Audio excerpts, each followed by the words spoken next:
Welcome to the Hook Battlefield. Welcome to the Hook Battlefield. Shake it to left, shake it to right. Got you now, got you now. I can control, I'm flying high. Shake it to right, shake it to left. Try to who, how's my skill? Bigger, bigger, bigger, bigger. Bigger, bigger, bigger, bigger. Bigger, bigger, bigger, bigger, bigger, bigger, bigger, bigger, bigger, bigger, bigger, bigger. Bigger, bigger, bigger, bigger, bigger.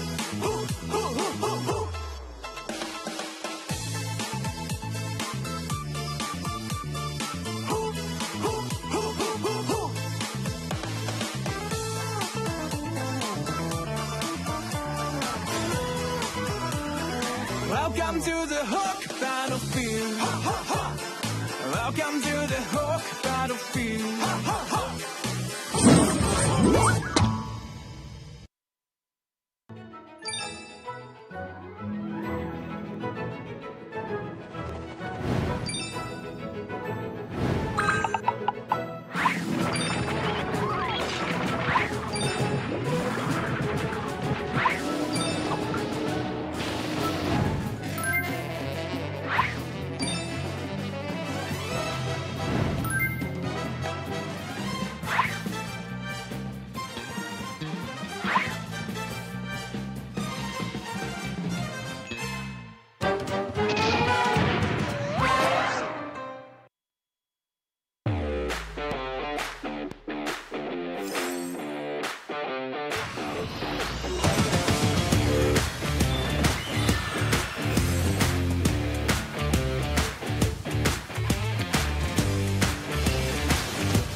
Welcome to the Hook battlefield. Welcome to the Hook battlefield. Shake it to left, shake it to right. Got you now, got you now. I can control, I'm flying high. Shake it to right, shake it to left. Try to who, how's my skill? Bigger, bigger, bigger, bigger. Bigger, bigger, bigger, bigger. Bigger, bigger, bigger, bigger. Bigger, bigger, bigger, bigger, bigger, bigger, bigger, bigger. Bigger, bigger, bigger, bigger, bigger.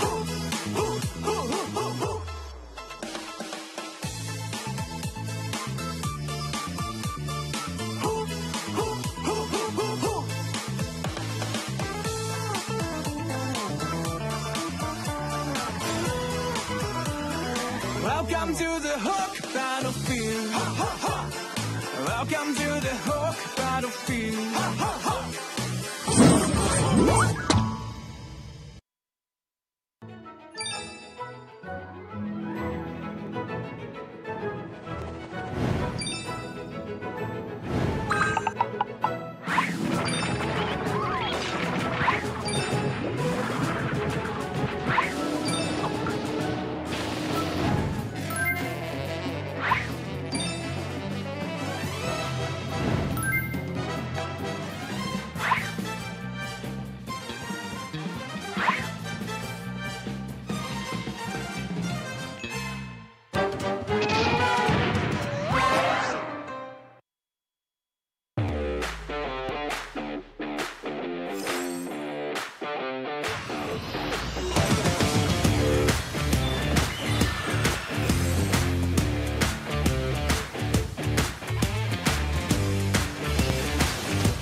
Welcome to the Hook battlefield. Welcome to the Hook battlefield. Shake it to left, shake it to right. Got you now, got you now. I can control, I'm flying high. Shake it to right, shake it to left. Try to who, how's my skill? Bigger, bigger, bigger, bigger. Bigger, bigger, bigger, bigger. Bigger, bigger, bigger, bigger, bigger, bigger, bigger, bigger, bigger, bigger, bigger, bigger. Bigger, bigger, bigger, bigger, bigger.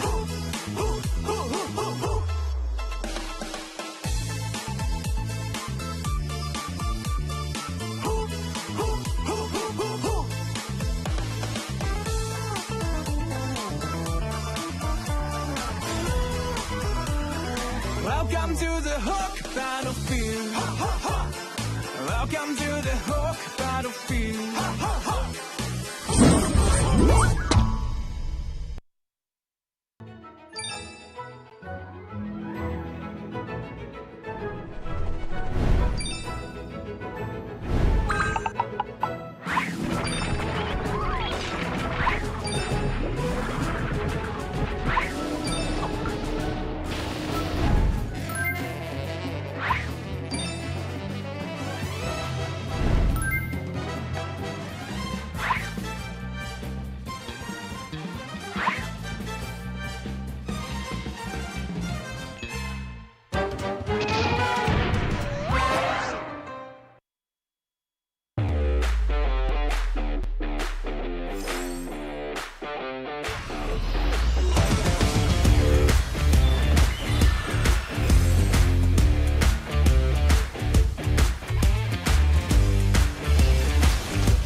Hello, everyone, and welcome to MCT AMER South, where Argentina and Brazil are going to go head-to-head in a battle for the grand final. We've got Private Dancer here and Rico as well.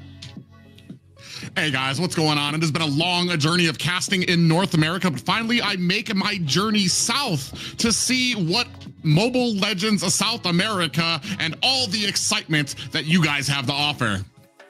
Yeah, you're absolutely right. So today we are going to start the best side, the best region. Hello everyone, hello Private Dancer, hello Zina Lily. I'm so happy and glad to be a part of this. I'm so glad to be a part of history being made once again. It's a new era for the MLBB scenario that is about to start today, Private. Yeah, a huge journey that's going to be happening on as Canada, the US, North America, South America, Brazil, Peru, Argentina, all of these countries come together to duke it out, Mobile Legends style, to see who will be moving forward and crowned the top. Yes, we are super excited to have these teams go head-to-head, and today it's going to be the start of South going against each other. We all have Octa Gaming going against Black Sentence, Dreammax against Infinity, Influence Rage against Entity 7, and Alpha 7 against 9Z Globant. Yeah, it's going to be very interesting, Private. So sorry. Yeah, no, it's exciting. Everybody wants to say something about it, but I know we want to get a little bit of an explanation about how the format and the Swiss format is going to go down. Welcome to AMER 2026, the official league for Mobile Legends Bang Bang in the Americas. In this video, we'll walk you through the format of the competition. The league is divided into two regions, North America and South America. Each region features 8 teams, for a total of 16 teams competing in the ecosystem. The regions compete separately during the season before meeting in the Americas finals. Each region begins with the Swiss stage. All 8 teams compete across multiple rounds. Teams are matched against opponents with the same win-loss record, ensuring balanced competition. Matches in this stage are played in a best-of-3 format. The playoffs are divided into 2 phases based on seeding. Lower-seeded teams begin in Phase 1, where matches are played in a single elimination format. Higher-seeded teams advance directly to Phase 2, which uses a double elimination bracket. Matches throughout the playoffs are played in a best-of-5 series. In Phase 2, teams that lose in the upper bracket move to the lower bracket for a final chance to continue. The playoffs culminate in the group's final. The final match is played in a best-of-5 series to determine the group champion. The champions from North America and South America advance to the Americas finals. Here, they compete to determine the best team in the Americas in a best-of-7. Everything leads here. AMER 2026 starts now.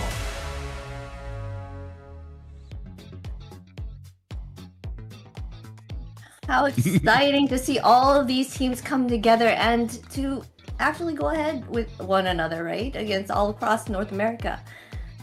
Yeah, I believe that the Swiss format, Private, is going to be very interesting for all the teams, because it's a format that gives the teams like more than one chance, and gives the teams the opportunity to readapt, to trace new strategies, So Swiss format is a very interesting thing to the teams to get adapted for this format, But there's one plus thing that is also interesting that we are going to talk about. That is the global ban that is about to happen one more time, my friend.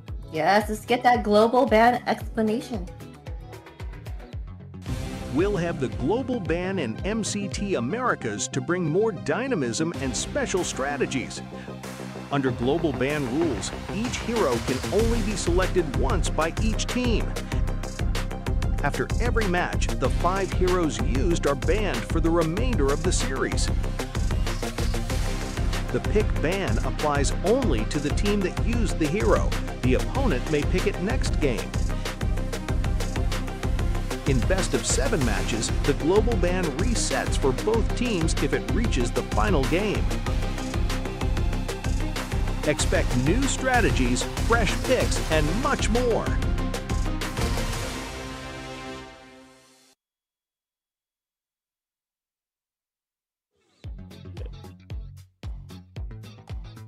How exciting to have this new addition added to these competitions. I like the fact that they're able to ban out any used characters and heroes. What are your thoughts on it, Private? Gone are the days of sitting through an XP skirmish of another Esmeralda and another Uranus duking it out, slapping each other. Here, if you go with that meta pick first, you no longer have that option in the next round. And I'm so excited to see what kind of picks, what outside the box thinking that we might get from here in AMER South.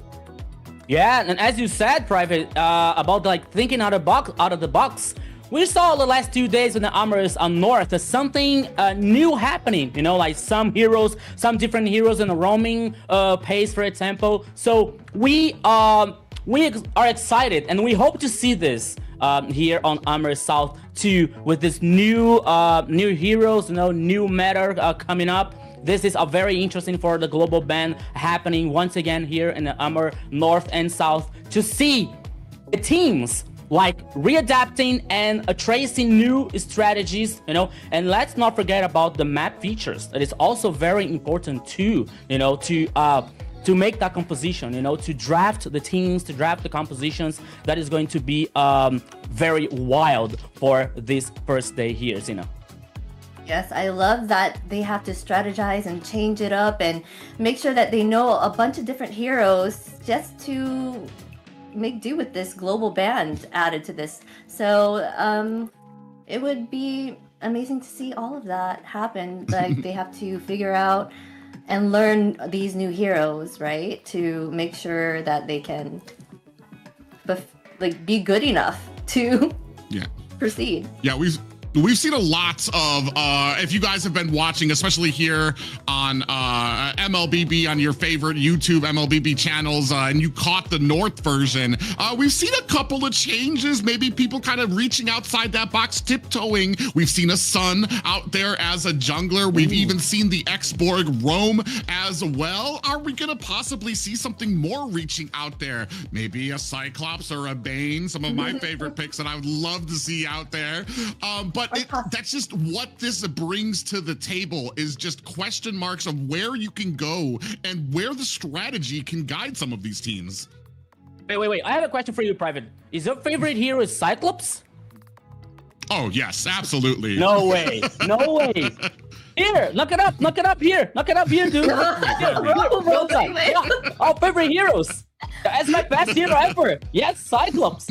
Cyclops rules here. But let's talk about another good thing here is you. Yes, you in the chat, you in the broadcast are the main star of the show. And don't forget to follow our social media, you know. So you are present in very platforms, so many platforms. You can follow us on Instagram, YouTube, Facebook and stuff, you know, MLBB Esports, MLBB Esports. So make sure you follow us and our profile too, like Zina Lily, Private Dancer, and Rico and Nunes, okay, to know more about the scenario, know more about the patch notes, the updates, the competition, the AMER North and South happening, you know, on fire. So everything you're about to know if you follow our social networks, okay? So stay tuned, because everything good is about to happen, especially if you follow us on our social media. My friend Zina. Yes, be sure to follow us on all of those channels that Rico mentioned, as well as our social handles down here, ZinaLily.exe, Private Casts, NA, and Rico and Nunes. Make sure you follow, please. I know you can keep up to date with all of the action that has been going on with North and South. You can even see some of our predictions. I know Rico had a little post on Instagram where he talks and goes through a lot of the teams that are going to be competing here. So keep yourself up to date, keep yourself knowledgeable about everything that's going on, especially with, like we said, this is a grand event. This is the first of the AMER tournament, the AMER South, and we're going to see just what kind of action is in store for us.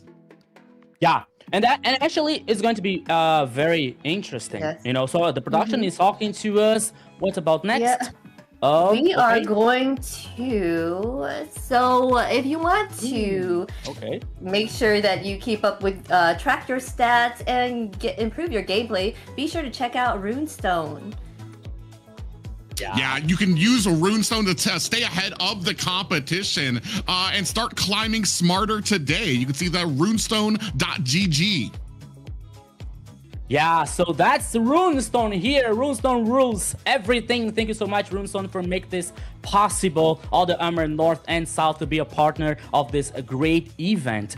So thank you for our partners from North to South, everything. So AMER North and South is happening here. As we saw in the last 2 days, the AMER North happening on fire. So many wild things, as Private Dancer was saying about, like, we saw Soon in the gold lane. We saw also saw Axborg in roaming. In the meta that you're about to see so many fighters in the gold lane. And all of a sudden they came with the Sun that actually was one of the best options, the best player in the game.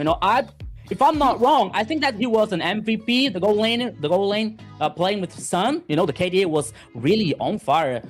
But everything is happening today because we're talking about the AMER South. So let's see what kind of draft they're about to see and start, Zina. Yes, Okay. As I was mentioning earlier, we have It's going to be Octa Gaming going against Black Sentence, and then we have Dreammax going against Infinity, Influence Rage versus Entity 7, and then we'll end it off with Alpha 7 going against 9Z Globant. What are your guys' predictions on these ones? Yeah, I mean, you can go ahead, as we talked about before, go to our socials. You can check out some of our predictions there.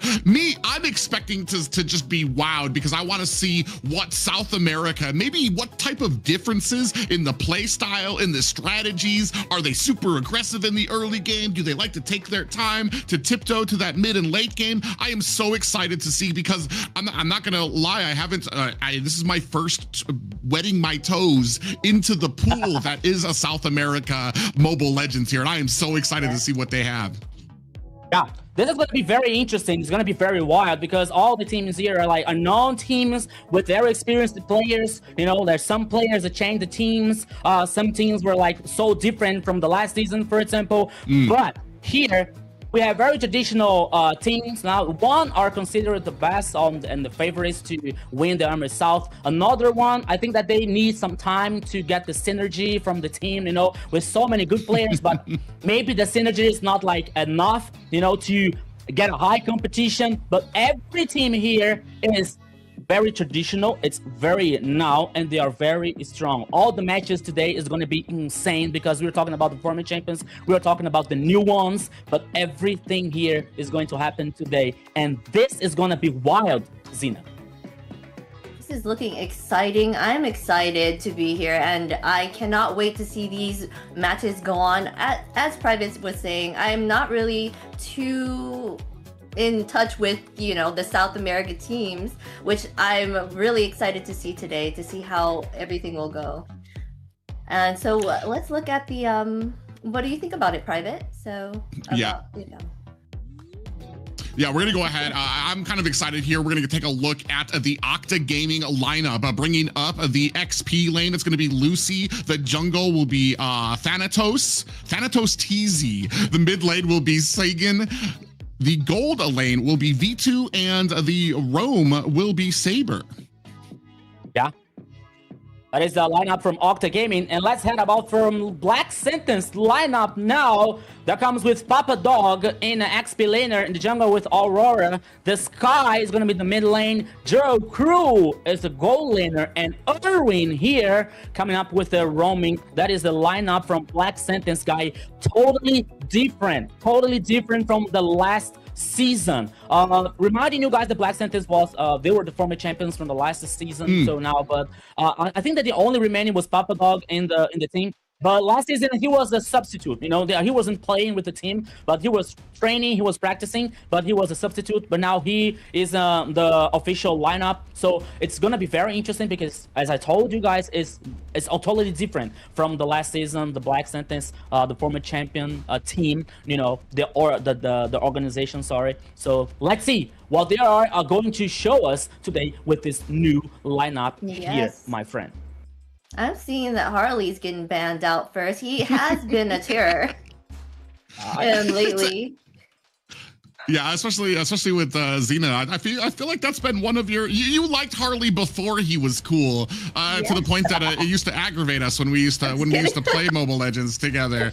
But for me too, I'm glad that you mentioned it, Rico. That basically, Black Sentence is kind of starting over. This is a brand new team. They still have that history. They still have that leadership behind them, though. So we might be seeing some positive things. On the side of Octa Gaming, we've got a couple of teams, I believe a couple of players who actually have played together before on ULF. So they've been under another name, but they've played together, and they're going to probably bring that type of history with them together. We're going to see how they kind of coexist here between each other. I am so excited. I cannot even sit straight here because I want to see where kind of the draft. There are some things we saw from North when it comes to the prioritization of the Valentina, and I feel like we've tossed Grok aside a little bit when it comes to that roaming position and where we have him in the priorities. Do we feel like the South might follow suit here?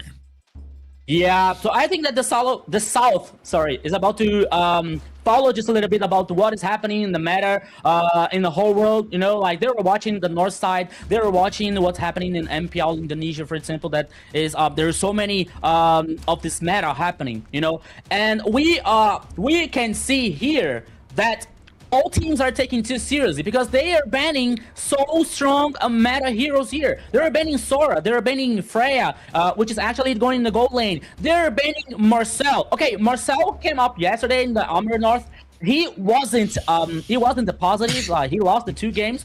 That's okay, you know, but still, he's too strong, and he was banned here by Octa Gaming. So both teams are taking too seriously for not letting so strong heroes in the meta open from to the enemy. You know, but still, it's up. There are so many strong heroes. There's so many good options for so few banning. You know, so both teams has to think straight better what they're going to show and what they're going to pick, because here the draft is a very important thing.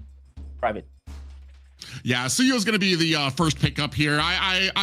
We talked a little bit about the Valentina, but when you already take the Sora off of the battlefield, you kind of lessen the impact of a Valentina as a first pick. Usually you want that to kind of stave off the Sora, make sure that she doesn't get picked up in the XP lane. It's been a great counter. Suyu, I want to say he's got a pretty decent win rate in North right now. He kind of snuck in, especially when it came into MPLPH. He's got a great ceiling when it comes to your mechanical ability on him, and we've seen some great and flashy plays with him, and he remains a standard right now when it comes to jungling. Yeah, so here now, the response for Octa comes with Zunshin and Cloud. Oh my goodness. What a good response here. So you guarantee Zunshin. I was about to say guarantee Xena. So sorry. They guarantee this Zunshin and Cloud. You know, the gold lane here is one of the few gold lanes that the meta is prioritizing. You know, we're not seeing so many marksmen, Xena, in the meta like Beatrix or Moscow, for example.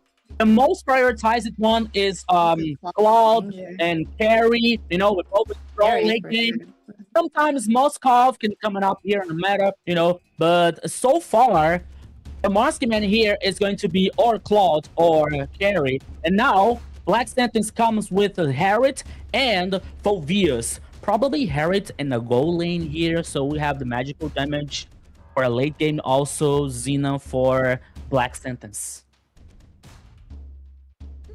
Right?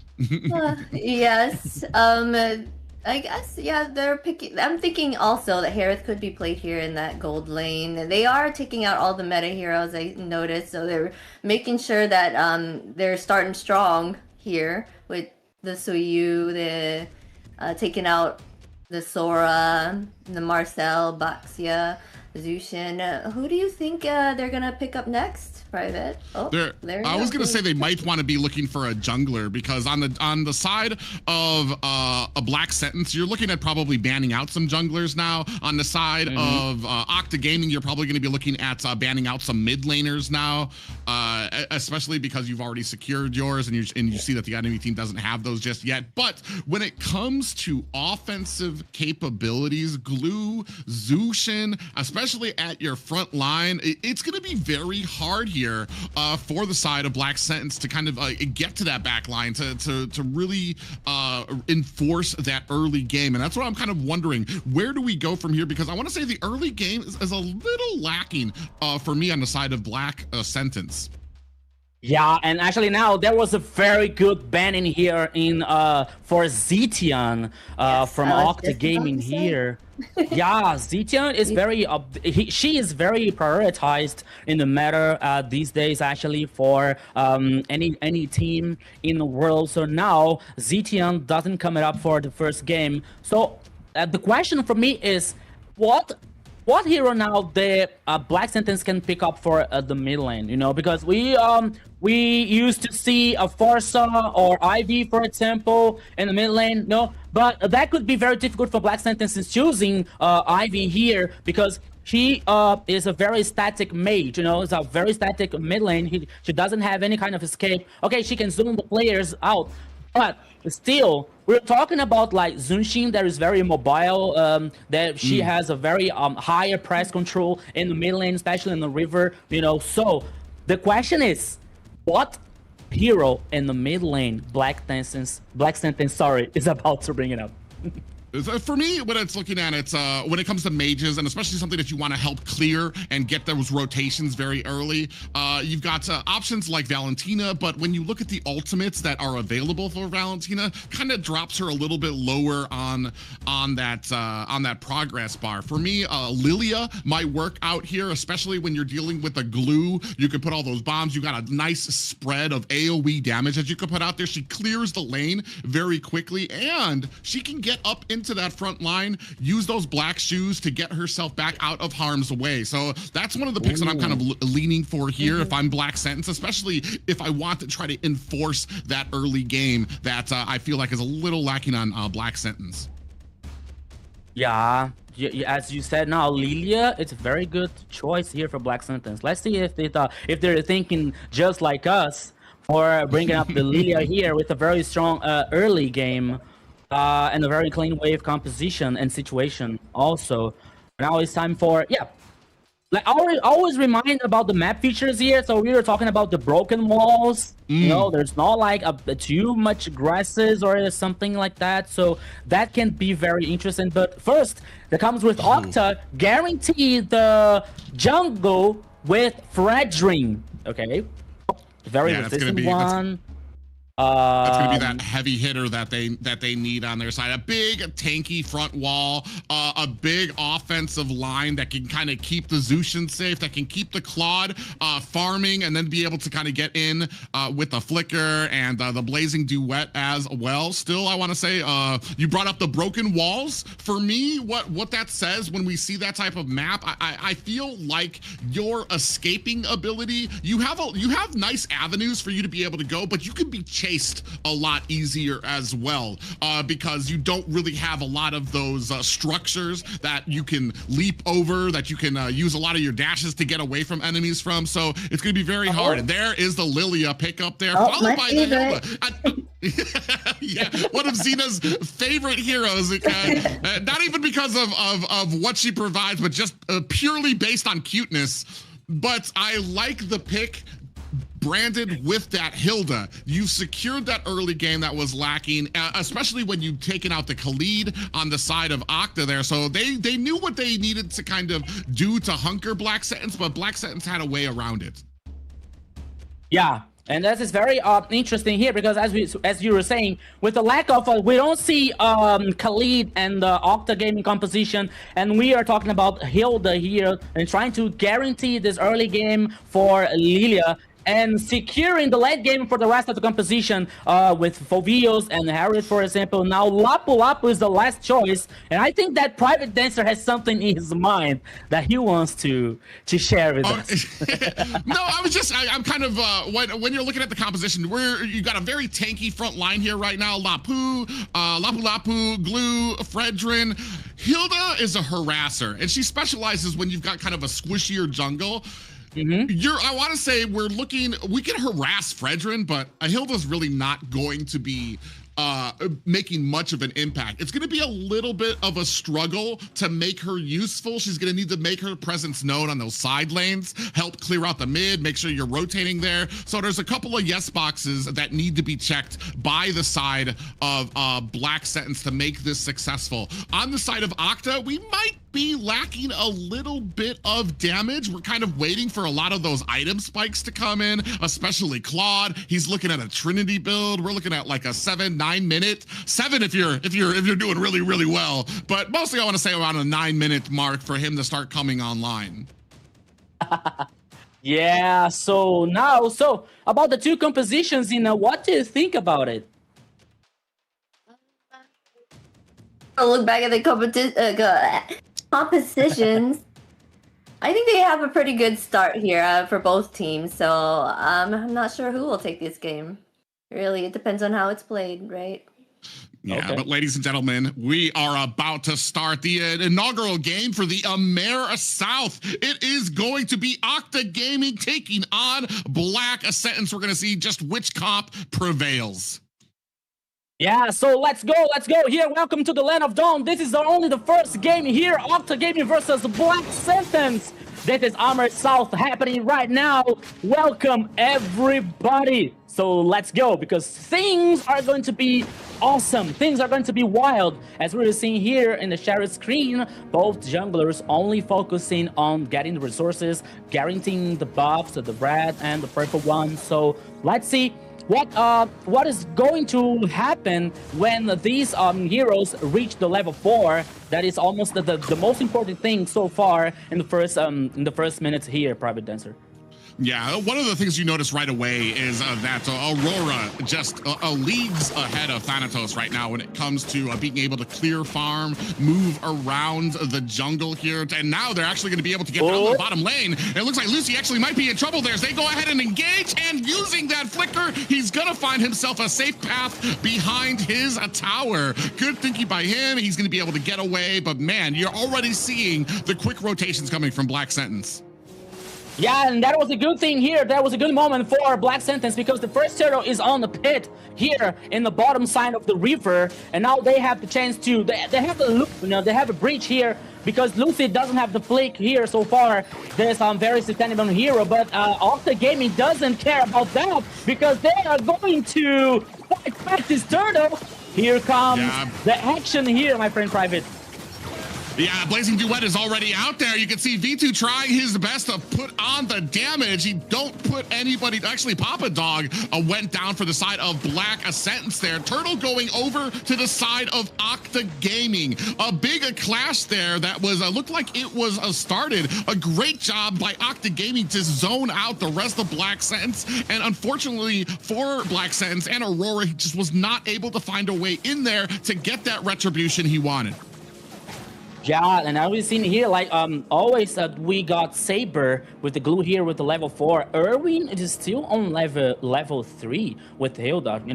That took just a little bit opportunity for Octa Gaming to guarantee the first turtle here. So even though Lucy lost the flicker, I think that Octa Gaming, they read the situation better than Black Sentence. It was a good opportunity to guarantee the first goal, the first objective here. And now let's see what's going to happen in the next minutes. Because here you're seeing here the build. It's not even like the first items, that's very, very interesting to see actually. We're just waiting for the core items for Claude, for example, with the Golden Staff and the Demon Hunter. That is going to be a very, very good situation for him, But Octa is still putting the cards on the table so far, my friend Private. They're waiting now for the next turtle that comes in the upside in the river. Yeah, there's a lot of movement going on around, especially for Octa Gaming. I feel like Black Sentence may be a little bit of a step behind. I was talking about Irwin on this Hilda. He's not exactly able to find his rhythm, find a place where he's actually going to be a threat. Lucy behind the tower in the middle, but I mean, that's a Lapu Lapu. So you have a bravest fighter stance coming out there. He's going to get a whole lot of defense. So you need to think twice about who you're going to be diving underneath the tower. They think they go ahead, they turn around. You see that Demon Hunter's already scooped up there, but for V2 on that Claude for the gold lane. And we're going to see if they can go ahead and edge out who's going to be the one to clamor onto this turtle first. You can see Thanatos already setting up there, while the rest of the team, just as they did with the first turtle, doing a good job of zoning out the rest of the team. Papa Dog's going to have to back out there down to 10%, and not even able to contest is Black Sentence. Yeah, the second turtle here comes for Octa Gaming. Black Sentence with like, okay, they were no fighting back. And Octa now is, yeah, they were causing pressure. Oh, Papa Dog, what are you doing here? Okay. Oh. You do have the stick. The glue is now latched on. Papa Dog might be in a little bit of trouble. Does get the pop up there. So Saber not able to find himself a kill, but it does mean that Papa Dog's going to have to return back to base to kind of fill up there. On the mean side, I do want to say that Aurora doing a good job of kind of rotating around the map. He actually might have gotten caught here. And Lucy finds himself a kill, bringing Octa Gaming to 2-0. My goodness, they were deleted. He was deleted here. Studio Aurora with the jungle for a Black Sentence, but now the fight still continues, Private. Oh man, a big flicker there from Irwin is gonna have to be able to get away there on the Hilda. And this is the issue that happens sometimes, especially when you have a Hilda on your team. Once you start falling behind, the aggressiveness starts to stop. The speed starts to slow down. She's not able to make those fights. When you get out of the laning phase and you're looking at team groups here, you're gonna have a lot of issues when she's behind. As we take a look at some of the items there, I do see that Joel Crew is doing a good job. He's about 700 gold up on V2. So once we start hitting that mid game, once we start getting some of those spikes, he's already got the max cooldown that he needs to go ahead and get that Zaman Force and have max cooldowns on that. So we're going to see how well that kind of plays into some of these team fights. Yes, well noticed here, Private, especially with the Joe crew here. It is not so. I think that is not very behind for about like farming, about getting resources here versus V2, the Claw, the gold laner. But the fact is, the third turtle goes for Octa Gaming because Black Sentence. I don't want to say that, but I think that. I think that Black Sentence is kind of lost in the first minutes here. Like they're not getting to respond. The Octa Gaming is here pressured. The Octa Gaming is here actions. The Octa Gaming here is dominating the pace, dominating the macro here. Now we're seeing V2 hitting so much the turret number one in the top side, and now we see Octa so confident with 3 players in the top side, always getting this info, always getting the information about the Black Sentence players. So now here comes Octa. Ooh. Yeah, Zaman Force has been laid down on the ground there as we're dashing back and forth. Joel's going to have to back away from the tower, and that's going to be a cleanup there by Octa Gaming. They scoop up a tower, but I want to say on the other side of the map, Aurora's already doing a good job. He knows that they're not able to get some of these fights, so he's still trying to keep up that farm, still trying to get to a point. He's already a level over Thanatos right now, but when it comes to like the whole of this game right now, 0-2 Octa Gaming, I mean, they're playing their game right now, and we've yet to see Black Sentence really kind of initiate something in their favor. It's always been Octa Gaming on the turtle, Octa Gaming starting it, Octa Gaming making sure that they're able to zone out Black Sentence. And unfortunately for Black Sentence, it seems that they just keep on replying. And when you're in a game like this, replying is just not how you win games. As we take a look here at the items. Yeah, now the focus can be the turret number one in the mid lane, but now Irwin here during the front line, he was forced to use the flicker to gain reposition, but Octa Gaming once again dominating, causing so much pressure versus Black Sentence. The Black Sentence now doesn't have a jungle. They are not allowed to farm in their own jungle here, my friend. Yeah, they've already gotten, it's pretty much owned by Octa Gaming right now, is a Black Sentence's a jungle. Sky has not been able to really get off the AoE damage that you want with the Lilia, and I feel like the Hilda pickup right now is just not paying its dividends. Now we got ourselves a little bit of a team fight about to happen here. Lord is down to about a 50%. Saber does use that ultimate, looking to try to go in there. He's getting caught up by the rest of the team. He does latch on to Irwin from the backside. You see Joe Crew lays down his Zaman Force. Still 10%. Thanatos able to pick up the first Lord. Is the rest of Black Sentence able to get away? At the bottom, Aurora looking for an escape. Just narrowly missed by Octa Gaming. Black Sentence able to get away, but they lose another objective. Yeah, I saw Aurora trying to flank here, so I thought that he was about to up to something, you know, but nothing happened. He only saw the Octa Gaming here dominating the Lord. Oh, played it good once again, my friend.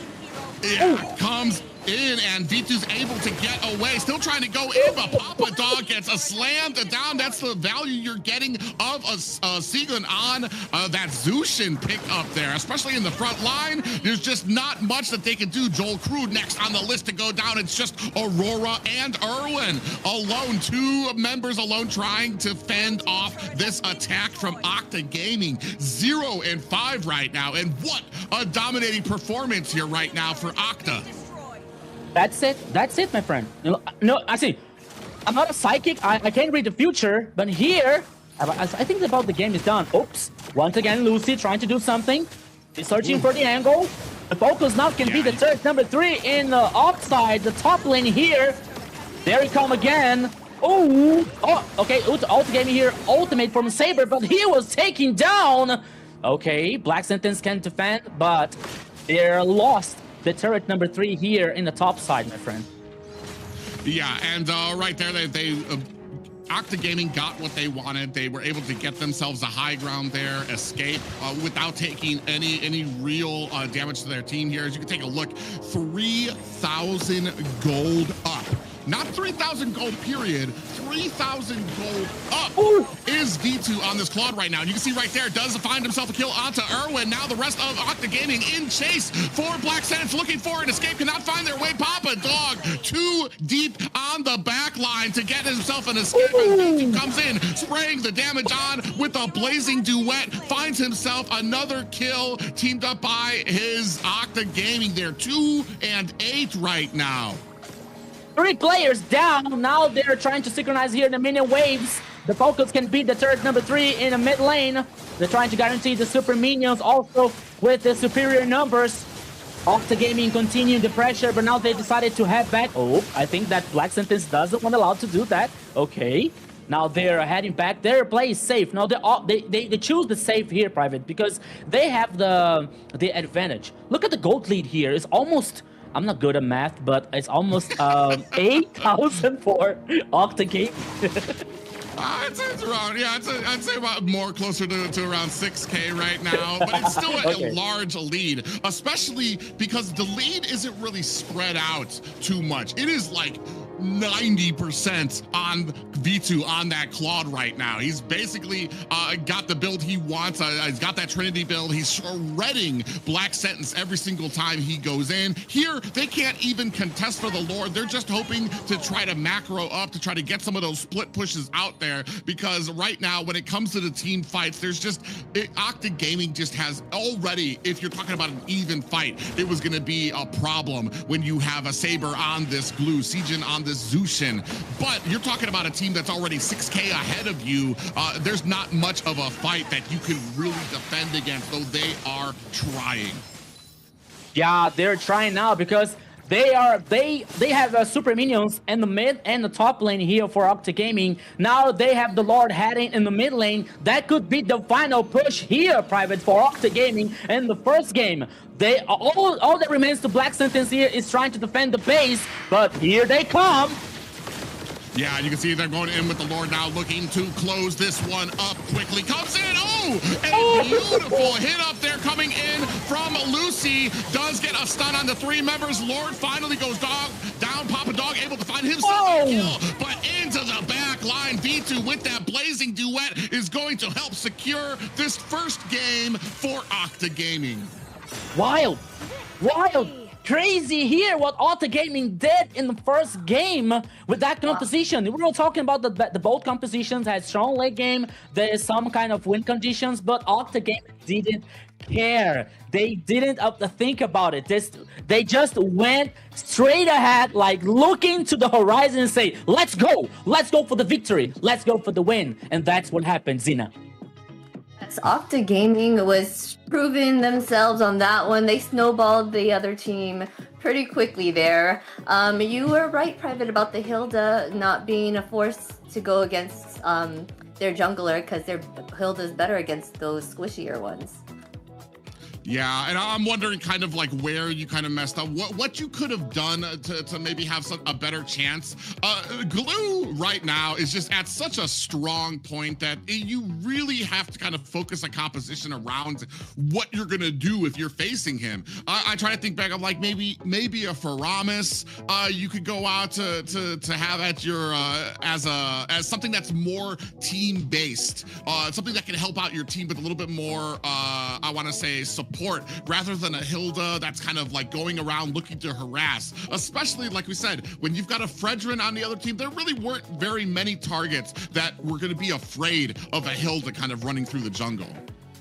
Yeah, and I think that Octa Gaming here, they respond very good, especially in the early game, because we were talking about the Hilda and Lilia with a very strong early game, but they knew how to neutralize, especially that condition that happened in the bottom lane, that both teams here, especially Black Sentence, was trying to explore more about like with Lucy, against Lucy here, using the Lapu Lapu. They tried to dive twice, you know, the first one didn't work out, and I think that is one of the things that was very important for Octa Gaming to get back in the game, you know, to dominating the pace after that and guarantee the objective, the goals, like the turtles, the lords. Everything was for Octa Gaming, you know. So they knew how to neutralize, especially the early game from Lilia and the late game, especially from Fovios and Harriet. So they didn't show the late game. They didn't appear in the first game here. So that was very, very impactful here for Octa Gaming. As we're seeing now in the highlights here, Private,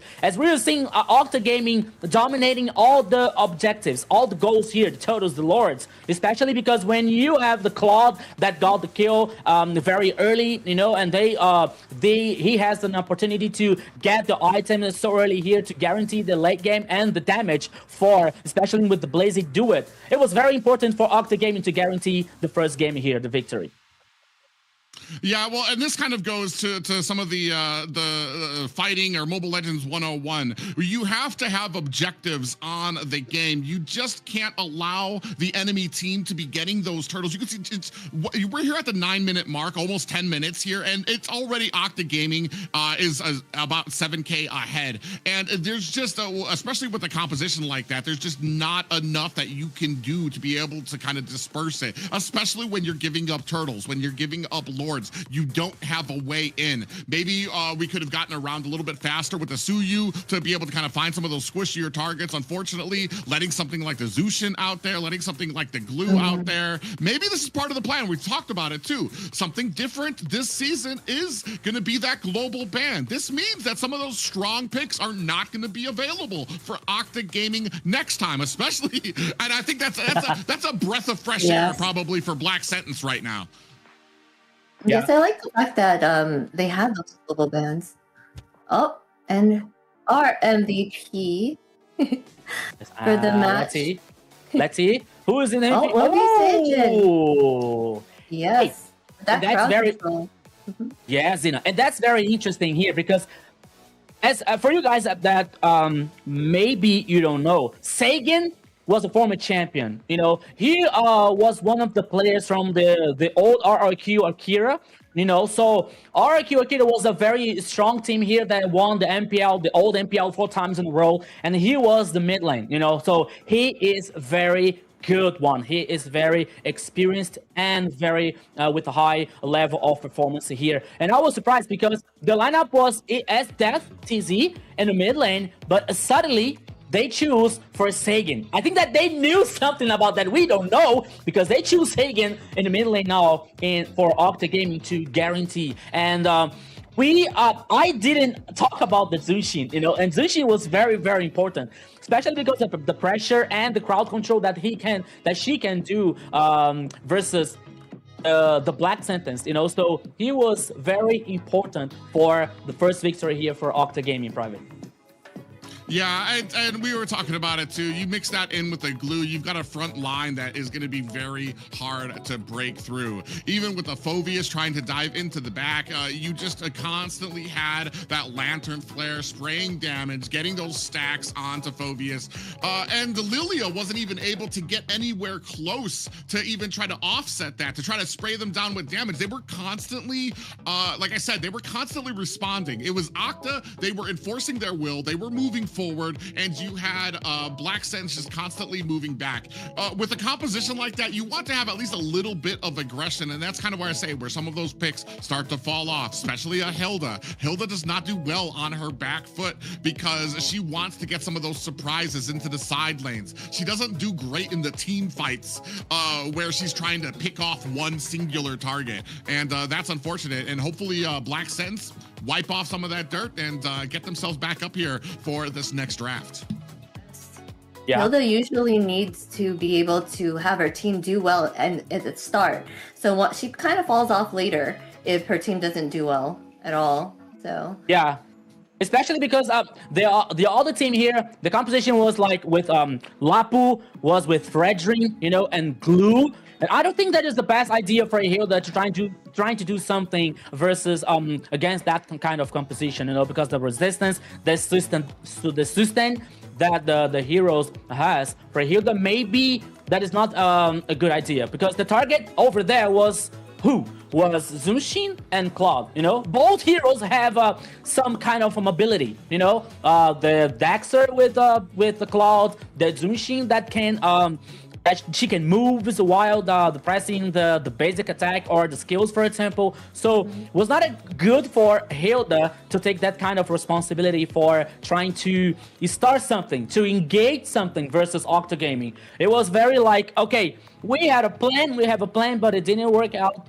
When you saw the composition for Octa Gaming here that knew how to do, they read so well the Black Sentence composition, especially once again neutralizing the strong ones, the late game ones, Harriet and Phoveus. They couldn't game, they couldn't play, they couldn't show up the first map here. So well played for Octa Gaming in the first game here, Private. Yeah, I'm kind of wondering what you're. Well, I mean, it used to be you kind of have to wonder what changes you need to make, but thankfully for a Black Sentence, you don't need to make any changes. This isn't going to be. You're not going to be competing. You're not going to see the Zushin again. You're not going to see the Fredrin again. You're not going to see the Lapu. There are still some very strong picks out there, but I want to say this is something that kind of has to be on your mind when you're kind of going through some of these drafts, especially when I want to say for me, it's really important to kind of match up that mid and roam right now, because you need to kind of provide a lot of that security in the early game to make sure that you can either rotate very early or be able to protect your jungle and help your team kind of get to that mid game where they're going to have a power spike if you're not power spiking through that early game. And unfortunately, it just like we said, the Hilda was a good early start. There's a certain time when you want to be able to pick that.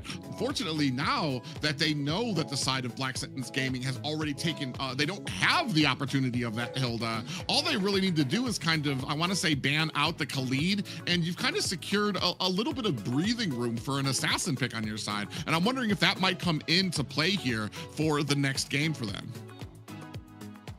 Yeah, and in fact, here, Zina, Private said that Black Sentence doesn't have to worry about like the old composition, the first game here.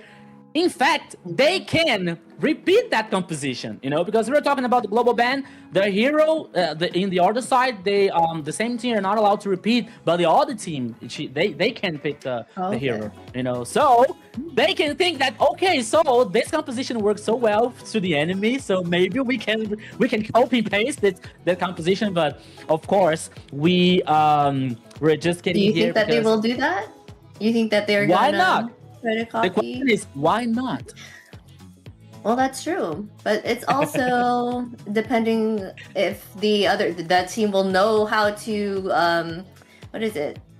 Go against that, like to draft against it. You know what I mean? Yeah. So they built that team, so they should know the way to draft against it, right?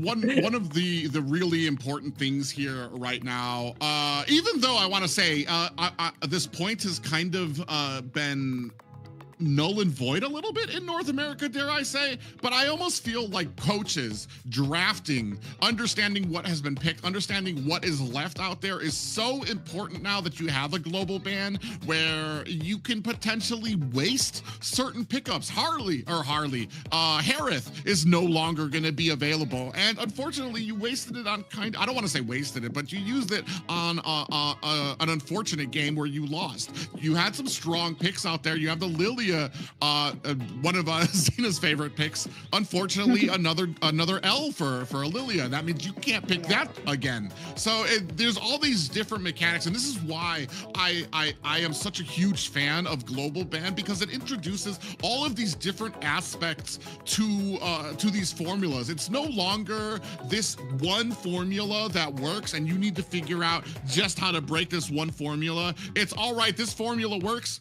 Throw that out. What's the next thing that we can create with with the ingredients that we have left out on the field? All these different characters, and I'm kind of hoping. I mean, I want to see some of those outside the box picks. I want to see us getting a little crazy. We saw Sun. I mean, I was like, all right. That's the beginning. We saw that in AMER North. Yeah, the X-Borg. I want to see what we got in South. Maybe there's a comfort pick for some of these teams that now that you've taken out some of this meta, now that you're no longer allowed to pick it, maybe some of that will be able to shine here. Yeah, I know what you want to see, bro, here in the draft. I know you want to see a Layla gold lane. I'm kidding. But watch it do something. Okay. But in fact, Private is totally right here about like that expectation for the draft phase here, because we saw Black Sentence. They have an idea with that composition to maybe have a strong early game with Lilia and Hilda here, causing pressure, especially in the jungler of the enemy here. But it's like the opposite happened, you know, because I think that Octa Gaming, they knew the idea, they knew what they were doing, and it worked so well for them. Now I think that Black Sentence can change just a little bit about like that idea from composition. I think that they can come with a very hard engage in the roaming, for example, to get more confident, to trying to dominate some kind of actions and some decisions in the game, for like forcing a flicker, forcing a spell from the other team from Octa Gaming here to open the breach, to open an opportunity to guarantee the objectives, the lords, for example, because was everything from Octa Gaming in the first game, you know. So I think that Black Sentence was really they're not so they think that they didn't absorb well this idea, that situation, that they couldn't guarantee any kind of objective in the first game, you know. But I believe that they come with this different idea. But what is not so different here, my friend Zena, is the banning system, because it's almost the same. I think that it's basically the same. Those were it is the same. But they banned Harley at first. It was Harley then Sora, but now it's just the order. Okay. same two in the beginning. Yeah, same two in the beginning on each side right now. Okay, you're right.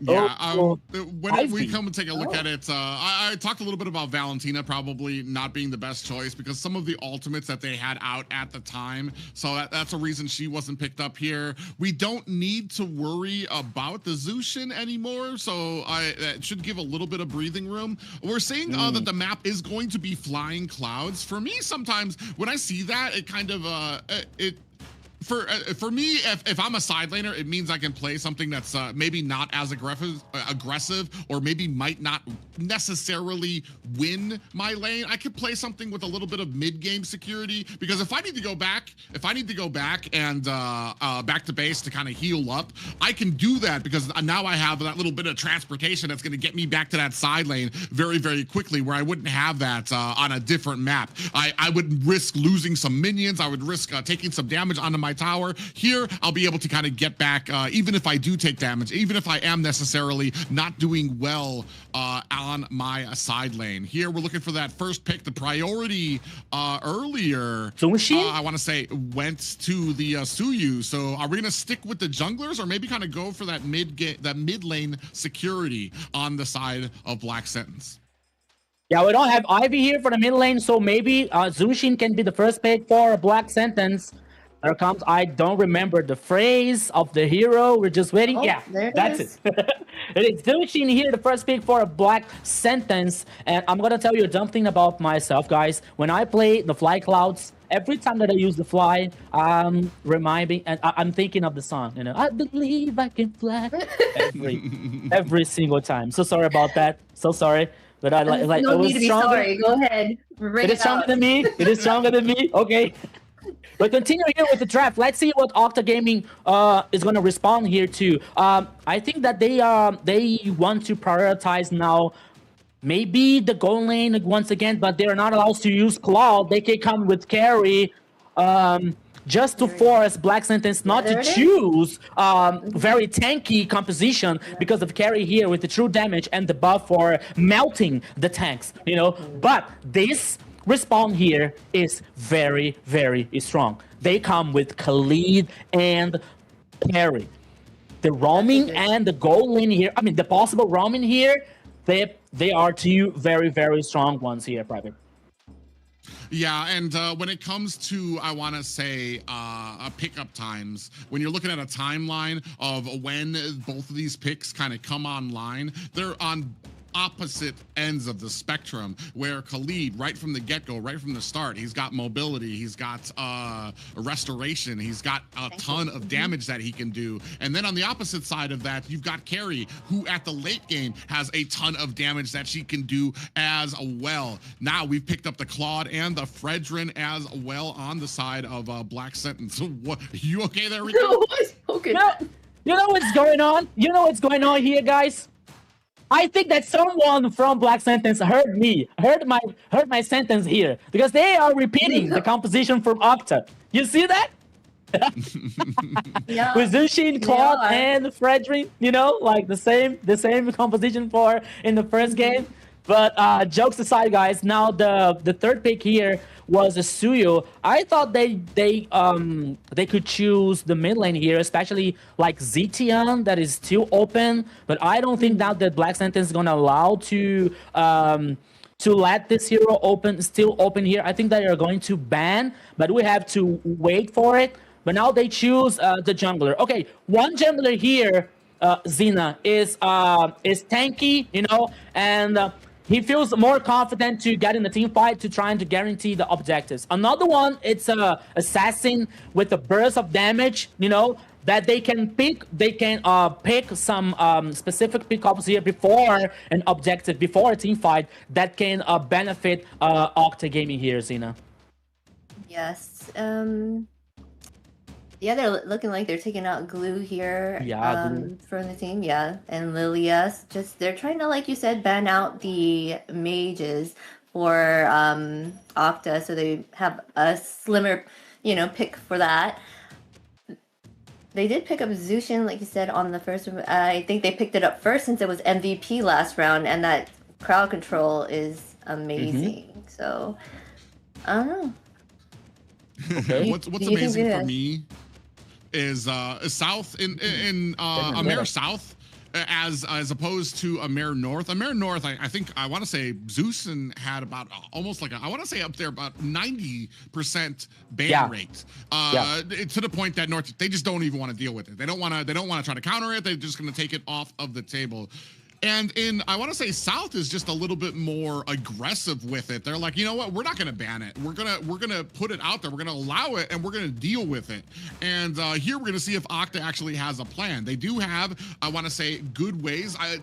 This is kind of like what I saw from Black Sens. You have the Suyu, who should be able to close the distance very quickly, put on a lot of damage onto the Zushin, but now you have that kind of coupled up with a Khalid, who can also get to that back line very quickly. He can also use his ultimate to possibly get that stun in there as well, and that's something that Black Sens is going to have to be very concerned about, especially because a lot of these more tankier picks have been taken off the table. They kind of read what you were saying about copying the build here. Glue was going to be the next recipe in there, followed by the Lapu, and it seems like Octa's like, no, you're not going to copy us. We're going to take Glue off of the table. We're not allowing this. And here, no.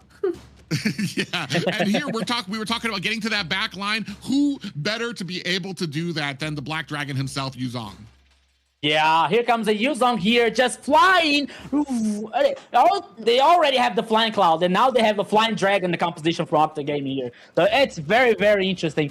But even though we're having Khalid here with the idea to take in a backline for against Black Sentence composition, but we see that they have Zunshin, they have Claude. You know, they are both heroes.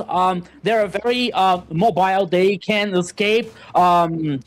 Easier than some kind of hard engage here, you know, but instead of they decide to guarantee more a backline here invasion with Yuzong. But now here comes the final the composition here to finish the composition for Black Sentence.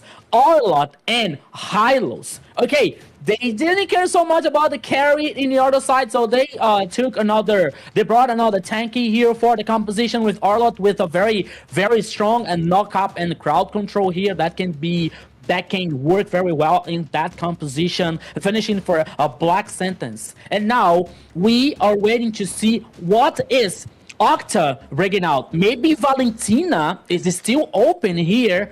Could be very interesting, but no. The phrase, Valia! That's good against those melee heroes. Okay. Oh yeah, definitely. We saw. I want to say we've seen a singular Valir pick in the north as well, and it did especially well. Especially when we talk about you were talking about it, Zena. Those melee heroes, those ones that like to be right up into the front line. Oh, so. And this is when I'm looking at a clash happening here, and I'm trying to imagine it with my limited imagination that I have. When you try to get to the front line, you're just going to be pushed back by Valir. When you're pushed back by Valir, you're going to have a Black Dragon swimming for your back line. How are you going to be able to close the distance on the back line of Octa here? I want to say this is kind of I'm kind of in love with this composition coming out from Octa. Yeah. It's a good composition from them. The fact that they had that Valir to kind of push and slow down those melee heroes from ever reaching their backline, and Carry is going to be the one to shred them. This one is a good pick for Octa. Their draft pick is really good. Yeah, that it kind of blew my mind. I have to be honest, it kind of blew my mind, like bringing this Valir in that composition. I was waiting for a Valentina maybe, or maybe Farsa, which is also very prioritized in the AMER South. But no, they decided to bring a Valir here in that composition. Okay, so I think that for disengage also, Valir here can work very well in that composition from Octa Gaming private. Yeah, I'm just when it comes to a Black Sentence right now, I'm trying to figure out in a perfect world for them, if they play perfectly, you have Claude who can kind of get to the back line with that blazing duet, but you're kind of waiting for that mid to late game for him to be able to pop off. We saw when it's played correctly, we actually saw from the last game, Claude was part of the first turtle fight. He came in with he got his level 4 very quickly, came in with the blazing duet to, even with like, it wasn't doing a great amount of damage, I'm talking about with it for the first turtle, but he came online very early to be able to kind of support his team with a little bit of that suppressive fire. The problem is here, when he gets to that back line, who's going to be back there to protect him? Are we waiting for like a counter engage from Octa? The Black Dragon comes in, maybe Hylos and Arlot, although Hylos is not, he's not like a I want to say a disengage option. He's not a good peeler. He's an engagement tool that you want to lay down that glorious pathway. But we're going to find out if the compositions stack up. Yeah. So let's go and let's see what's going to happen in the second game here. Everybody, once again, welcome to the Land of Dawn to the second game. Black Sentences versus Octa Gaming. Reminding that it's 1-0 for Octa Gaming, and always reminding you that it's all the best of 3 here. So let's go, my friend Private. Yeah, I mean, this is basically game point. So Octa Gaming does, I want to say, a little bit of breathing room, you know, a little bit of a wiggle room to mess up if they want to. Already, I want to say, Erwin, I like to see this. I like to see the aggression right from the early spot there. Saber actually in trouble, uses that flicker and able to find and escape. My goodness, what happened here in the first minute of the game? See, Saber was Saber used the flake. You know, it's almost like the 2 minutes for the flake comeback, and the 45 seconds for the first turtle. So that can be a very good opportunity for a Black Sentence to try to guarantee the first goal, to guarantee the first objective here. But Octa Gaming here is still trying to take in the actions, dominating here some kind of the and somehow the pace. Let's go! Whoa! Yeah, look at the damage coming out from Thanatos there. You get the damage and the CC coming from Valir, and then Thanatos on the Soyu comes in, swinging away, and almost takes down 2 from Black Sentence at the 1 minute and 30-second mark. And that's what a great early game that you have, and that's the value from a Khalid. That's why I want to say Octa Gaming had banned it out in the first game. They didn't want to see that instead of the Hilda pickup there because of the damage that it can provide right away. Yeah, I think that it wasn't level 4 Hisuyo, but now the turtle in the upside. There comes the first blood for Zunshin here. That is happening, my friend Private. Let's go.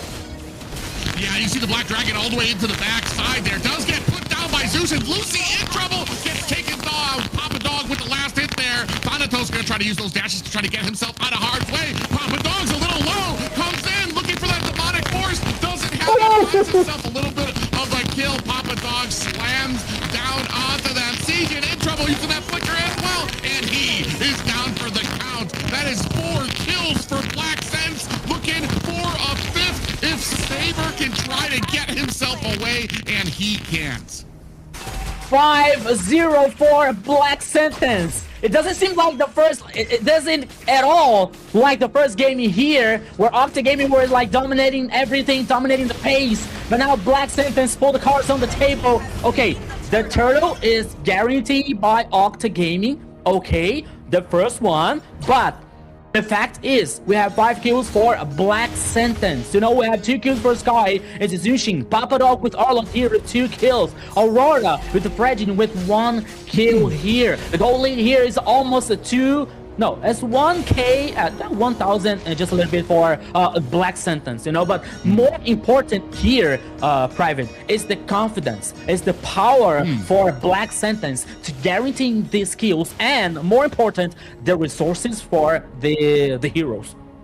Yeah, absolutely. Especially when you're sitting on 5-0. Especially, I kind of thought that the composition, if you played it a little bit right, Sagan would be able to kind of get a lot of those slows, a lot of those pushes. Then Thanatos would be able to kind of come in with the Soul Sever and really dish out a lot of damage. Unfortunately, Black Sentence had a great job. The Black Dragon came out. The entirety of Black Sentence backed off. They kited him back. They burst him down. And then one by one are able to focus targets onto Octa Gaming. It seems like whatever rust they had in that first game, they have gone ahead and shaken off. Glorious pathway down onto the tower. In comes the blazing duet. Is that going to be enough to take down V2? Saber and V2 very low, but taking a lot of tower shots. Is Aurora, and just like that, a little greedy of a play there underneath the tower. They, I want to say, overestimated the damage they were going to be able to do, and that turned around very quickly. We know that story, Private. We know that story, my friend. The greed took down the golem. You know, there were two greedy here in the bottom lane. Once again, Suyo is taking down another player in the sky, and now Joe Crew is the other victim. It's the 4 kills now for Octa. They are back in the game. Actually, they are ahead in the goal lead. Okay, there's not too much, but what happened here, my friend Private? Because they survived for so long in the turret on the bottom lane here. That try for dive for a Black Sentence, but here they come again. Yeah, and I want to say Black Dragon is out there. It's looking for one of the squishier targets, goes into the mid, and Thanatos able to find himself a retribution. Lucy finds a kill on to Aurora. The rest of Black Sentence looking for an escape, trying to kind of create some of that distance, while Octa Gaming is going to use this as an opportunity to start pressing their luck into the tower. Papa Dog and Sky alone in the mid lane, now looking for the defense. Black Sentence, what are you doing? You had a very interesting advantage in the kills and the goal lead, you know, in the very first minutes of the game, but now it's like almost a nightmare for Black Sentence here, because now we have a V2 with the carry, with 1 carry here, getting more items, getting more farms and more build. Oh, Joyo Crew! You have to be careful, my friend. Now V2 here is causing so much damage with carry. We're about to see the build just a little bit later, but I think that the carries already have 1 item heading for the second one. Oh, thank you so much, production. It's a wonderful team here. Oh, the corrosion side here also for a carry versus the Demon Hunter for Claude. Okay, Sky Pierce already for Suyo here. You know, Thanatos is playing very well with Suyo, the jungler, you know, so Black Sentence had a very interesting advantage here, my friend Private, but they took down, and now here comes a dive in the top side. Will be no, Octa prefers to get safe, to take back, to get back here, to reposition, but Saber is up to something. Oh, look at Saber. He's trying to do something. Ooh. Okay, in the mid lane here. Comes out there, Thanatos got caught. A great read there immediately. Irwin lays down the glorious pathway. Because I was actually going to critique that when it comes to the second, the last turtle fight we just had. The glorious pathway got laid down. Unfortunately, I want to say not all the team immediately was able to collapse onto Octa Gaming. And that's kind of like the synergy that you need. You need to be able to lay that down. The entire team collapses. Ooh, see another fight in that mid. They are laying down onto Saber, looking for an angle to get in there. You see a little bit of a stun goes on to Segan. Still on this turtle, and Aurora able to pick it up. Much more objective focus coming from Black Sentence here in game 2. Yeah, I think that Thanatos needs to use the retribution here to guarantee the other turtle for Octa Gaming. But we got Saber here now to get in some info. Even meanwhile, you have Black Sentence forced the mid lane here, like clean wave, forcing the minion wave here, but now they're heading for the bottom lane here. Here comes the Glory Path once again, Private! Yeah, big final sledge comes out there, followed by the flanker from V2, and a blazing duet from Joel Crew, able to take down the gold laner of Octa Gaming, and another one, Lucy, down for the count. That's going to be 2 kills for Joel Crew there, bringing Black Sentence to a 9-5 lead over Octa Gaming, and this is a completely different team than we saw from the first game. Yeah, I'm so happy to be here, my friend Private, because now Octa Gaming here, it is taking so much pressure, especially in the jungler. In the jungle, I think that they lost the purple buff here for Suyo, because they were in the other side. He was in the other side here, but now Black Sentence is continuing the pressure. Oh, Saber!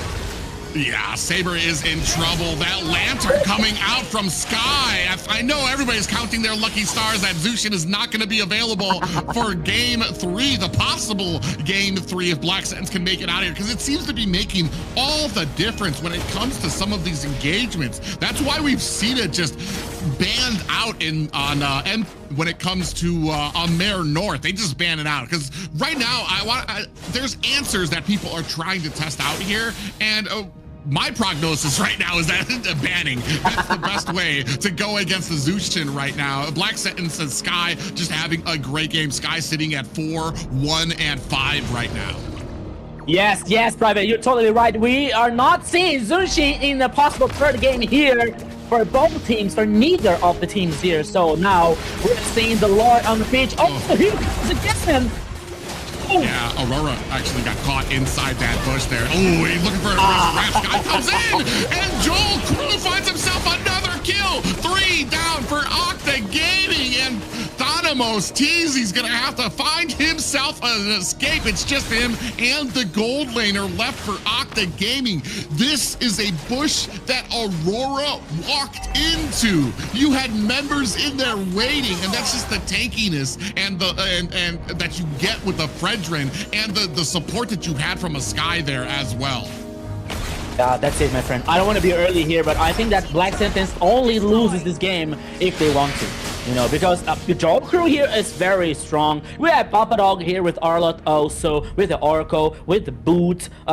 We are seeing Claude with the Demon Hunter, Golden Staff, the Corrosion Side also. 3 full items for this Claude here. We're seeing with the Glowing Hand in Zunshin and also Sky Pierce. Also for the mid lane here, Sky is playing so well also with the 6 kills. But now, here comes Black Sentence once again, Private.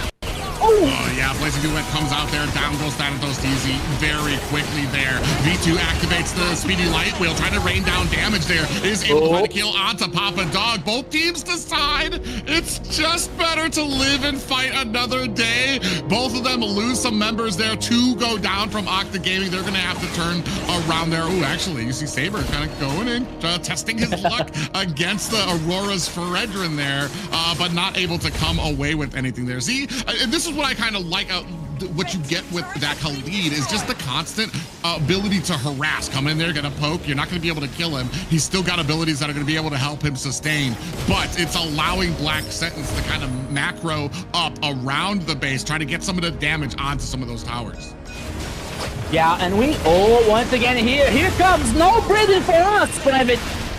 Oh, a little bit of the greedy play there comes out from Aurora. Goes in there for the purple buff, gets taken out there. Now that's going to cost him Irwin as well. 2 down for the side of a Black Sentence. And I want to say, when you go for those buffs on the enemy side, the rest of your team needs to be available, needs to be helping, needs to be kind of like stowing away the enemy for you. Right here, we saw maybe a little bit of a communication issue between Aurora and the rest of the team, but he had an entirety of Octa Gaming waiting there to put him down. Winds of Nature for carry. We also got that immune here for the gold laner of Octa Gaming. You know, it was just because I said it was done for Black Sentence. After I said that, Black Sentence make 2 mistakes here in the last couple of minutes later, you know, so they have to pay attention and they have to be aware, especially with the carry. But Saber, what are you doing there, my friend? Yeah, that's unfortunate. He's trying to find himself an escape, but Zushin Sky is right there to pull him back. A little bit of a fight up at the top. Thanatos TZ looking for an escape. Papa Dog disengages from that, but there's still 1 down now is Octa Gaming. About 5 seconds left on this Lord, and Black Sentence is in a great position to be able to kind of get positioning on it and be able to force away the enemy team. You can see Sky right there on the Zushin. Black Dragon is out. Looking for a target. Is he going to be able to find Sky? Comes in. You do see the glorious pathway now onto the back line of Octa Gaming. Lucy in trouble. Comes in. Gets taken out by Sky. And the rest of Octa Gaming looking for a disengage. In comes Saber. The enemy's actually very low, but Aurora finds the retribution, able to get the Lord, and Sky takes down a Saber. The rest of the team coming in. Final slash. Able to take down B2. Dynamos looking to, actually goes in, trying to put some damage down, finds a Sky. Glorious pathway is down, but it looks like Black Sentence able to clean up there. It's just Segan alone with 4 down for Octa Gaming. I mean, what happened to Saber? I thought Saber was about to ultimate in the Lord, you know, just trying to do some kind of disturbance in the force for Octa Gaming, you know, but instead of that, he didn't ultimate I think that it was against Papa Dog, you know. So there was no follow-up, there was no damage caused by Octa Gaming here. But now here comes the pressure in the mid lane, where the Lord is heading on the top side for a Black Sentence. Can't be the final push here, my friend. Oh, well, I mean, they don't have the mid lane kind of synced up with the rest. The Black Dragon's going to go out there, but he's not going to be able. He's just trying to defend. Oh, actually, Blazing Duet comes out there. It's going to be able to shred down the Black Dragon. Lucy goes down. Sky's right there to pick up another kill. 12 and 2 for 13 and 2 right now for Sky, who's a maniac. And B2 goes down as well. 3 down for Octa Gaming. And Black Sentence is at the gates looking to siege Octa Gaming in here. Can they close it up? Thanatos TZ looking to try to stave off this push, but smartly and wisely, Black Sentence, they run out of minions, and they're going to go ahead and clean up the jungle on their way out. No many for Zushin here, but now they continue the pressure. Guaranteed super minions in the mid lane. The only turret left here is in the bottom lane here, the turret number 3, but it is injured here with half of HP. The base is still it's basically open for Octa Gaming here. A Black Sentence leading the game, dominating the pace here. The goal lead heading almost to 6k of a goal lead here for a Black Sentence. Another Lord comes up in 3 seconds, and they have the advantage. They have the map control here. You know, for Octa, I think that for Octa here, a win condition, it is to protect V2 here, to make him comfortable, to make him confident to cause damage in the team fight. But it's also very difficult for them because here Lucy can't be the first victim. Oh yeah, you can see the Black Dragon coming out there, but that was used more defensively because of all of the damage that Lucy was taking. That means he's not going to have it for the next fight. And speaking of which, next fight is already here. Thanatos actually looking for an escape as he scraps with Papa Dog. 4 seconds left on this Lord, and you've got Papa Dog, who's kind of tucked tail right now. He's going to be looking to try to get some of that health back up. He is up, and you see Lucy actually got caught. Papa Dog actually goes into the bush, and the rest of the team locks on the Saber, looking for an escape. Zushin's right there. Sky spraying on some of that damage, trying to get those stacks on there. All the while, Black Sentence doing a great job working on this Lord while still zoning out Octa Gaming, and there is another Lord collected for Black Sentence. It was a nice job here for Black Sentence to zone the games for Octa Gaming here, forcing them to use the ultimate. So losing the resources here for a possible team fight for the Lord. And now the Lord heading for the mid lane here. We can have the final push once again, but now it's for Black Sentence, Private. Yeah, and they're looking to close this game out. Black Dragon is out. Ooh, Saber tried to come in with some damage, but gets bursted down. Lucy in trouble here, getting a chunk of damage down. Minions now at all corners of this base. It does look like Octa Gaming was able to take down the Lord. They got a little bit of a defense there. Irwin takes a chunk of damage on the front end there. Does have the immortality from the back end. Lucy looking for an angle, but gets caught by Black Sentence. They read it out there right away. This is going to allow Thanatos TZ to come in. I don't believe that. Looking for some damage. V2 finds some damage onto Aurora. No way. Octa Gaming trying to turn this thing around, but it doesn't look like Sky. Oh my goodness. On some of that damage. Just Sky alone. 4 down for Black Sentence, who looks like they overstayed their welcome at the base. Sky able to answer back at Saber.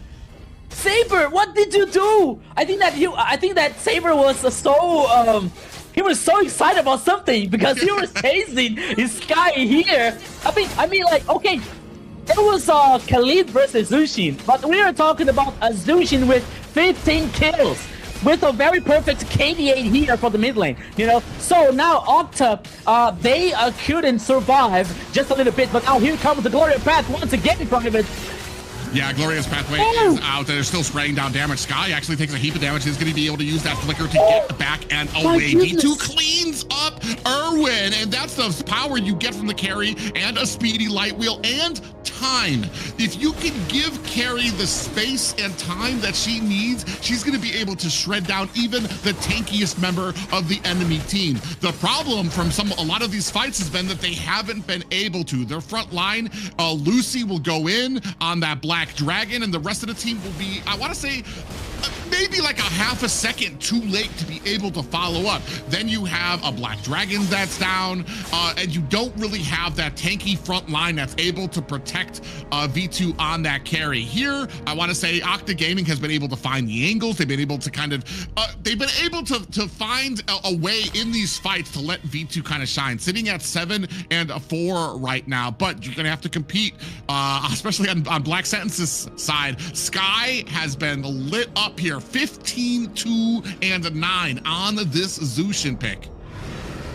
Yeah, come on, Private, help me out here. I don't want to believe that Black Sentence is going to lose this game. You know, after all that we saw in this game here, and now Octa feel more confident. They already started the Lord here. Of course, we will have a fight back here for a Black Sentence, but now the Lord is already out of the pitch. That can be a possible future team fight. Let's go, Private.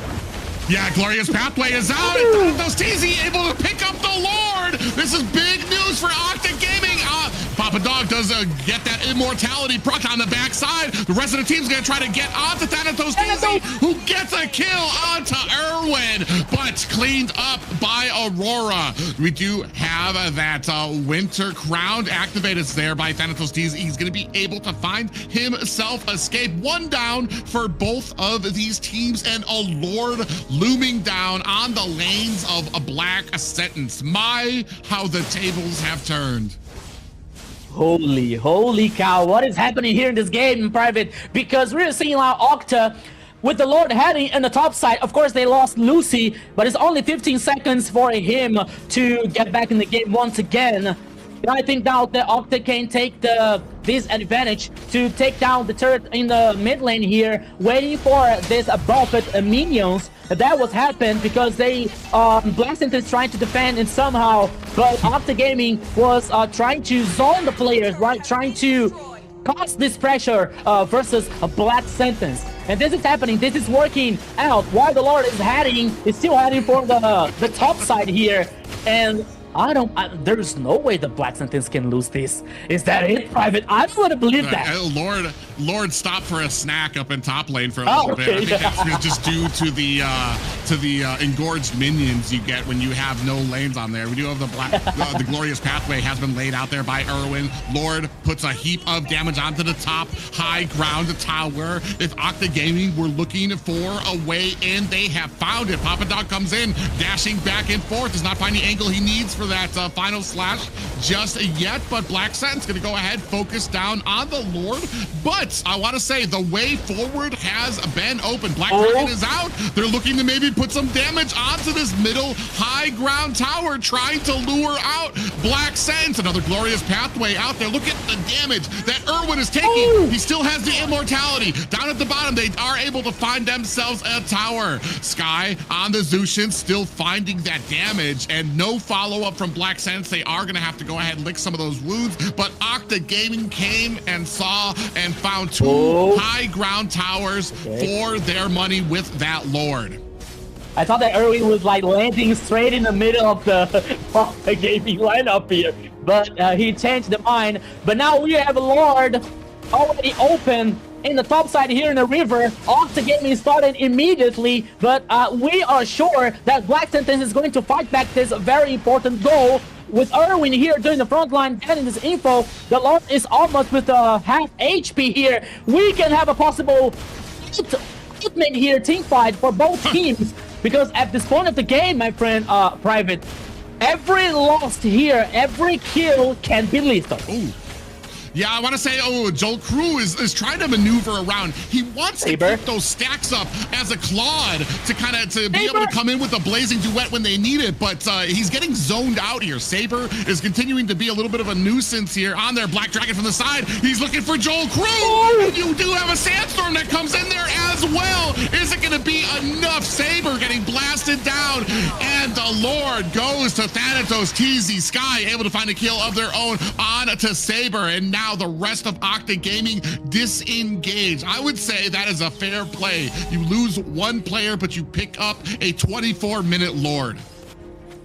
Yeah, the Lord was once again guaranteed by Octa Gaming here, but I don't think that is gonna work for something, because Saber, sorry, was taken down here. So Octa Gaming has this this situation that is one player less to try to do something, you know. But we still have, okay, Thanatos, what are you doing there, my friend? Oh. Yeah, he saw his life flash before his eyes. Yeah, Black Dragon is out there trying to cut off the escape. Lucy goes in, is able to kind of find themselves a way back there, but almost a little catch up there. Thanatos does have, especially on Asuyu, does have a myriad of different escape options that he needs. Look at Octa Gaming really pressing onto this mid tower as V2 trying to put on some of that damage. All the lanes are starting to come in, top and bottom. Lord up at the top. Will Black Sentence be able to live to fight another day? Their future for this series landing up on this fight as the Lord down to 50%. Glorious Pathway is out. Aurora tanking up onto the Lord. Sky comes in from the side, looking for an angle. Lord is down, but the pressure starting to mount into the mid. Down goes Joel Crew. This is the opportunity that they're looking for. You have a big amount of damage taken out for Black Sense. Black Dragon swooping around. In comes the Sky with that ultimate, and that is going to be game 2 going to Octa Gaming. Victory! My eyes see. My eyes are watching, but I can't believe my eyes. Zina, please help me. I can't believe my eyes. I can't believe my reality. I can't believe what happened. Yeah, I can't believe they turned that around. They were coming up strong. Black Sentence was doing an amazing job with the trio of Claude, Fredrin, and Zushin in the start, but for some reason, Octa was able to turn that around. What did I say? They know that their draft, they know how to counter it. So I think they came back around with that. It's unfortunately for when it comes to the draft of Black Sentence, I mean, they did everything that they were supposed to, except they let the game last too long and they didn't close it up when they should have. When you're getting to that late game, especially against the carry and the amount of damage that she was able to do, and not just that, but the way that Octa Gaming was scouting for information, making sure that they could find, where's the Claude? Are we ready? Black Dragon comes in, you mix that in with the Raging Sandstorm. They were all over him. They knew exactly what they needed to do to find that win condition, and that was to be able to take down the Claude. They found him, and that was another successful Lord take for them. Yeah, you know what? I'll take this time here to say, Sagan, I'm sorry. I'm so sorry, because I was thinking in the game, and I was about to say that maybe Octa, they couldn't win this game so early if Sagan if Sagan choose Valentina, for example, you know, because I thought that Valir wasn't working out so well in that composition. But in the last few minutes of the game, he did it so well, protecting the carry, you know, especially using the second skill to disengage, to protect, to peel carry, to let him working very well, you know, like to let him causing damage. And it worked so well for Octa Gaming. What a resilience, what a mind fortress for Octa Gaming here, you know, because I don't know, guys, I don't know about you guys, but for me, I think that maybe I'm the 15 minutes out of the game and say, okay, guys, it's done. Let's think about the other game. Let's think about what's next, you know, because I think that we don't have a chance in this game, but they were so strong. They were so mind protective that they could win the second game, Zina. Yes, the carry. You let that carry build up. Later in the game, she's gonna shred those melee heroes, and that's what she did right there, right, Private? Yeah, when it comes to information about these teams and what they use to describe themselves, I believe Octa Gaming said, and I quote, "The words that describe our team are our communication and discipline."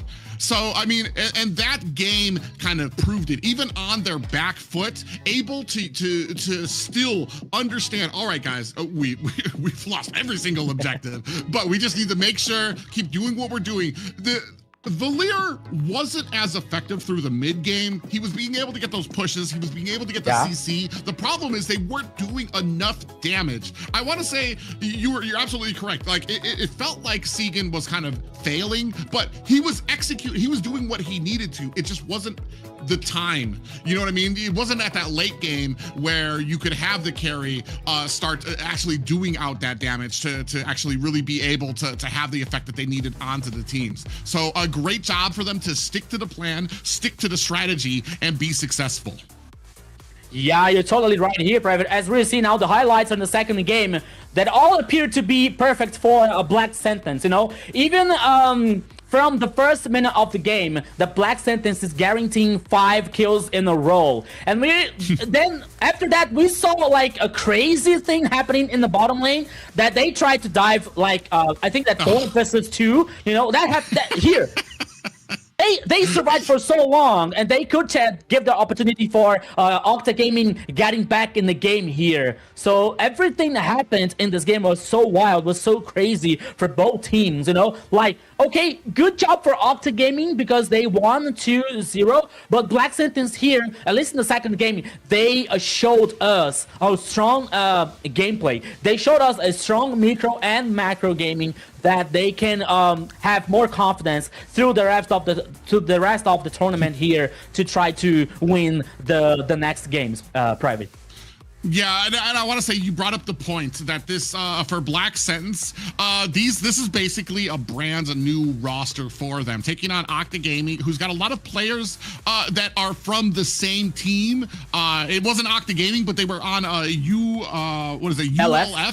Yes. So they have that history together. And I want to say, especially when it comes to that diving underneath the turret, things like that, it takes experience to understand your team, to understand what can we do? Can we go in and can we win this? And can we win this quickly? Before, you said it was a 2-on-4, but by the end of that, it was a 2-on-4 the other way because the Octa Gaming was able to kind of come back and clamor around to be able to close the distance on that turret because they saw what was happening and they were able to come in for the save. And that's what you get with a team that has experience, a team that has played together before. And here, MVP, I don't think it's a surprise to anybody. Yes, we have this carry as our MVP. V2 has brought it at the end. He was able to secure the win for the team of Octa and did an amazing job, right, everyone?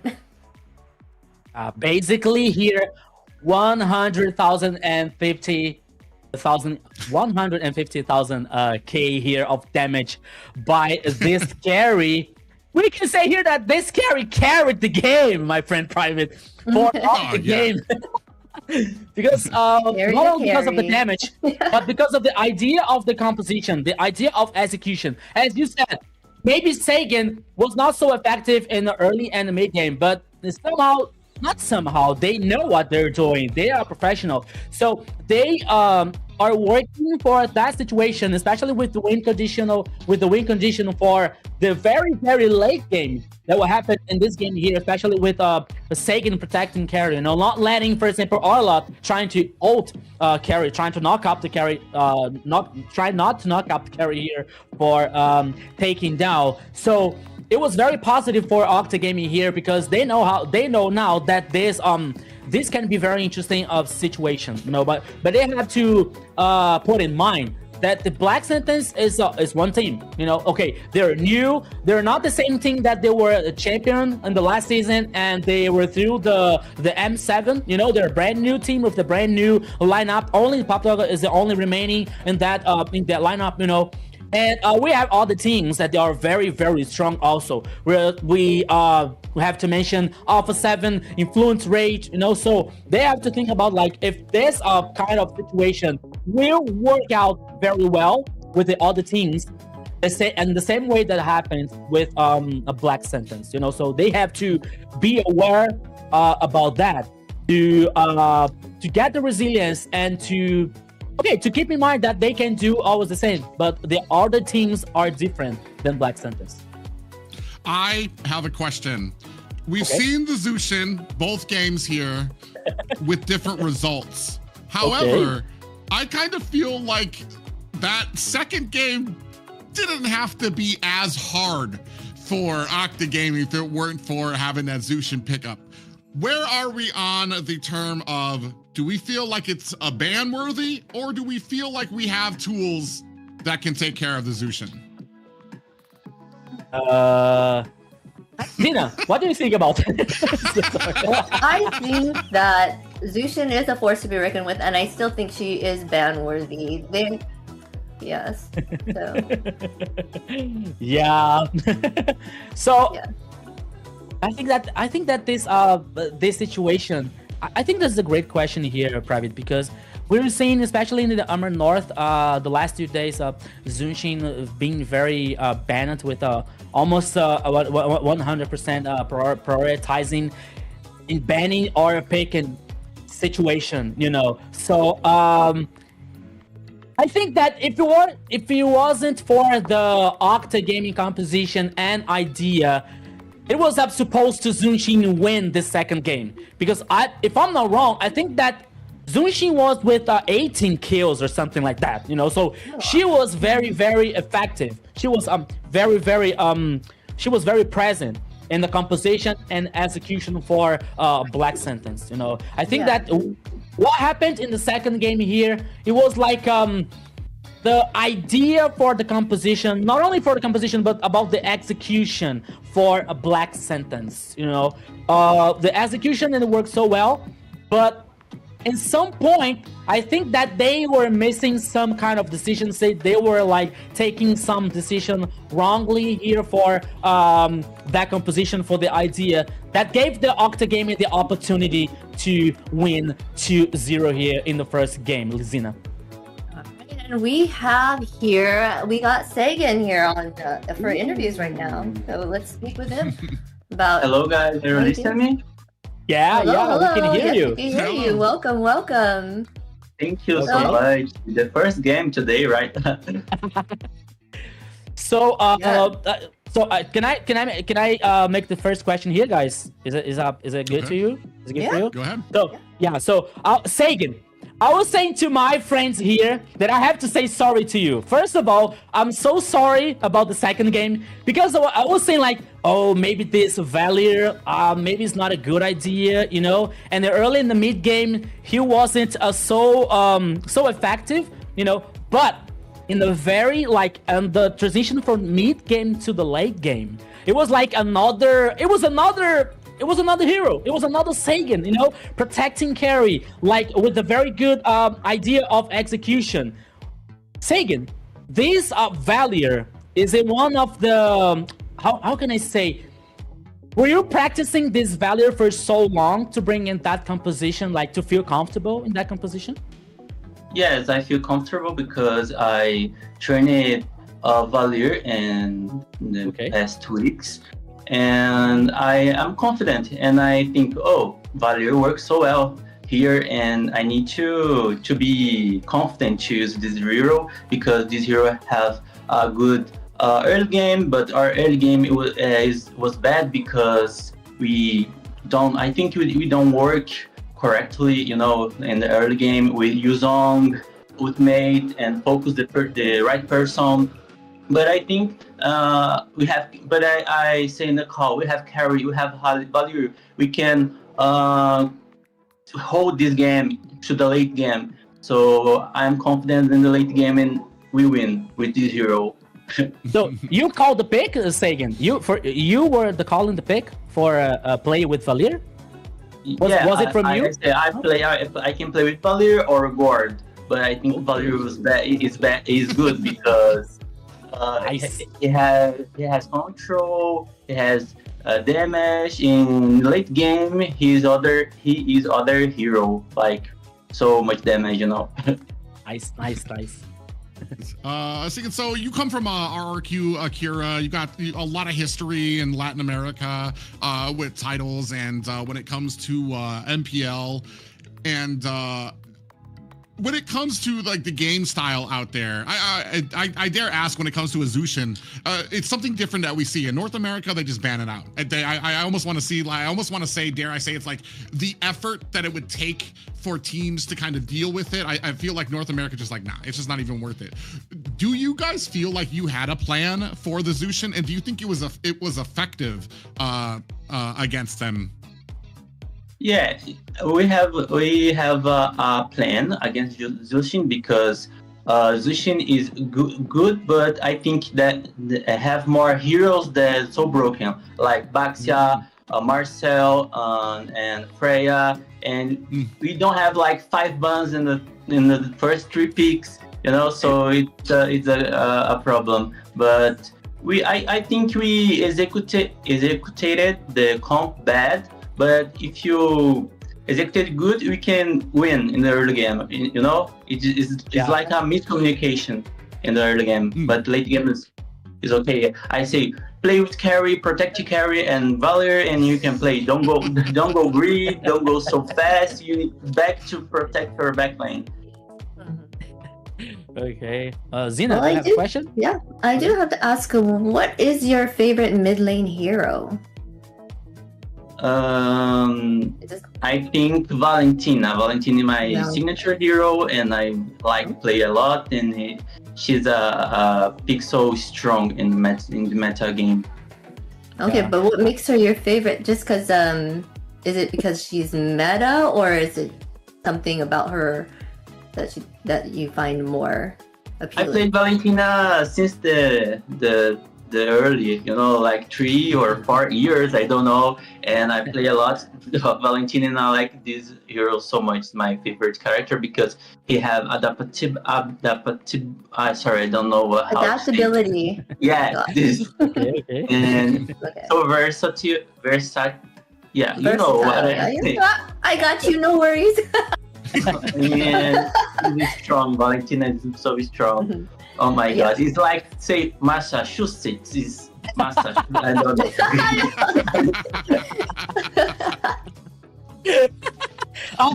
I can see you, my friend. I can see you. I know you struggle. You know, I know how it's hard to say this kind of words.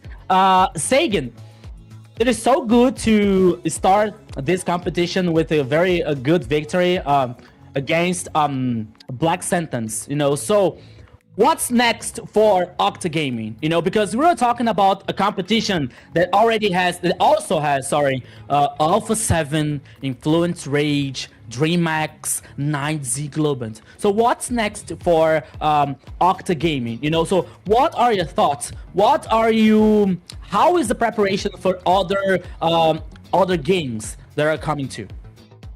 I think we are prepared for the other games, and there are so many teams with potential players, and they are so strong. But I think we need confidence and play well against these teams. We cannot do the so much mistakes. You need to do the right focus and mindset needs, you know.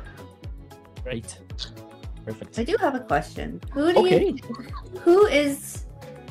think is gonna be the most hardest for you? Who do you think out of all these teams will be your most greatest and difficulty to go against? The mid, right? Mid lane? Oh no, just in general, the teams. General. Okay. Yeah. I think Alpha 7. Alpha 7. Strong. Okay. Oh wow. Nice. Okay. Alpha 7 was strong in North and in South as well. Then they have so players good and need to be prepared to play against them. Yeah. Sagan, a spoiler alert. Besides Valier, do you have another surprise for us? I cannot say this. You can see don't want to give out secrets, you know. can see the next match, okay? Oh, okay. So Sagan, thank you. Thank you so much for your time. Scoop. Yeah. Sagan, do you guys have a final question for Sagan, or we can? Is it No, good he for you answered guys? everything I wanted to know. Okay. I'm very excited to see how you guys do. It was a very impressive game. Like I said, the discipline that you guys showed was immense there, especially seeing you your way through to get to that late game to be able to kind of push your way forward and be victorious. So congratulations on a well-fought victory. Yeah, congratulations, Sagan. Thank you so much for your time. Did you have any Congratulations for the shout-outs? victory. Sagan, did you have any shout outs that you want to give out to anyone? Good. I am thinking. No, I think you need to just focus. You know, like everything will be good. Focus, guys. Yeah. Good. Yeah. Okay. Thank you, Sagan. Thank you so much for your time. Congratulations for the victory. Thank you for meeting with us. I hope to see you next game. Bye bye. Good luck. We hope to see you. That was Sagan, the mid lane for Octa Gaming, that burned my tongue here, especially in the second game in Valier, and it worked so well on that composition. So that's it.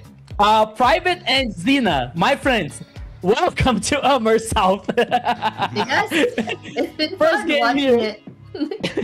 Yeah, the first game was like just a little bit idea, right?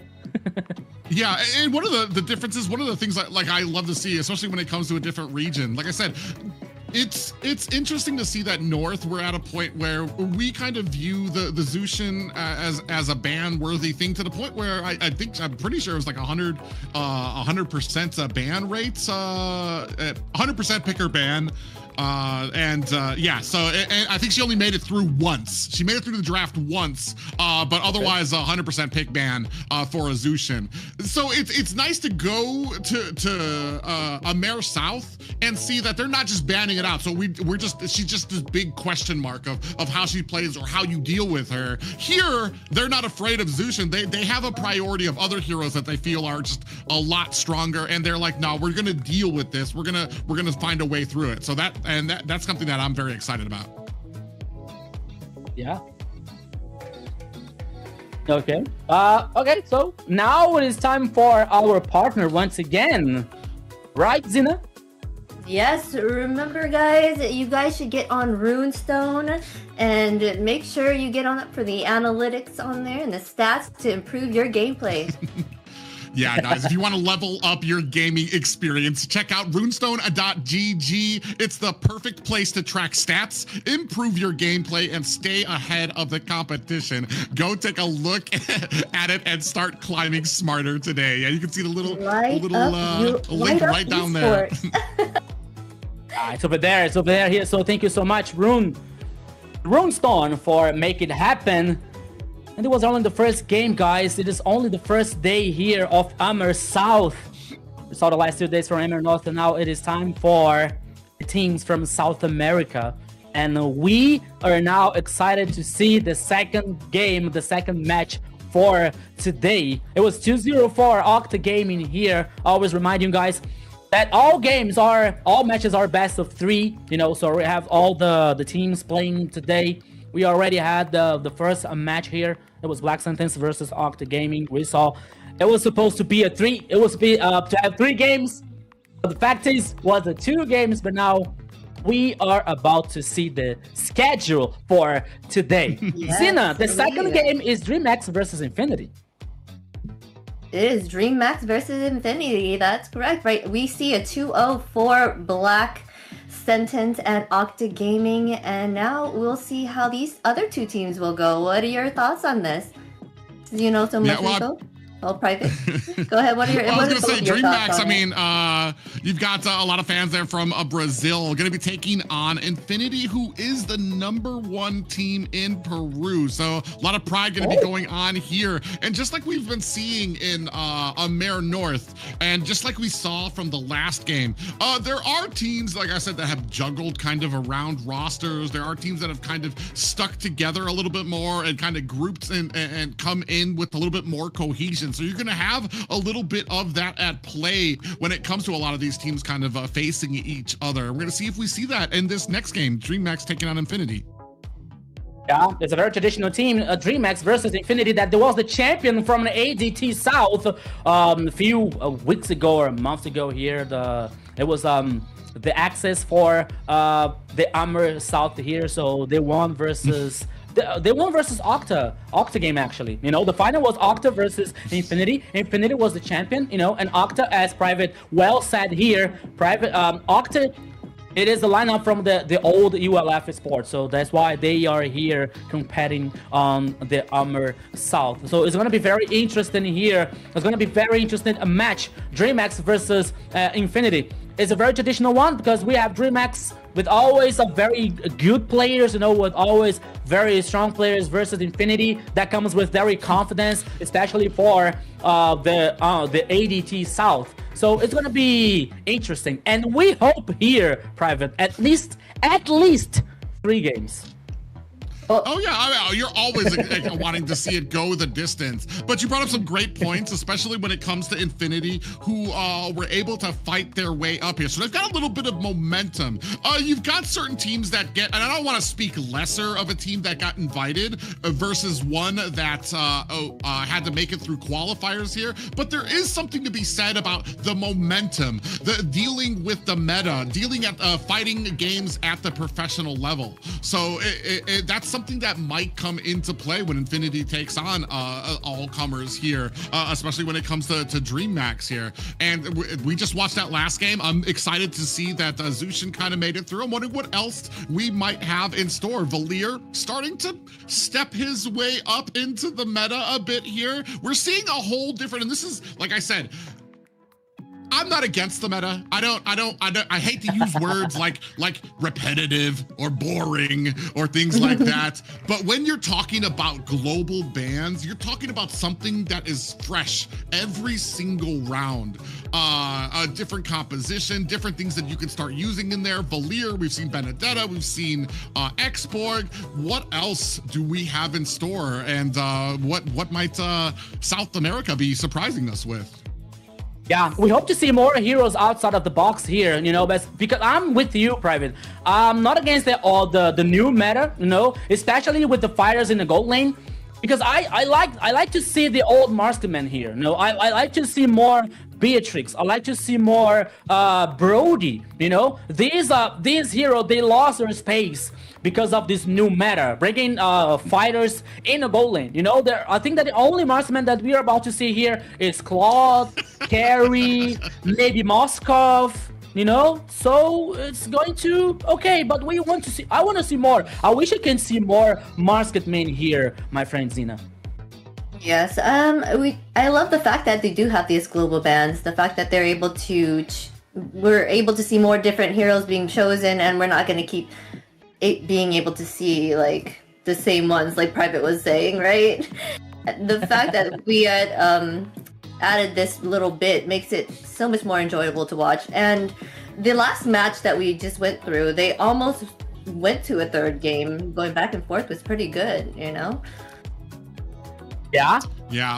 Well, without further ado, ladies and gentlemen, let's get right into the lineups of our upcoming match. It's going to be Dreammax. King bringing up the XP lane, Jump Style in the jungle. It's going to be Chakite in the mid lane. Bear with me here. Quimera in the gold lane, and Blink in the roam.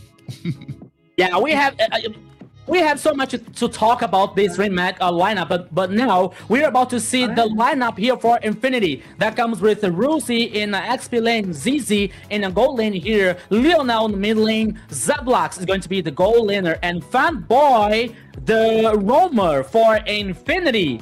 The former champion from the ADT South coming up here on the AMER South for playing versus a Dreammax, and this is going to be wild. And right into the draft. Yeah, ladies and gentlemen. Okay, Private. First of all, Private, what do you want to share? Okay. Oh, I was gonna be. We talked a little bit about some of those outside the meta pickups, and I was gonna ask Zena, what's the outside the meta pickup that you want to see? We talked about the gold lane. Where do you think an outside the meta pick might go there, and why is it not Hanabi? Oh man, okay. It's gonna be Hanabi, you know. I think Odette would be an amazing choice here. Oh my god. I love Hanabi. Don't talk about Hanabi here. I love Hanabi. Right? I love her. Awesome. I love her. Odette is awesome. Yeah. But totally can be shut down so quick, Odette. So I don't think she's gonna be chosen here. I thought it was I thought that it was about to say Mia, for example. You know, like, okay, Hanabi. Hey, I love Mia. Okay. Oh, but now she loves Mia. Okay. I like Mia. But guys, talking about the draft here, we are seeing something different because Infinity here comes with Marcel and Guinevere from banning here in the first phase, while Dreamax are going to banning, or they banned already, sorry, Fredrin and Abaxia. But Xena and Private, we have to talk about this Dreamax lineup because, for example, King, they role swap. You know, he was the jungler in the last season, okay? Actually, he played the jungler in the last few years, you know? When he was champion with RRQ Akita, he was the jungler, you know? And now, he changed. He moved to the XP laner, right? The jump style here with, jump style was, he was the jungler of the first team that was a champion in the first season, on the first MPL.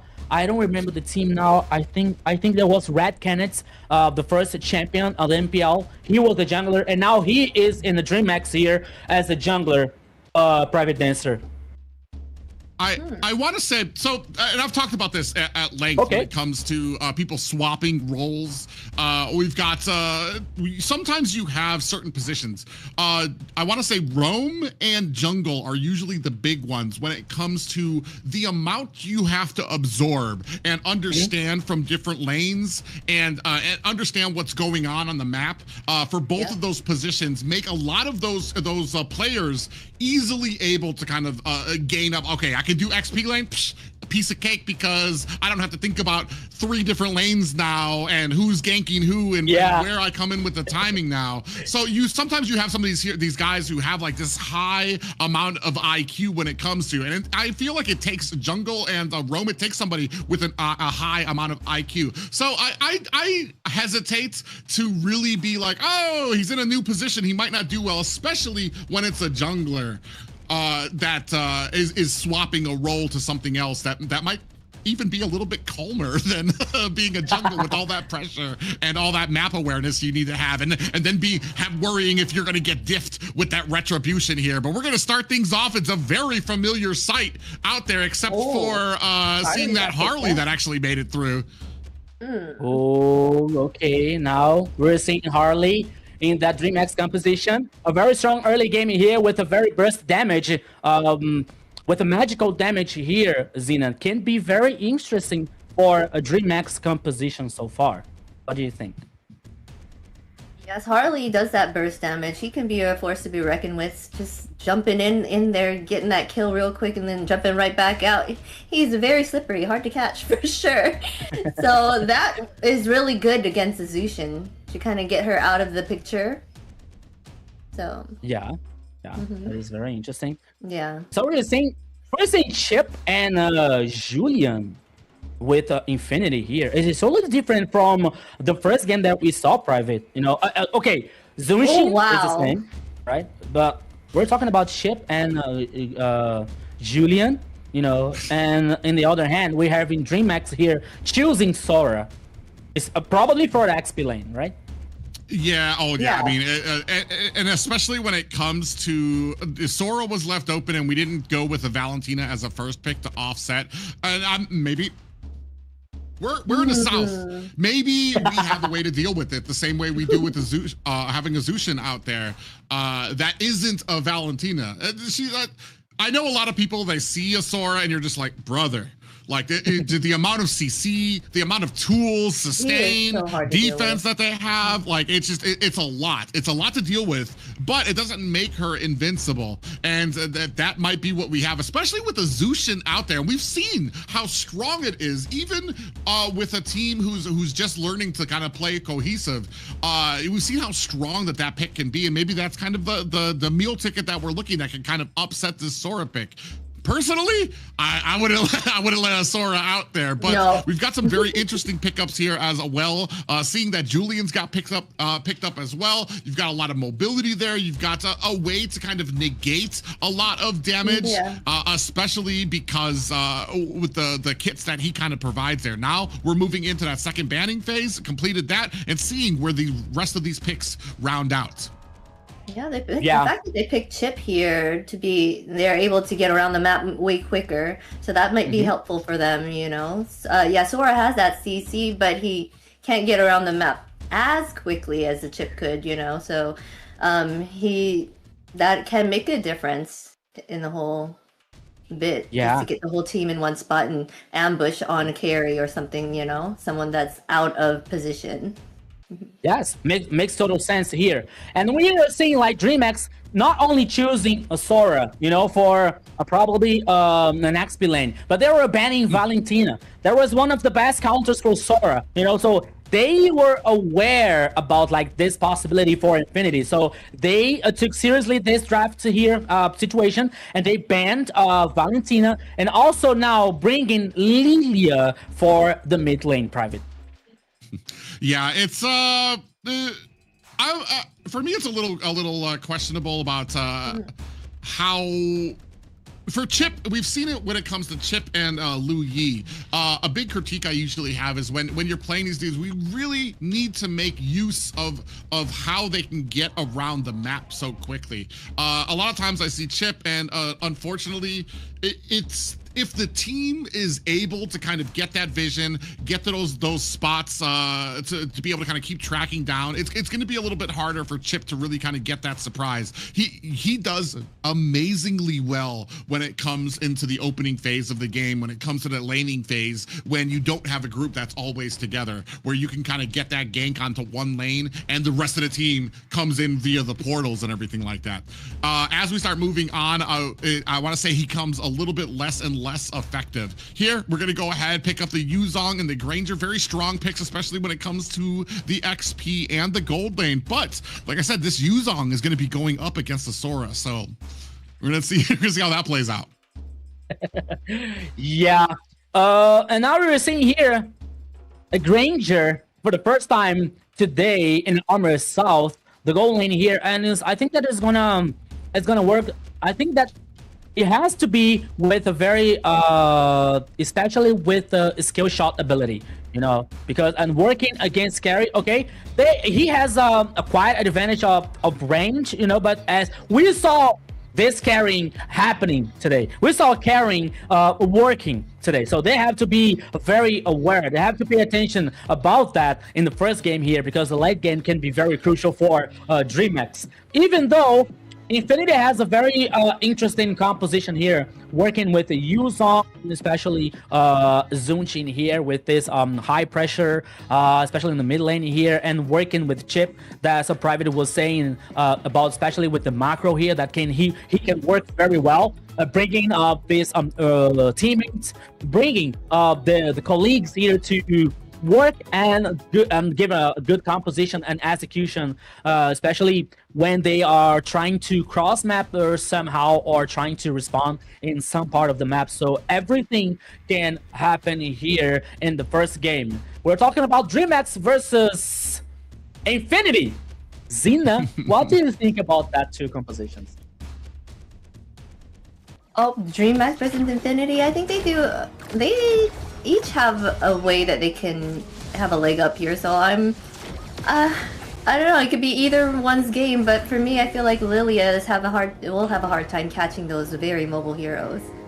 Okay. Yeah, ladies and gentlemen, we're going to go ahead and start things off here with the bang. You can see already Dreamax trying to get a lot of information for their team to kind of know where they are on these buffs. Already Blink doing a great job. That's the value you get out of it. Khalid being able to kind of traverse the map very quickly. That huge amount of threat that you have with the damage he can do, especially Julian. He does have a good kit for trying to escape, but he, after all, at the end of the day, is still a very squishy jungler.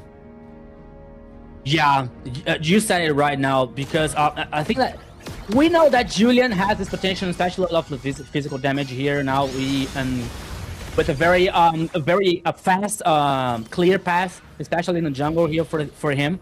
But he has this situation, you know. He is not allowed to be more aggressive. You know, he's not allowed to like face check something, because he can be surprised and he can be knocked it up. He can be surprised somehow here and not impact in a positive way for Infinity. So he has to be careful. He has to take care about that. We're talking about now the first turtle in the bottom side here of the river that Dreamax already started. Fanboy had this info, but Julian is a little bit far. I don't think that would... okay, there were no fight back for Infinity here, Private.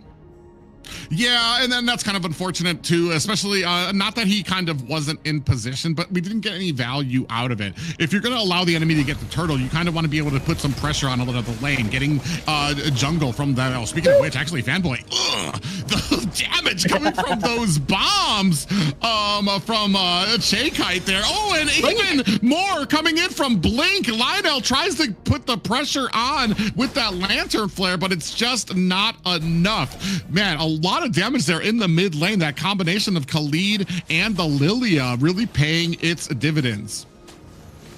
Yeah, we got like 3 minutes so far. It is even, especially when the kills here, no kills for any team.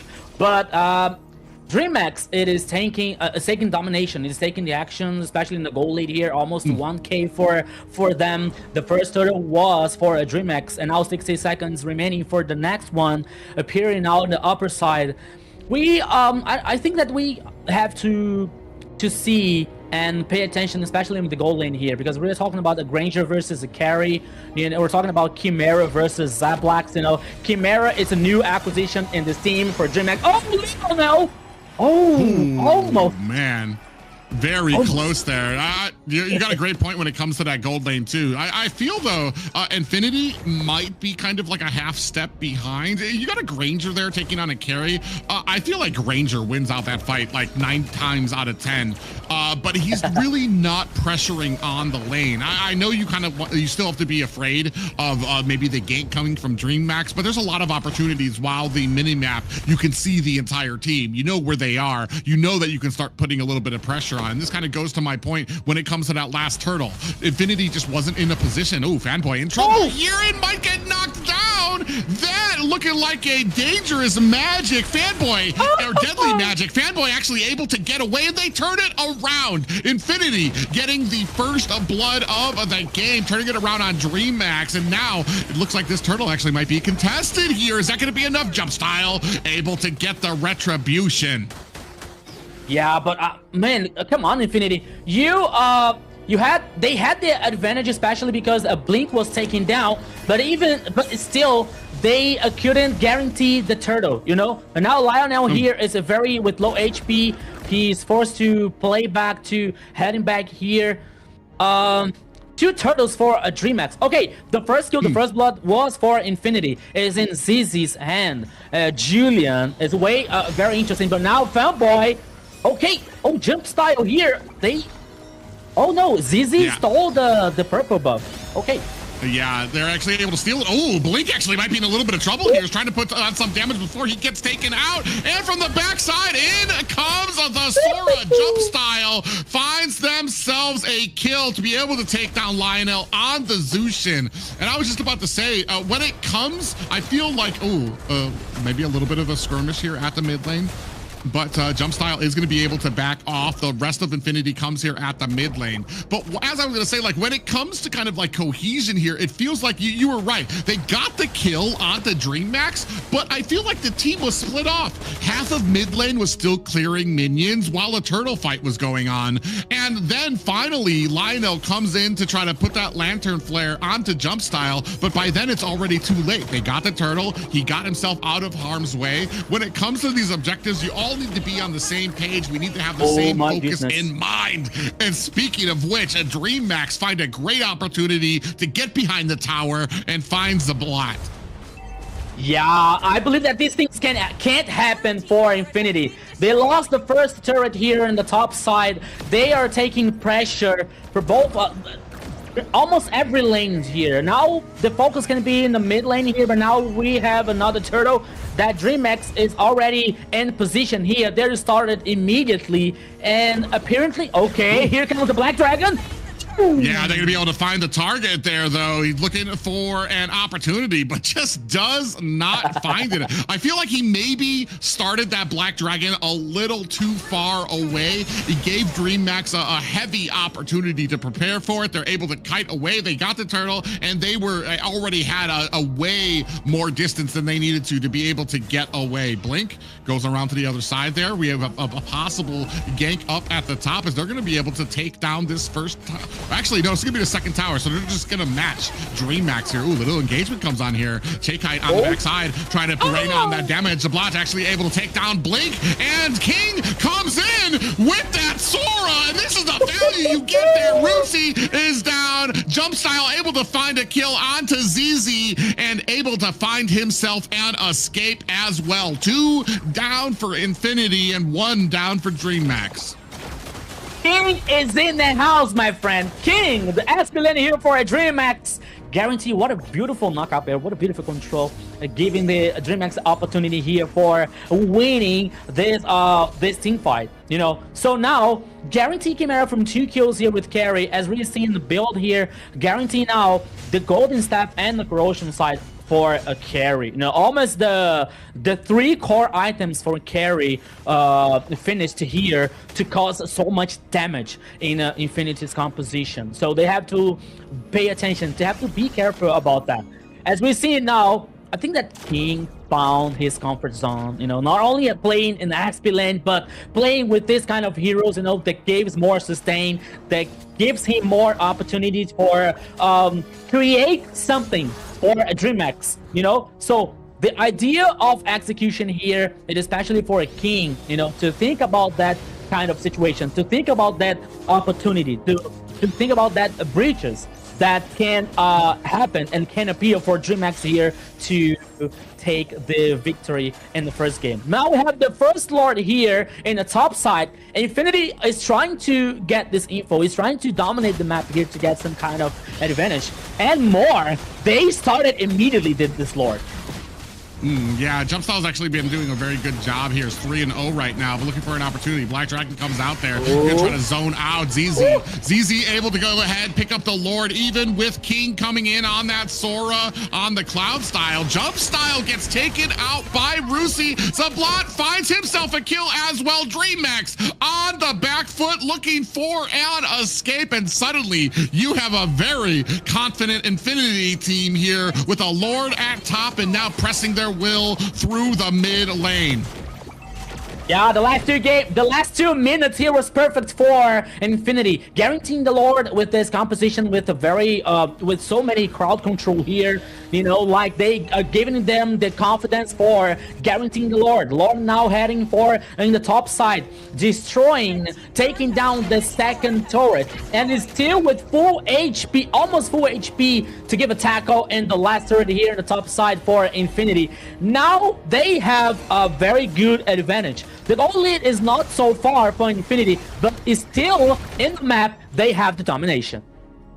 Yeah, and I want to say this, it's a great setup when it comes to Infinity. Unfortunate for Dreamax, I feel like Jumpstyle kind of gave himself away a little bit too early. He went in with that teleport on the Harley, gave his position away very early, and when he stepped back, immediately the Black Dragon came out from Rusi to go ahead and zone him out even further. That allowed them to get the kill onto Jumpstyle. That allowed them to get the turtle. It allowed them to get the Lord there, and look at the difference on the map now. You're almost down to the final 3 towers for Dreamax. Yeah, we're seeing the items also here. Hunter strike for Granger. Oh, I forgot the other item. Oh, Sky Pierce, and I think the Demon Hunter or Granger also. So he's a very strong hero here so far for Infinity. So the idea here now, I think for Dreamax, because their composition is not, they don't have a very hard engage here. They don't have a very crowd control idea for that composition, you know, so they have to think about, and they have to be more aware about what are they are supposed to do in the map. Even though we are seeing Infinity more confident, we're seeing now Infinity gain map domination, taking the actions, putting the cards on the table, with Leonel here with Zunshin so confident because he knows that he can do some kind of control, especially with the lantern here for Zunshin. But now Infinity is playing with patience, is playing with a strategy here to try something nice. Maybe a pick off here in a Blink or Jump Style can be a very good opportunity to guarantee a second Lord for Infinity. Yeah, and I feel like Dreamax, they just need to kind of take a step back and kind of play to their win conditions. Your initiating factor cannot be Jump Style on this Harley. You can use Blink. You've got a lot of answers. You've got King on the Sora. You've got Blink on the Kalito. Speaking of which, you have a Black Dragon coming out here now looking to try to put the damage on there. Putting it onto ZZ, able to find a kill onto Blink, looking for an escape. Down goes King. Zablat able to find himself a kill secured as well. That is going to be 2 down for Dreamax. Do they dare? Jumpmax hiding in the bush, looking for an opportunity. He's got great vision of it. None of Infinity is checked. Jump Style comes in, steals the Lord, and he pays for it. But he says to Valhalla, because that is where warriors go when they die. Oh God, I'm so sorry about that, because I don't know if he stole the Lord with the Retribution or the first ability, because I saw some cards over there, you know, so it was a very good situation for Dreamax. It was a very interesting stealing here, but they lost the Jump Style in the process. So it's still Infinity are the superior numbers, but they're not okay. They are being surprised by Dreamax. Oh my goodness. Okay. So now they play safe. Dreamax forces Infinity here to play back, to get back here, while they are losing the turret number 1 in the mid lane, and Dreamax won't stop. They want more, Private. Yeah, and unfortunate for Infinity. They did the right thing. You saw that fanboy on that chip was trying to check bushes, but what you also want to do is slow play the Lord until he's been able to give you the okay and let you know, okay, I've checked everything. There is not a Harley lurking in these bushes to try to steal this Lord. And unfortunate, I feel like Infinity kind of jumped the gun a bit, and this is what ends up happening. Just like that, Dreamax is right back in it. More than a little bit of breathing room, they got themselves down. There's about 5 towers left on the side of Infinity. They are able to at the very least get themselves a little bit of wiggle room here to space it out. 8-5 right now, 42-38. So you still have a little bit of a gold lead mounting on the side of Infinity. But I mean, if you continue doing plays like that, Dreamax might be able to turn this thing around. And you know the worst part here, at least for me? I saw the replay and I'm still confused. I still don't know if it wasn't the Retribution, if it was the Retribution or the cards of Harley here that stole the Lord, you know, so it was like very, very fast. And they took I think that Dreamax bought just a little bit time here, like for that composition, you know, because now we're seeing Malefic Roar in the Malefic Gun, sorry, for carry is another item here, because as we saw in the last game, the team has carry. They have a very good win condition, you know. So Infinity has to think about something to neutralize this carry, because we're seeing Blink trying to protect. Okay, we don't have the same cards as the last game, like Valier, for example, protecting carry and other heroes. We maybe have this Khalid or even Sora here to trying to protect carry, you know. So they have to think about in a way, you know, to surprise this carry. Maybe with Chip could be one of these options here, especially working with these portals to surprise carry and surprise the composition for Dreamax. Well, that's why you have the Black Dragon out there, is because he's going to be swimming through the air looking for the carry, looking for that opportunity to try to get back. You see now he goes back there, but it's kind of a little bit wasted. They aren't able to get onto the carry just yet, but they are able to scoop up the Lord. Now trying to look for an escape. Rusi actually might be in a little bit of a trouble, and comes Blink and King trying to put on the damage. Chakite finds a kill onto Rusi. Flicker is out. Lionel able to kind of put on that suppressive fire with that lantern flare to hold off the rest of Dreammax. So it does look like they are, I mean, you see Fanboy still in this fight, still Fanboy put some pressure, but he might be thinking twice about it. Does have the immortality. King on the side gets hit up by ZZ. A lot of damage there, and the suppressive fire coming from Zablot there, and able to find a kill. You were talking about carry coming online. Zablot only needed the BOD to come online. He already had half of it, now putting on a huge amount of damage on this Granger. That's going to be another kill. Blink down for the count. 10-6 in favor of Infinity right now, as Dreamax have their backs against the wall. It's just Chimera here. Damage onto the tower, and that is going to be game 1 for Infinity. My goodness, what happened here in the first game?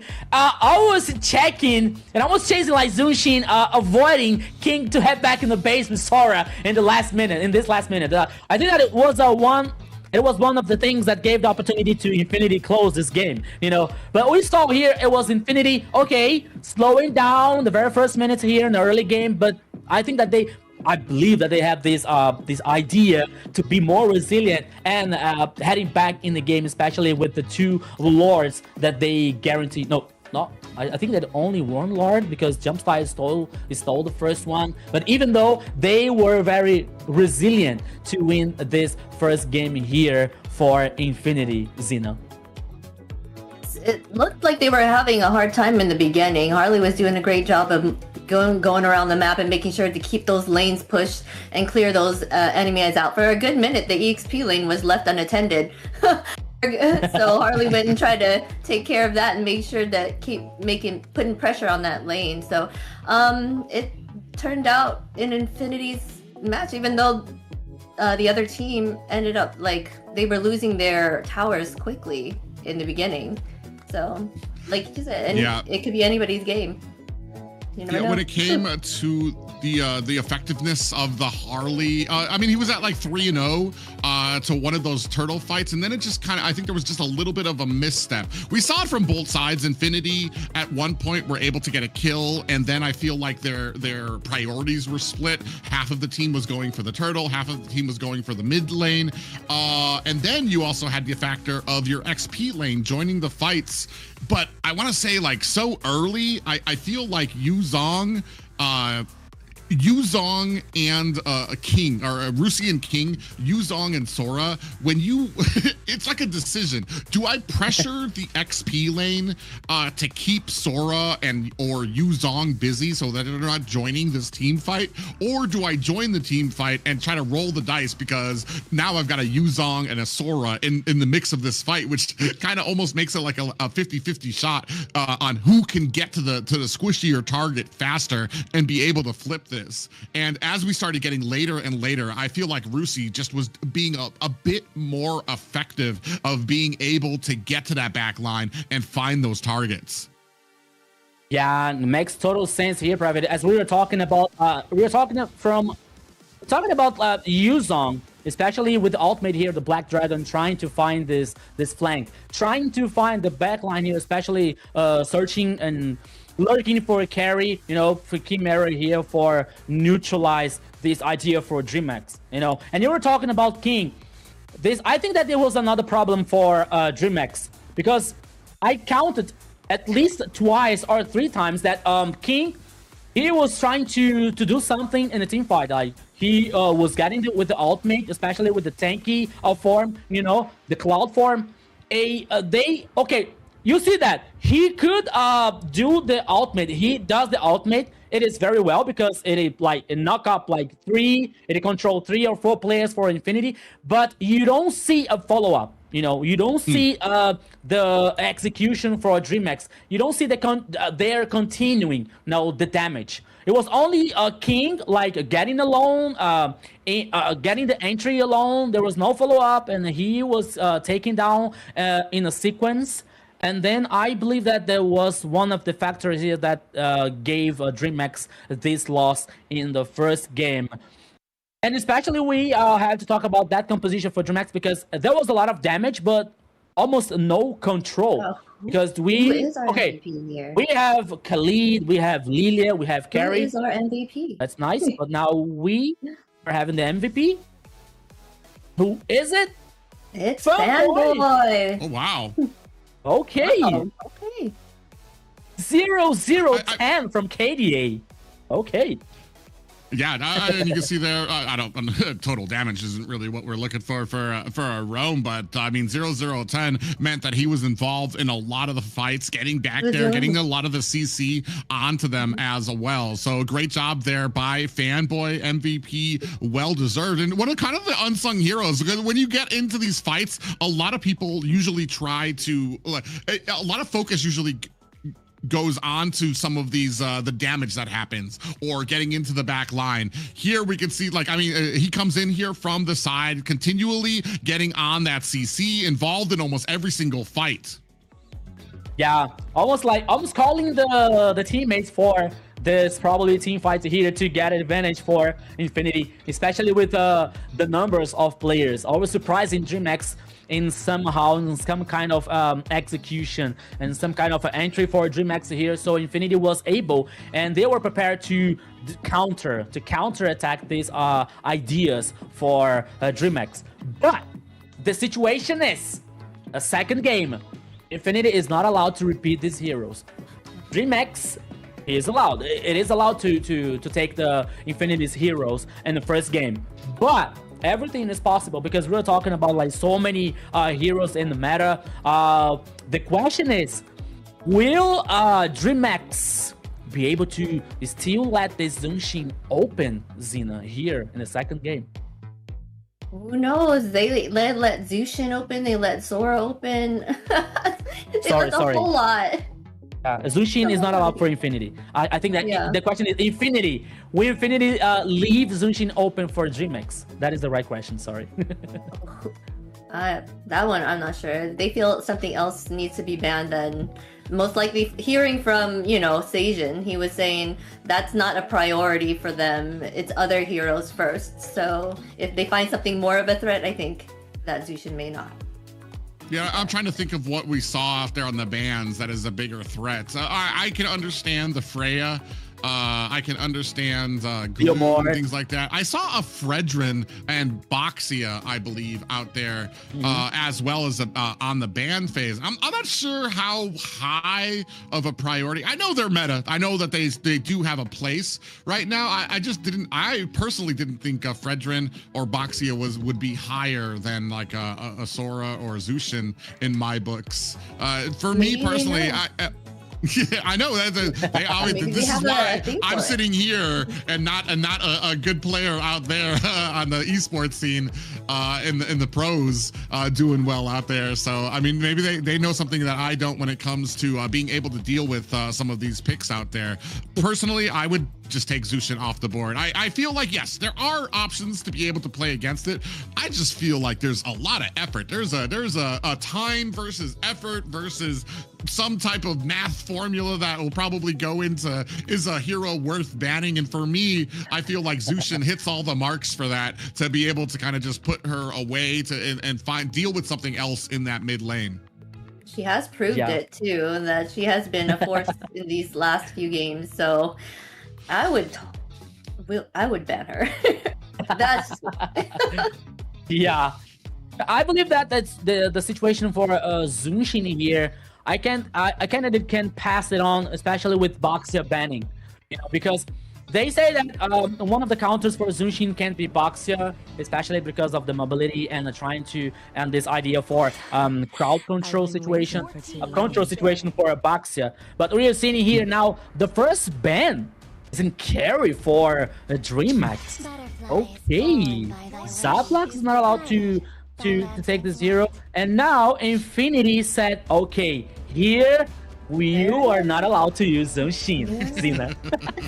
they're like, yeah, we're gonna take that out, thanks. I thought maybe they had something that they could have gave it to them and they knew a way to stop her, but I guess not. They're like, no, she's out. Yeah, Marcel's another one that's kind of high on my list there as well. Despite the win rate, I feel like Marcel's still... I don't get it. You don't get why he's banned or his win rate right now? Yeah, I think both, Why does... Okay. The rate of the banning rate and the win rate, because as we were saying in the last 2 days in the AMER North, every time that he was picked up, the result was not so good, like there was not in favor for the team, because I don't know if you agree with me, guys, but for me, Marcel, I think that he can be a two-side situation. He can be a very strong ally, but he can be a very strong enemy at the same position and the whole team. Exactly. Yes, because by the time he has a very strong,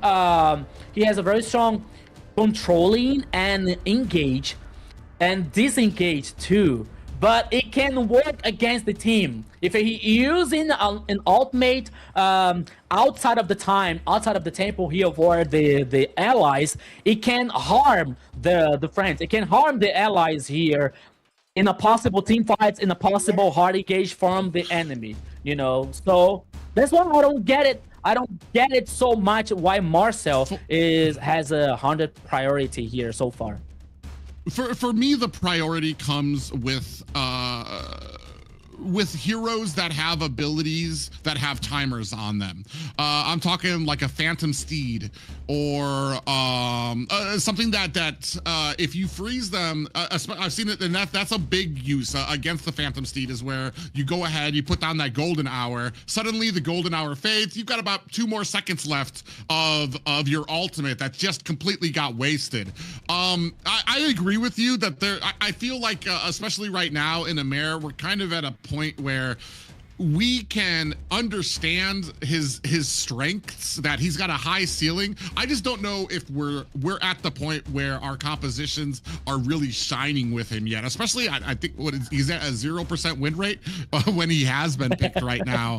So, but he's still people acknowledge what he represents. We're going to be a first timer getting a Boxia picked up here. He's actually been a very high priority here in the South when it comes to a lot of the bans. So it's very interesting to see him get picked up now. And on the other side, Fredrin and Uranus picked up looking very for Infinity.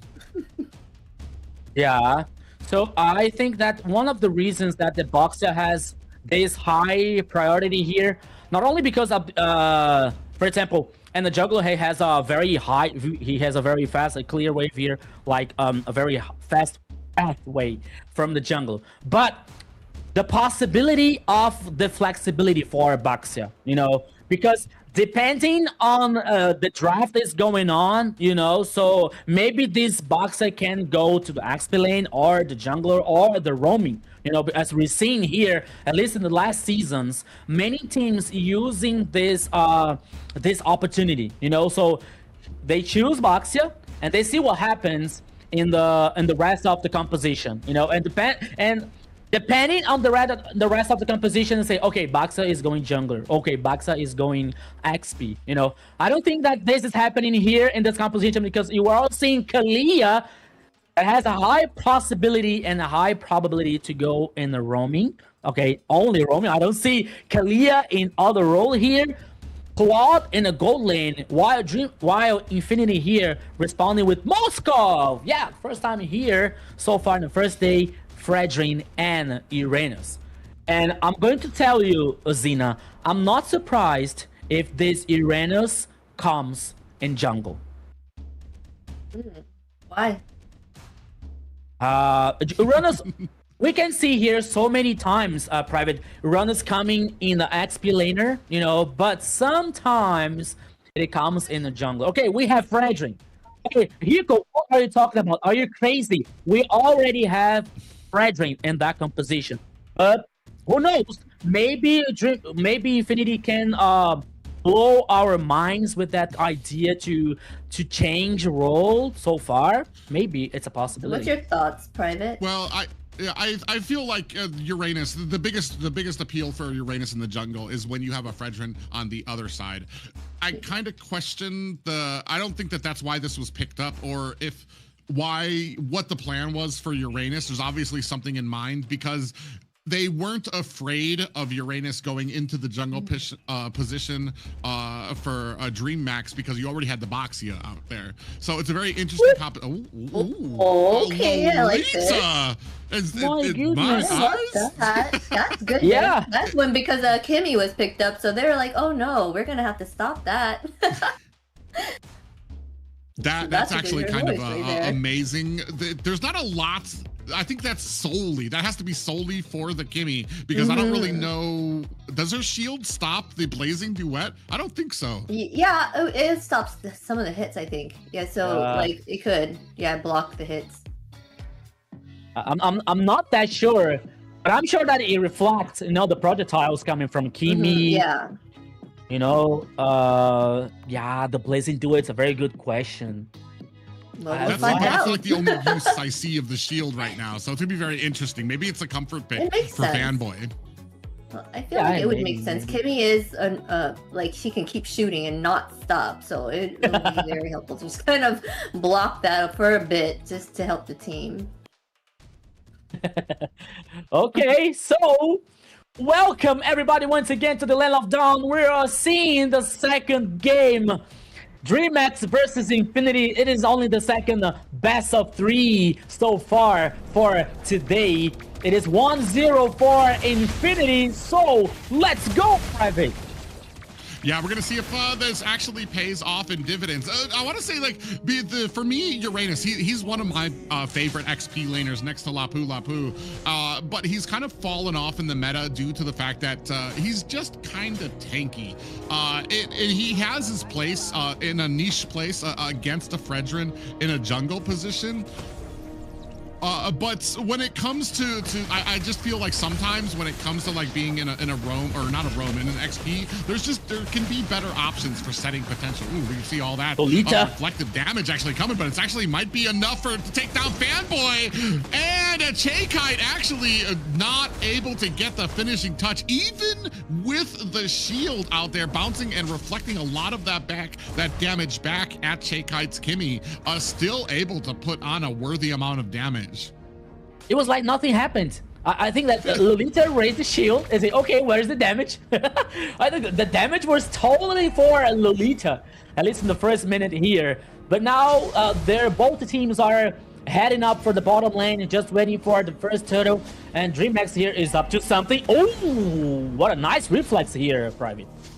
Yeah, Fanboy saw that coming from a mile away, able to dash herself away. So, I mean, it's been a while since we've seen a Lolita out there. Yeah, So, so it's going to be very interesting. I do like the setting potential from it. It's been so long since we've seen that actually come into play. So I'm very interested to see how it goes here, as we do have a lot of damage going on to Roos. He's going to find himself an escape. We do have the real world manipulation down there. King able to find a kill onto Roosie. The reset of the turtle, as Blink looking for a little bit of an escape, gets a little bit of that health back. The rest of Infinity looking to back off. Fanboy in there taking a little bit of damage. ZZ able to scoop up the turtle, and that is a little bit of a linger there for Dreammax. They were able to push away Infinity, but ultimately ZZ able to come in, find that retribution.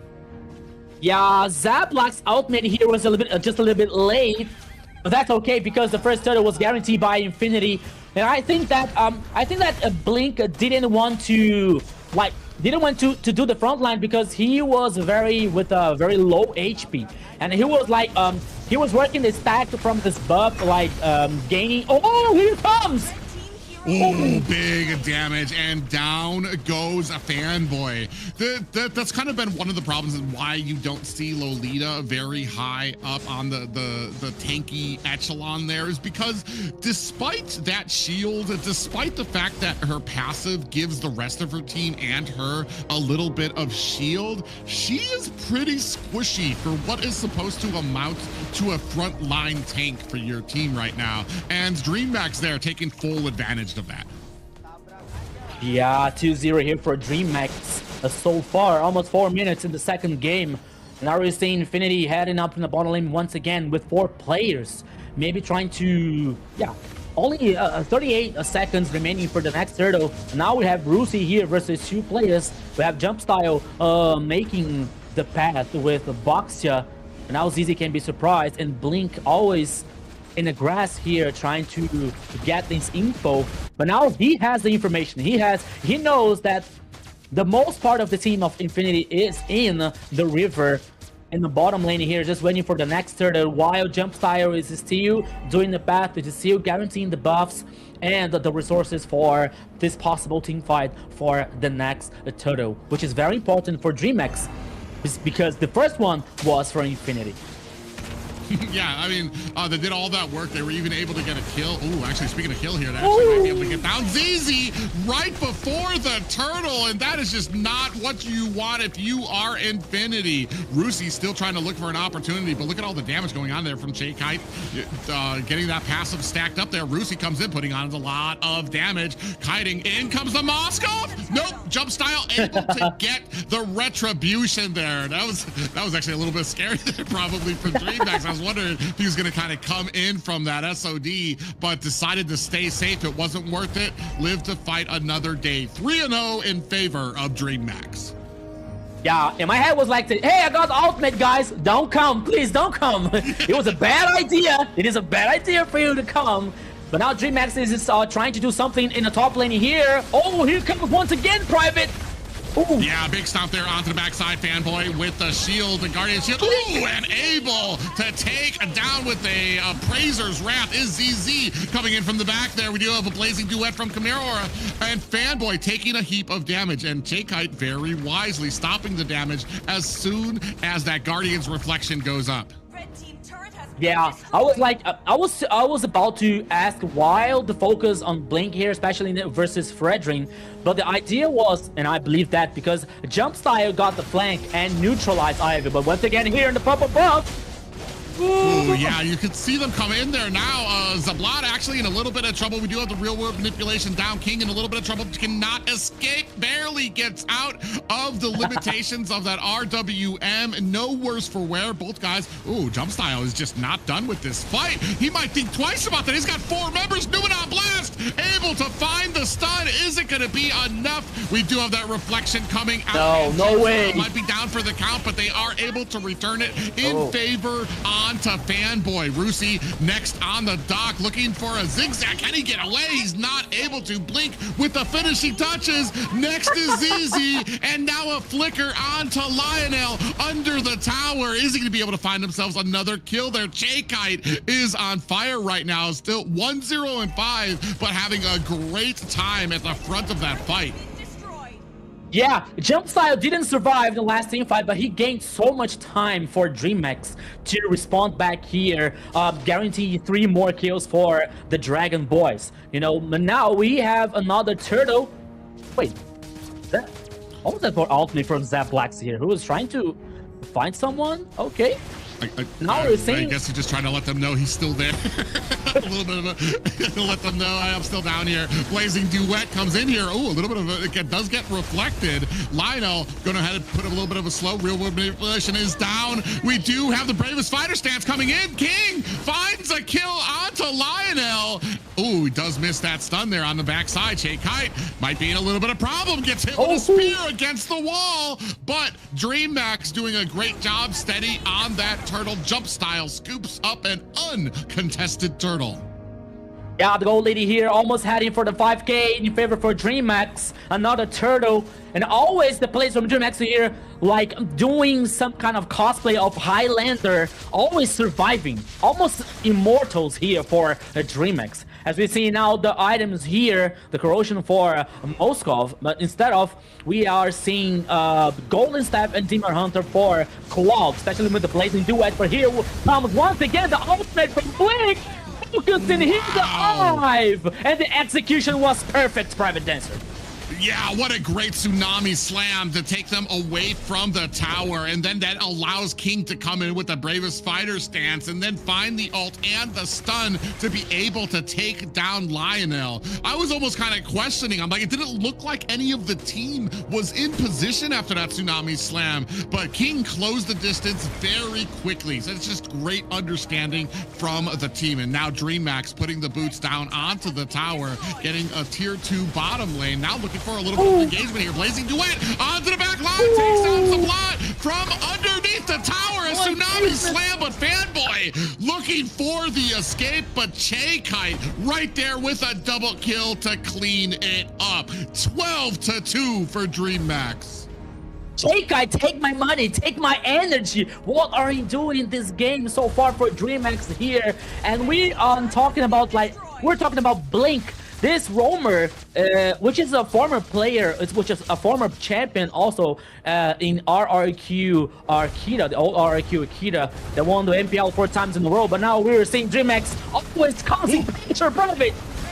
Yeah, another tsunami slam comes, catches ZZ, and down he goes. Fanboy's gonna look for an escape as Blink comes in, followed by King with another ultimate on that Lapu Lapu. They are just being surgical when it comes to being able to get these tsunami slams, get the damage on, and blow up the opposition. Now you don't have a retribution for this Lord fight. You can't even contest. Yes, 8 games here in the goal lead for Dreamax. No contest, no fight back in this Lord for Dreamax. It is totally different from the first game. I think that Infinity here is having some issues to find a flank or find a back line here, especially to trying to neutralize the Claude or maybe Kimi, you know, but it still is very difficult because even though they both have some kind of ability, so it's not so easy. It's not so... Oh, here they come again! Yeah, another tsunami slam comes in there. Blazing Duet onto the back line. The down goes Fanboy, ZZ, and Lionel are down. 4 people down immediately. Zablot, I'm not sure where he is on the map. Yeah, he's right there underneath tower. Does not want to get involved in this fight to give them a clean sweep of his team. But you can see the rest of the team. They're looking for an answer, looking to close this up. And another tsunami slam, but Zablot able to get away from it. SOD comes out, but it's not going to be enough to save the core.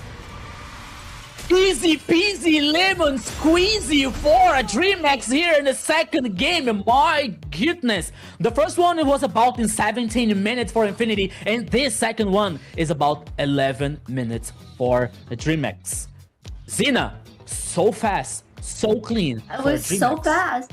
They dominated so quickly. The rotation of the jungle and the roam was on point. You know, they were just demolishing and clearing things out, and it was just amazing to watch. Yeah. Unfortunately, when we're looking back on the, I'm not sure, the Lolita pick, it almost in an answer right from the beginning. I was like, what is Lolita going to be able to provide? I know she's going to be able to reflect. Is that going to be enough? And I feel like right from the opening gate, when you have Kimmy come in, and right up came the Guardian's reflection, but still Lolita got bursted down to about almost 10%, had to turn away. I'm like, well, I feel like this is a little bit of an omen of things to come here. Like, yes, it was able to reflect, but maybe it just didn't actuate the way they thought it would on paper. Yeah, but here comes now the stats from the second game here. 17 kills for Dreamax versus only 2 for Infinity. And I agree with you, Private, especially about this Lolita pick. And I go further because I think that if Lolita comes with the Flicker instead of the Purify here, I think that will give that would give more opportunity for Fanboy here to try to do something, especially with the ultimate combo with Flicker, you know. So without the Flicker, with the Purify, he's not allowed to do many things about that, you know, because the ultimate from Lolita, okay, you have a very interesting AoE with this ultimate, but it is still static, you know, like, okay, you are not allowed to go somewhere with the ultimate, you know. So if you bring the ultimate with the Flicker here, you have more breaches, more opportunities to work so well with this Lolita. But it didn't work. It didn't happen for Infinity, and they lost the second game with a very good composition. Not only with a very good composition, Dreamax knew what they had to do in the second game, especially neutralize Ivy. We saw many things jump style with Boxia neutralizing here Ivy with especially with the ultimate. So we didn't see Ivy using the ultimate so many times or so much effective for Infinity. So Dreamax here knew what they had to do and knew what they were doing, especially with the Blink. There's a very aggressive roamer, especially playing with Kalia, always searching the right focus, the right peak off here, guaranteed this advantage for Dreamax to win the second game. Private. Yeah, Private. What is? Oh, yeah. I mean, you can see here, I mean, they got off to a little bit of a good start here, but eventually it was just so overwhelming. Even when it came to being able to, the Tsunami Slams being able to find their targets, there just was not an answer to be able to kind of save a lot of their players or to be able to kind of protect them. A Blink here being able to get Rusi, especially as we move into the back end, you see real world manipulation. King comes in, able to really be able to dish out a ton of damage, and I think we're about to see that Tsunami Slam from underneath the tower. Yeah, and then in comes the Lapu Lapu to be able to kind of put on the damage. I feel like the combination at the beginning of it, where we had a Uranus pick up and the Fredrin, I don't know if that paid dividends either. Uranus does take a few items that he's going to need to be able to kind of get to that tankiness, but then there's a reason that Uranus isn't, I want to say, top tier, S tier meta pick in the XP lane, because he doesn't really provide a lot of CC. There just was no answer. Once somebody grabs that, and that's a big thing when you have a Kalea on the enemy team. Once she grabs somebody and has a Tsunami Slam, what is your answer? And I don't think that was answered here as we take a look at the MVPs. Oh, our MVP is Shy Kai. Oh, female MVP in the mid lane. I just gotta say, she did an amazing job and did the damage. She did a lot of continuous damage for the team and made sure she was in there for those team fights as well, staying far behind. Her positioning was amazing and impeccable. She was a key factor for sure. Yeah, she was very positive here. She was very effective with Kimi in the mid lane here, working with this Marksman, which has a very good mobility also. But now we are heading for the highlights in the second game here. Once again, talking about how fast and how clean was for Dreamax, especially working this with this composition idea with Blink with the ultimate here with Tsunami, or King also neutralizing Ive also here with a lot of damage with the against the mid lane for Infinity, guaranteeing the second game here for Dreamax. And the fact is, it's even so far here, Zina. 1-1, and we're heading for the last and decisive game. Yes. We are headed for the last and decisive game. What are your thoughts on this, Private? How are you feeling about that last match? It definitely showcased some interesting picks that make me wonder where we were going for, or if possibly we were kind of saving something. I talked a little bit about that Uranus Fredrin kind of pick up at the beginning. I don't really feel like it kind of paid some of its dividends there. We saw the MVP there, and especially when this is one of the things for me is like mid lane and roam are so important. I feel like right now when it comes to current meta, even when it comes to global bans, it's just being able to clear up the mid lane and support your side lanes so that your Moskoff, your Claude, your Granger can get fed is so important for a lot of these metas and a lot of these games. And I feel like sometimes teams, they set up that mid lane, but they don't secure it with a roam pickup that's really going to be able to enable that pickup. The Lolita not really known as an early game support, and then when what we saw from there, them having to go back to base really kind of set them behind and allowed Dreamax to really kind of push forward with a lot of momentum. Here we're gonna go on to game 3. Game point here. It's gonna be the end of the series for one. Yeah, all these teams. Yeah, I was gonna say, like, they are taking a chance there. It's not gonna be we know how to counter. We're gonna try to find a way. They don't want Zushin out on the field. They said nope. Yeah. It was like, come on, guys, we just won the first match here, the first day. So let's make it right. So let's ban this Zushin here to not have some kind of a problem, some kind of issues against this mid lane.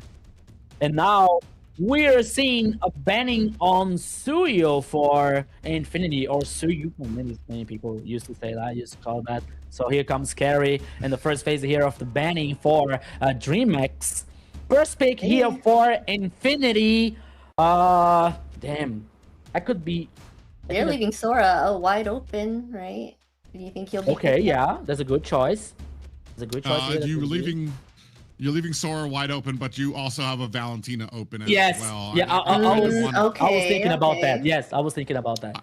I think the good thing to do here is pick up the Valentina, because the Valentina ensures that the Sora, if they do pick up the Sora, they're going to have a bad time with it, and you can play along with it. And Valentina, I'm surprised, honestly, that we haven't seen more of her. Maybe just the ultimates haven't lined up when it comes to a lot of these teams and what Valentina provides. If you got a lot of weak ultimates, she doesn't really do you're not really taking full advantage of her kit. And especially taking full advantage of a hero has to be on your mind when you're talking about global bans and things like that. You don't want to waste a pick like that and then not to be able to use it in the future. Even though this is the last game already, they do seem to be taking their time for this pick. So maybe that's the consideration. Do you go with the Sora pickup or do you go with the Valentina? Yeah, just like the meme from Toretto, you remember, like, this is Brazil. I can say, this is South. Because Private is respecting more Valentina here, but they are doing completely the opposite here. Like, thinking about other heroes, thinking about other ideas for a composition. So you're waiting for what's going on in this draft here. But as we were talking about, like, they can choose Valentina or Sora, for example, that is still open, or guarantee. We haven't seen yet Insunchin so far. You know, it's another strong hero here that they're used many times in the jungler or in the gold lane. You know, it's appearing in many times in the gold lane here, but so far in the first day, he didn't come for AMER South. I'm not sure if he appeared the last 2 days for AMER North, but still is a very strong pick, is a very strong option here for both teams. But we are waiting for what is going on here in this They're making draft. sure to take their time on this because it is 1-1, right? So the Yeah. next person will take the game. So they're taking their time for sure. Deciding on what they want here. It appears we might be in an actual golden hour right now, as all time has frozen on these. Marcel was here, guys. So, but I want to say too, like, I feel like, especially right now with the current meta, Shin has to be kind of a surprise pickup, especially because I feel like he does have his faults, and especially now that we're at such a delicate spot when it comes to gold laners, who I feel are in kind of a rough position right now in the current meta, because depending on who you pick up, there's a decent amount of fighters that can counter you in that gold lane, and it's something that you have to be thinking of. It's rough times. Not only are gold laners, most of their pool at the beginning of this meta pretty much neutralized into like 3 or 4 picks, but now you have to worry about fighters in your lane too as well, and being able to understand what can be countered out.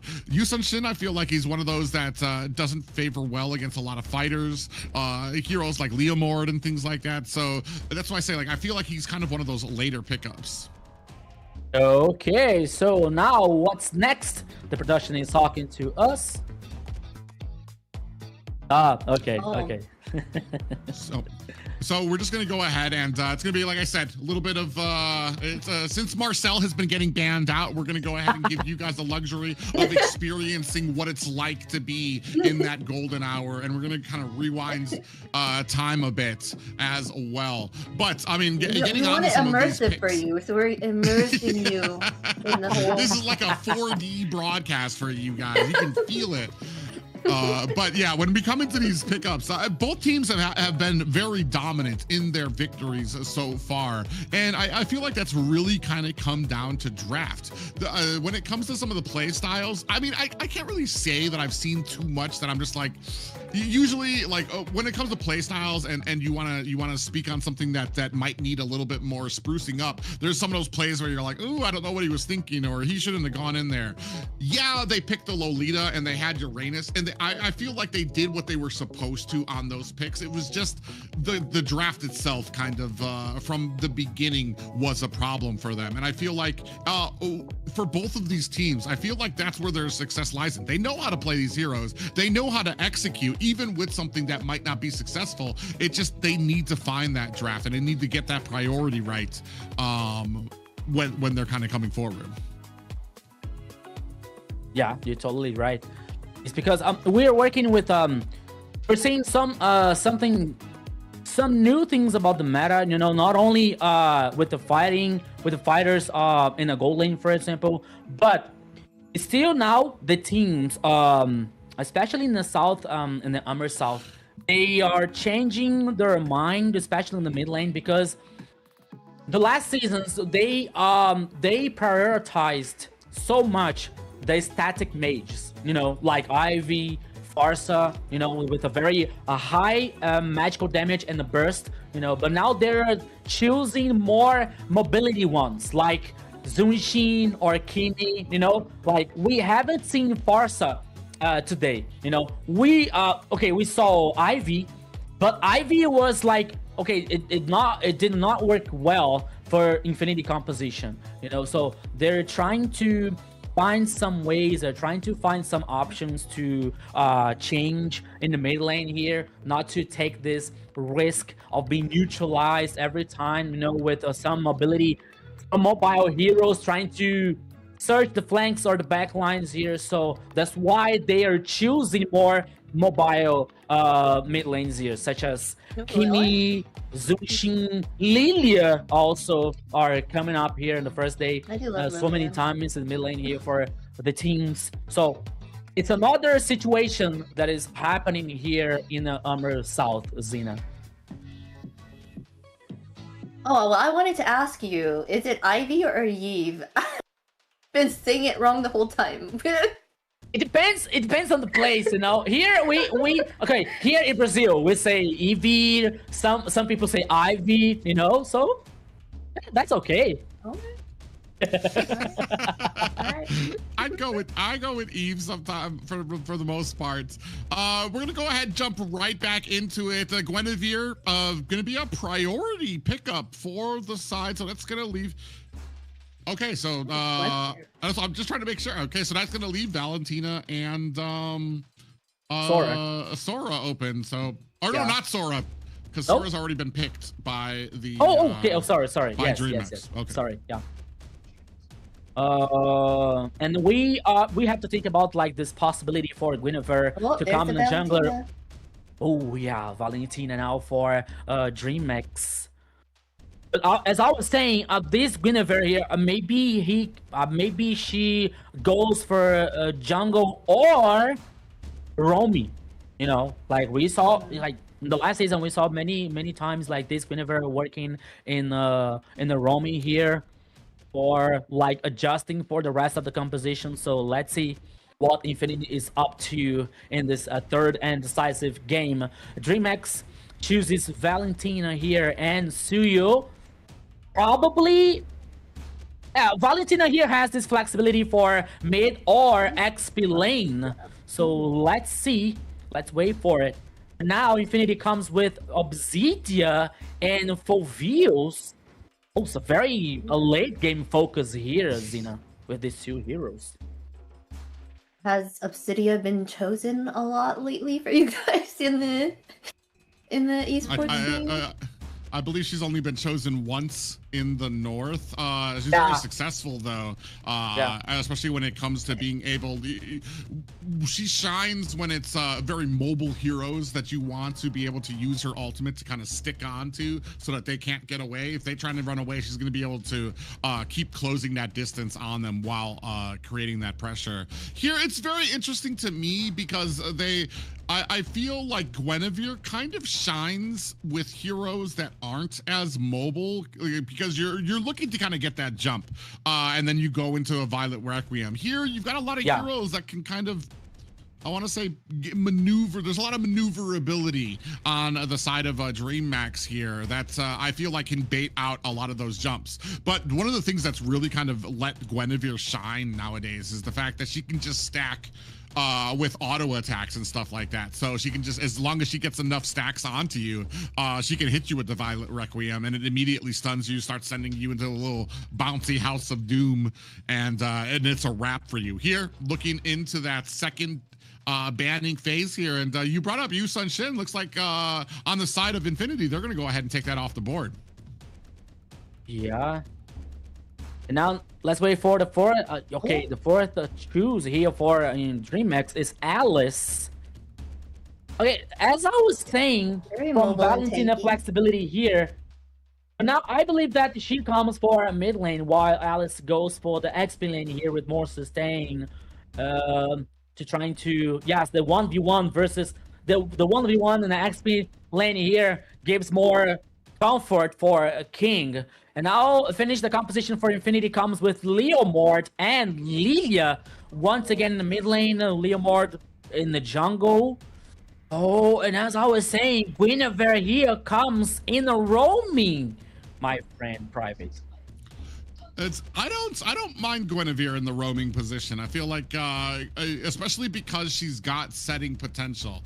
The only thing that kind of takes it a step back when it comes to like actual roams, tanks, or supports is she's very squishy without a lot of regen if you're not hitting that Violet Requiem. But I mean, when you're playing her, you're basically just trying to hide, wait for the opportune moment, and find that jump, especially when it comes to a lot of these objectives. So I'm not opposed to this, what I see here right now.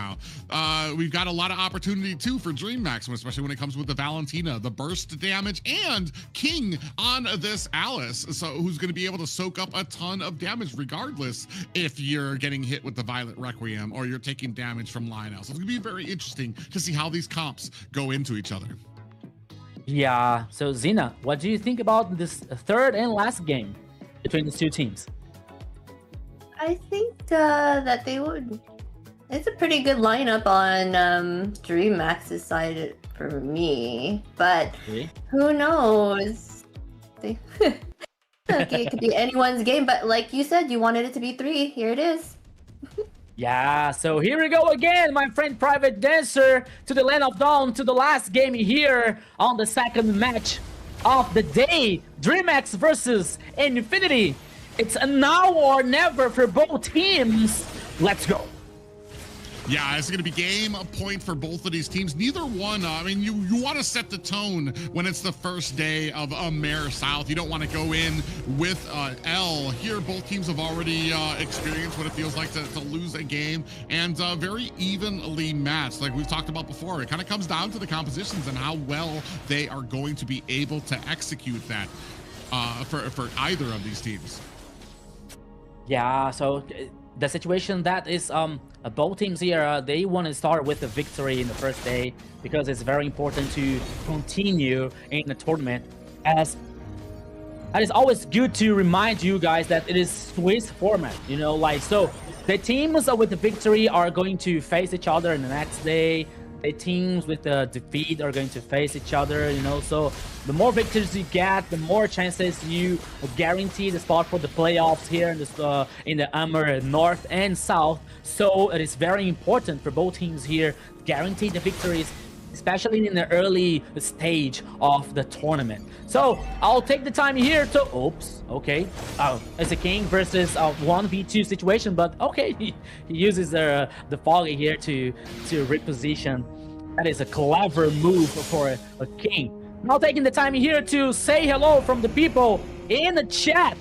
Hello to GM Kinua, Alexandre Pereira also welcome and thank you very much. But now he comes to jump for a Guinevere, only to jump scare Private. Yeah, and unfortunately not able to find the setup that they want, but it does look like Dreamax getting in a good position to kind of ward away people from this turtle. Lionel in a little bit of trouble there, gets caught by King there, but Jumpstyle's going to be able to secure this turtle without, and this is something we've seen a lot before. I mean, and I kind of, I'm a big critique of it when a turtle kind of goes out without like much of anything coming from your side. You're not ganking another lane. We're not impressing ourselves upon the enemy's jungle. If you give a turtle away for free, eventually, as this game keeps on going on, if you keep on giving away objectives, you're going to end up getting steamrolled there because the lead that you get from the enemy team is going to be insurmountable. Now, a little bit of a Zaman Force kind of laid down there. I feel like Zablot's having a lot of trouble dealing with this Harith. Yes. I was thinking about that, you know, because it is probably the weak side here with Obsidia, because she depends on the very late game. She depends so much for the items that she's about to get, you know. So in the early and the mid game, it's like Infinity is playing a -1, you know, because Obsidia is not allowed to do so much in this first minutes of the game. You know, so it depends if Dreamax are going to focus on the bottom lane or just focusing here of guarantee the goals, guaranteeing the objectives here, the farm so far that they were doing. The first 30 was for them. And then now 37 seconds on the clock for the second one. And now they are up to do something. Oh, ZZ. Oh, the golem spotted, but even though they went through it. ZZ got caught. A great read there by Dreamax, kind of poking out, sending out those fish hooks, looking to see if they got a little bit of a bite. ZZ was right there, and the rest of Dreamax in a great position to be able to clamber on top of him. And now they're going to go ahead inside the jungle. Ooh, I believe, yep. King was still not, Jumpstyle was still able to get that orange buff. So great job by Dreamax. Immediately find the kill and immediately beginning to refuse jungle to Infinity. Yeah, but now the second turtle, he was on the pit, but now Dreamax is just up to do something in the mid lane. Oh, he was doing in the front line here. The Glorious Path comes away with the kill for a 100. And now Lionel could be the next victim, but now King is chasing in the back line, but now he gets a reposition. Okay, second kill for Dreamax and the second turtle too. Oh man, Rusi kind of got caught in between that ambush, trying to make his way to mid. Got caught there, took a ton of damage, and then I feel like there just wasn't enough left in the tank for him. Right now, 0-2. Dreamax having a great game here, able to execute what they want. We were talking about this gold lane. This is a very Dreamax heavy gold lane here right now, without a lot that's going to be able to be done. You can see they've already kind of switched up lanes here to give Zablat some breathing room. Yeah, they have to do something for Zablat so far, because as we were talking and as we know that Obsidian needs more time. She needs it to get in that transition from mid lane into a late game here, to do something because of the items and because of the damage. But Dreamax is aware about that, and they forces. Here comes the glorious path once again, Private. Oh yeah, they're gonna go ahead and lay in to Infinity, looking for. Oh, we did have the Throne of Rune come in there. Blink does find the kill. Lido and Fanboy are down a break of Gray's invasion by Dreamax to come in on the back end. It does look like Jumpstyle able to find themselves a kill. Rusi in trouble, gets taken down. Infinity. It's just ZZ left. 0-6 for Dreamax. They are finding these great opportunities, whether it's at the bottom and being able to find, I believe it was ZZ at first under the jungle, or being able to kind of enforce their will in the early game into enemy jungle as well. Yeah, and now Infinity trying to defend the mid lane here, but now here comes the glorious path once again. Here will come the next team fight, but now the Dreamax is zoning the players because they already took the first turtle in the top side. Oh, here comes the Violet Requiem! And immediately bursted down. That's the amount of damage that Dreamax have right now, and that's where the value of King on that Alice pick comes out. Even if you get popped up, the amount of damage that an Alice is doing there is just huge. Even if you get them with the Violet Requiem, you're taking a heap of damage. And for that, an engagement by Infinity gets turned around and they lose 2. Yeah, it is 2 for 2 here, but now there's another turtle. But once again, it was Shake right here, guaranteed by Infinity. Yeah, there was the third turtle. 2 turtles for Dreamax, 1 turtle for Infinity. Now the next objective is going to be the Lord. We are heading for almost 8 minutes. You know that by the time that we had the Dreamax dominating the pace, dominating the actions here, but now Infinity with the 2 kills. They show Dreamax that they are not dead yet. They can survive and they have the chance to get back in the game. But the goal lead here is, okay, it goes for Dreamax. It is almost 4K ahead for Dreamax. But Infinity is not done yet. They have Obsidian, a very strong late game.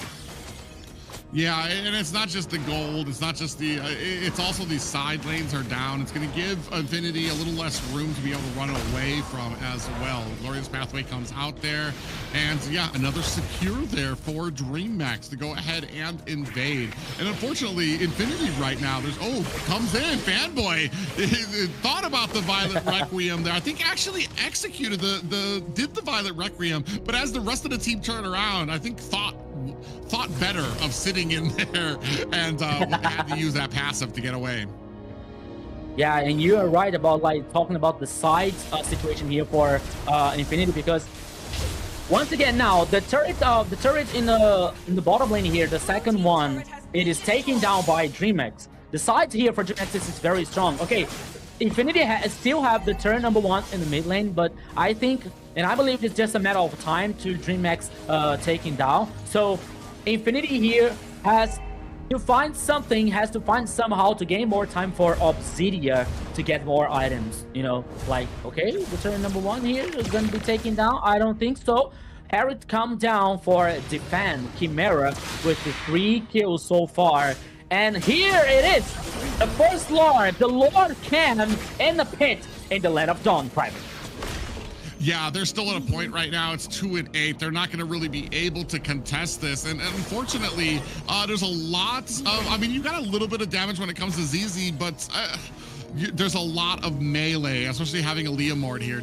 You're not going to want to contest this. You're about 4K behind, 5K now with that Lord, and Dreamax are really having a good game here. Haven't been able to kind of crack into that mid lane, but I mean, you don't need mid lane when you're able to refuse. Ooh, fanboy is down. When you're able to refuse this purple buff, and that's exactly what they're doing. They have this on a timer right now. Infinity says they changed for a purple buff. They really want that, are not going to be able to get it. Another kill goes down. Dreamax still looking to kind of clean the slate here. ZZ on the back end trying to protect this tower, but 2 in 10 in favor of Dreamax. Kite here, so clever, using the magic shoes, the ultimate form Lilia to get the reposition, you know, and survive in a team fight. That is so clever here. And now, I think, Private, the situation for Infinity here, especially when you pick Leomord in the jungle. When you pick Leomord in the jungle, you have to be, and you have to have both the strong sides. You know, you have to have independent sides. The XP laner and the gold laner, you know. When you have a gold laner, oh, here comes the Glorious Path once again.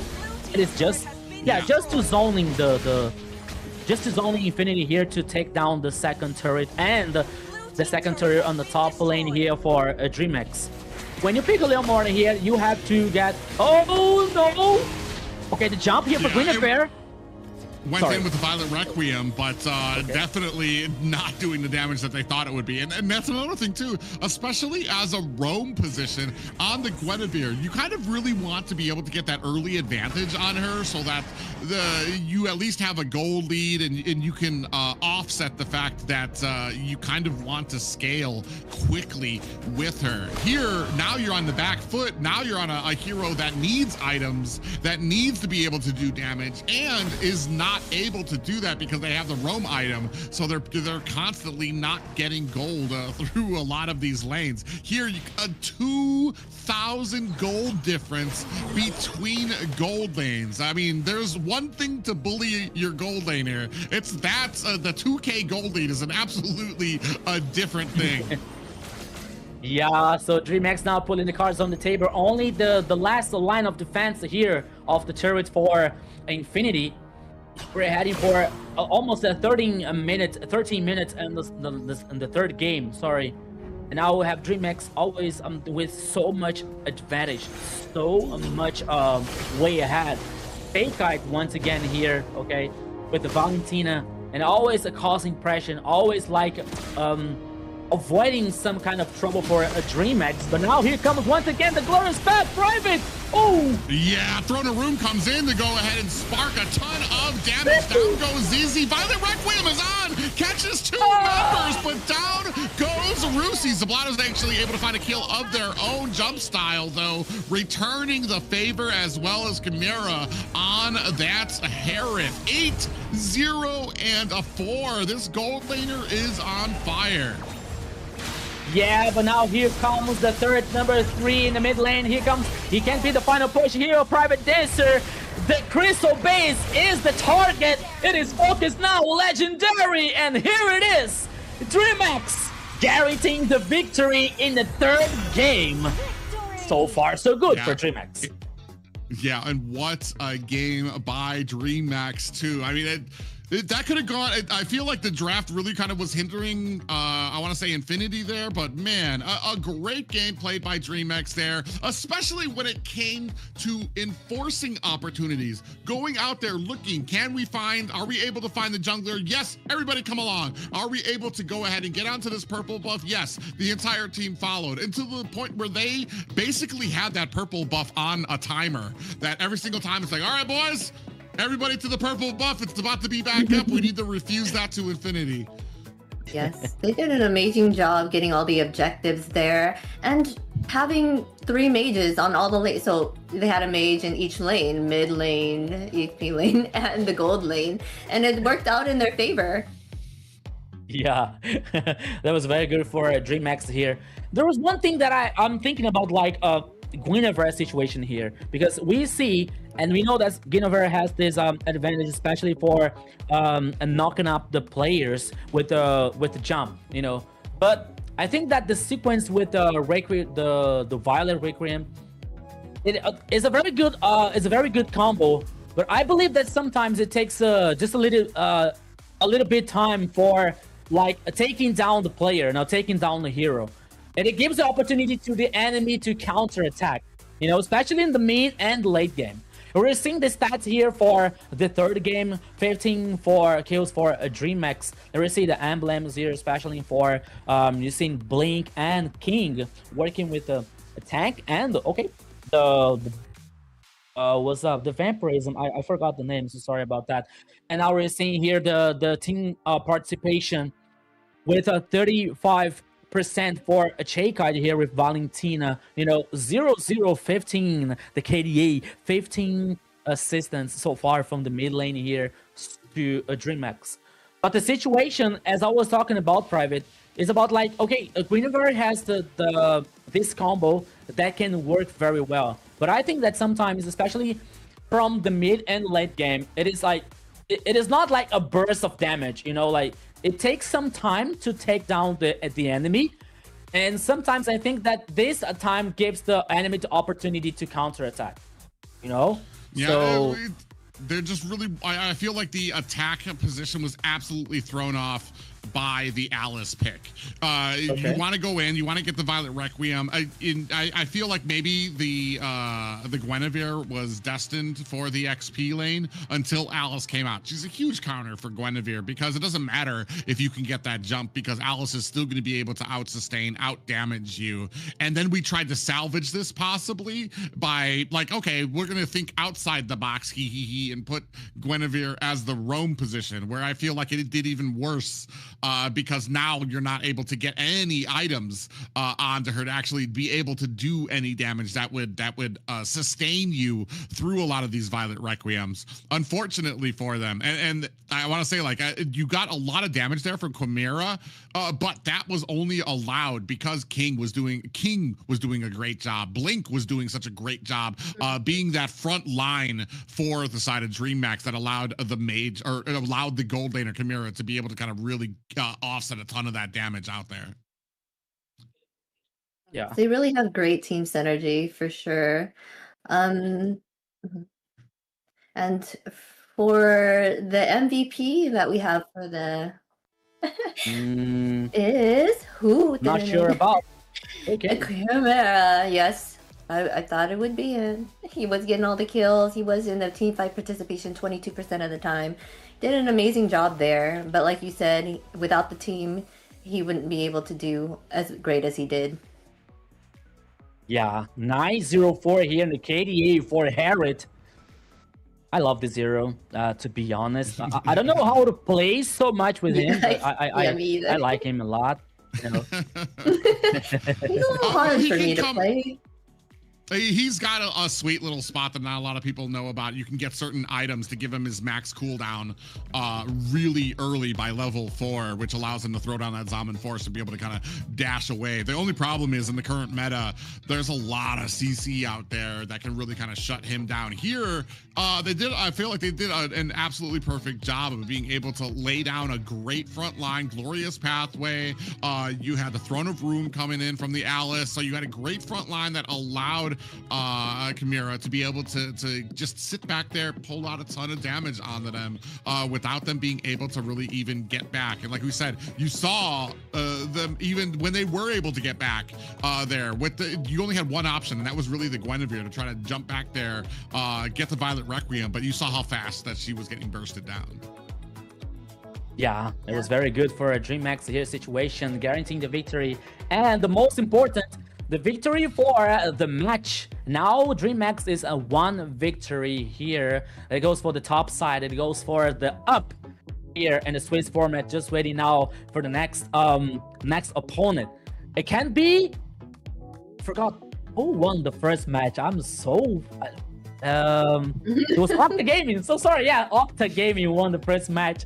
It can be Octa. Why not here? So now we have 2 winner teams, and just waiting for the other 2. So it was a very good match here, Xena, with 3 games so far, and this is only the second match for the day/night, because now we are at least here in my city. Yeah, we evening are time right now. Okay, in evening time. Sorry.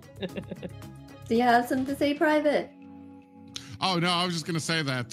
Yeah, I know it was Octa Gaming because I believe I'm 0-2 for my predictions right now. What I thought was gonna happen, and that just kind of shows how different things are with, especially down here in South, where a lot of teams. There's a lot of history with organizations here, but a lot of I want to say a lot of the team members have kind of juggled around a bit, and so there you have an influx of teams that are now playing together, starting to learn that synergy that they need to be able to play against. And it's a very rough, I want to say it's a very rough climate down here to bring in that new team against like a place with such history, so many teams that have such a history of success in MPL Latam and success when it comes to internationals and things like that. So I mean, more power to all these teams. It could go either way, and it's been very interesting matches so far.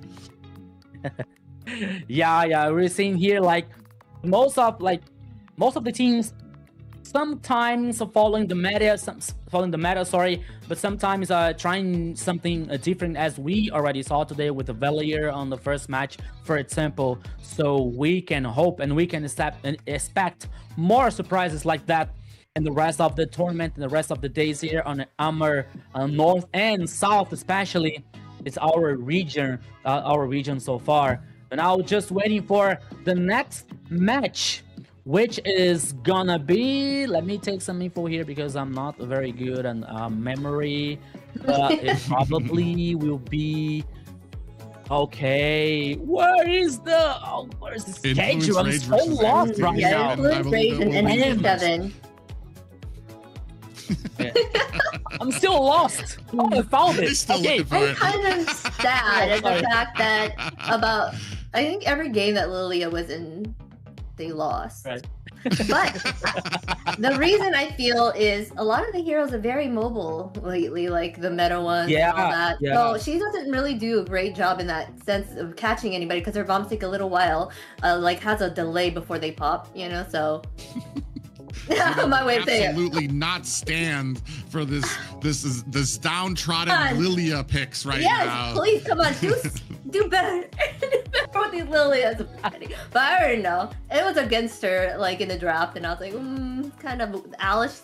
She's not gonna catch no Alice. That's rough. Yeah, but right now, I mean, a lot of these teams, especially, it's been very interesting. We finally see the Valentina pickup kind of coming out there as well. I want to say a great job when it comes to playing the Valentina. I felt like what we saw in the game before when it came from the mid lane for Dreammax is that the mid lane in the second game just really went ham. I think they had over like 10 kills on it was the Kimmy. Yeah, that's right. In the second game, they really kind of took a step back on the Valentina, who does have a decent amount of damage that they can dish out, but took that step back to allow their gold lane to shine and really kind of playing almost in like a support type of role, getting some damage, getting some maneuverability around there, baiting out abilities too. So it's a great job by the team in the synergy that they had. Yeah, and you're right, especially because I think that this third game here was kind of a test, especially for the gold laner, especially for Chimera, because Chimera, he wasn't the gold laner last season. It was Gremio. They changed the gold lane here, and Chimera is a very good gold lane. He has a lot of experience, you know, but he hasn't reached, you know, the top players in the gold lane here, you know. So he's very good, but sometimes he has to prove to himself and to the other people that he can do that. He is confident for that, you know. So I believe that now Dreamax, they did the kind of a task with him. So okay, Che, as a private said, Che, be like, it is time to be a good sidekick, for example, playing with Valentina, and let Chimera shine with Harriet, and it worked so well. 9 kills with Harriet here, so it is good for Chimera to gain this confidence to the rest of the tournament, you know. So it is very good for Chimera, it's very good for Dreamax. But there is another thing that is also very good, guys. Yes. So you in the broadcast, Xena is making the face like, oh, what is gonna be? But we are going to talk about the diamond drops. Xena is on the screen here. The diamond drops. Can you tell us? Yes. Be sure to notice these diamond drops down here, okay? Bonux is doing diamond drops, and you can quickly secure that by going to Bonux. It's a reliable platform that you can refill your diamond for good prices.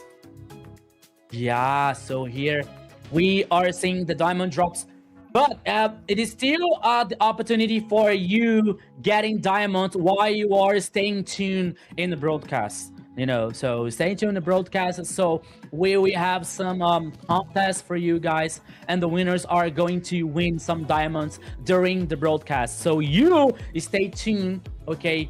Keep tracking with us here for getting the chance to win this diamonds during the broadcast. So the diamond drops here comes to surprise you, and is also very good. Private, who doesn't want to get Everybody diamonds? wants diamonds. We need those diamonds for those skins, right? Yeah, I need diamonds for changing my name. There's a lot of amazing skins out there. Every single time we see a glue, we see that the Patrick wandering up out there. So it's your chance to kind of get something like that for yourself. Yeah.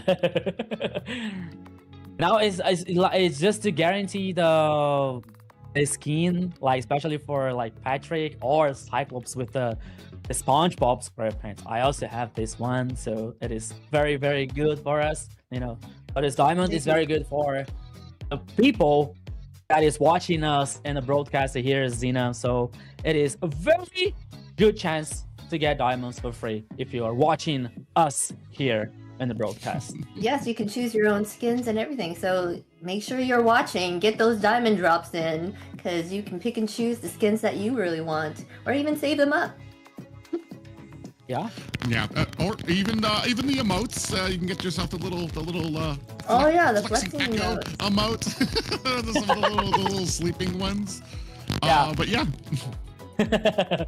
You know, for me, honestly speaking, in the game of Mobile Legends, for me, better than skins is the recall effect. You know, I like so much the recall effect.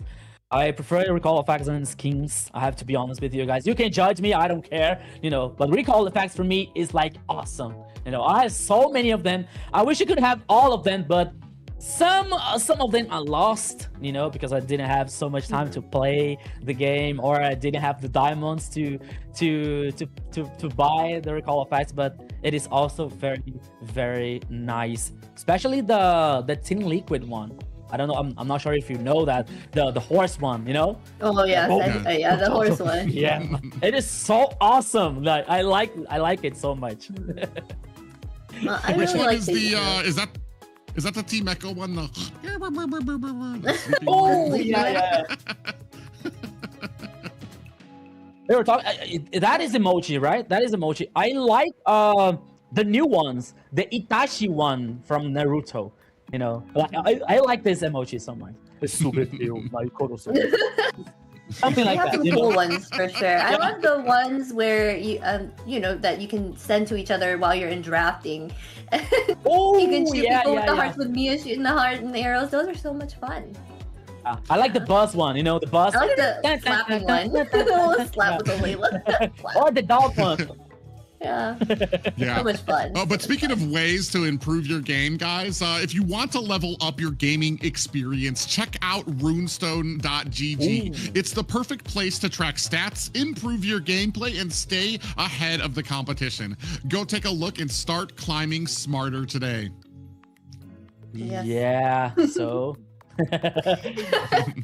Yes, get smarter. Make sure you go to Runestone. That's it. It's only the first day here, so we got 2 matches. Octa Gaming versus Black Sentence. It was 2-0 for Octa Gaming. Now we had the Dreamax versus Infinity. It was 2-1 for Dreamax so far. It is only the first day here of AMER South. Always reminding you guys, you can know everything. You're able to know everything about us and about the tournament, about what is happening on MLBB scenario if you follow us on the social networks. You know, so keep following us the same tune for. Okay, yeah, we are here. So MLBB and Esports. We are in almost all platforms that you can imagine, you know, Instagram, TikTok, Facebook, you know, YouTube, and so far. Yeah. So you can follow us and you stay tuned, and you are able to know everything about what's happening, not only in the AMER North and South, but about other tournaments and other things about the MLBB scenario. Okay, we are here just waiting what's next that the production is talking to us. Oh, right, now yeah, we have the schedule. So far, we have Octa Gaming against Black Sentence, and we had 2-0, and then we had Dreammax 2-1 against Infinity. So far, we have our winners for the Switch stage. Would be Octa Gaming and Dreammax. We have coming up next Entity 7 versus Rage is it Influence Rage? Sorry. Yeah, Influence I swapped Rage. that. You know, my dyslexia kind of. No problem. Alpha 7 and 9Z Globant. Yeah, so 2 insane matches, right, guys? 2 wild games. I promise you guys, I promise you, it's gonna be insane, it's gonna be wild. But now it is time for us to breathe, to take a break now. We'll come a short break here, and we are heading back private after the break time for more games. Yeah, see you guys in a few. See you in a bit.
Hello, everyone, and welcome back from that little break that we had here. We are back on the casting desk. How are you guys feeling? You guys enjoy your little break? gotta eat like a Kirby and get yourself a little bit of refreshments. But that's all due to how quick the action happens here in AMER South. So we're just ready to get right back and jump right into the matches again. Yeah, they're so fast.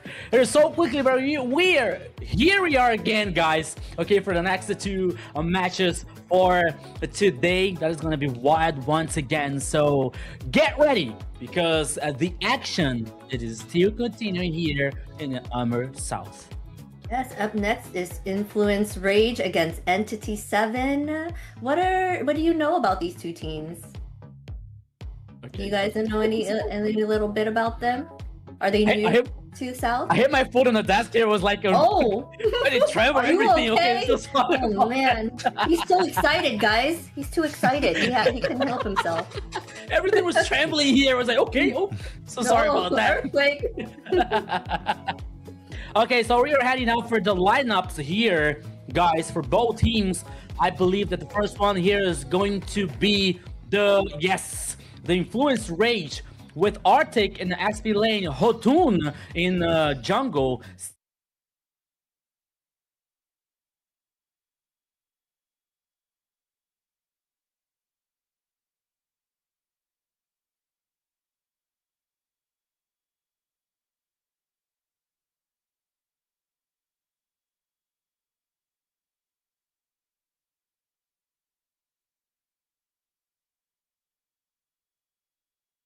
We're heading for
that is that we are having an interesting situation here for this composition of Entity 7, especially because when we talk about Marcel here, he can work very well, especially with heroes with range and projectiles, you know, like Granger or Kimi, you know. We're seeing Suyo here that can, okay, he has the arrow in the ultimate form that he can burst the damage for this jungler, so he can be very interesting here. It can be very interesting situation for Entity 7.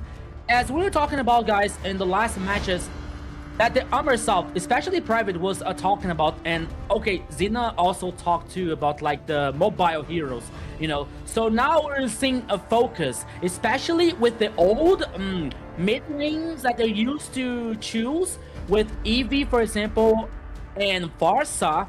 One is picked and one is banned for Influence Rage, you know. So we have this situation here, Private. So now the question is, which mid lane is Entity 7 are bringing up? Maybe a Kimi, maybe a Lilia to like to keep with this idea with the mobile heroes. Can I will choose my own path. Lilia is off the board. Yeah, I was going to say, it's definitely not going to be Lilia. Valentina is still an option, especially to give you your own real-world manipulation. I'm actually curious as to why Influence Rage might not have picked up the Valentina themselves, just because of the prominence of the golden hour that you get from Marcel to be able to stop. You can go ahead and grab one of your own. And it might be a point, like I said, we haven't seen here in the AMER tournament the dominance of Marcel. And I think, Rico, you were talking a little bit about it. It's not even proven to you that he deserves that spot just yet, because we've only seen him flounder. Maybe, and that's the way Influence Rage sees it. They're like, oh, he's not up here as far as what we want to deal with. We don't need the Valentina to counter out. They went with the E pick up there, and they are focusing down some of those mid lanes. The Valentina's still an option out there as well. I believe Kimi as well, but I'm not sure how much you would like a Kimi out there when you have a Hilda kind of running around, and that's something that needs to be on your mind, especially when it comes to this early game. Hilda can be a real menace to a lot of those squishier heroes here, and not just the Suyu, who, like we said, has a decent amount of damage, can put up a bit of a fight, but I mean, it's pretty squishy when you're kind of putting him at the table with a lot of the other junglers that you can have out there. Yeah, that is, for me, it is something like, yo, shake hand. No, you gotta earn it. You gotta earn it. This is fact, you know, for myself. But jokes aside here, the rest of the composition for Entity 7 comes with Valentina and Uranus. Okay, the mid lane here once again goes for Valentina, which is very interesting for Entity 7. And now we're waiting for the last pick for Influence Rage. Magic is my life. Guess who is it? Guess who is it? Yeah, it's him, Harry. We just have to wait here he appears, no? No, okay. I'm so sorry about that. Okay, it is. I think they're just waiting for you to do more impressions of the heroes there to pretty spot on there as well. We did see how well Harris did play into the last composition as well, especially when you're able to give him that wiggle room that allows him to kind of come out there.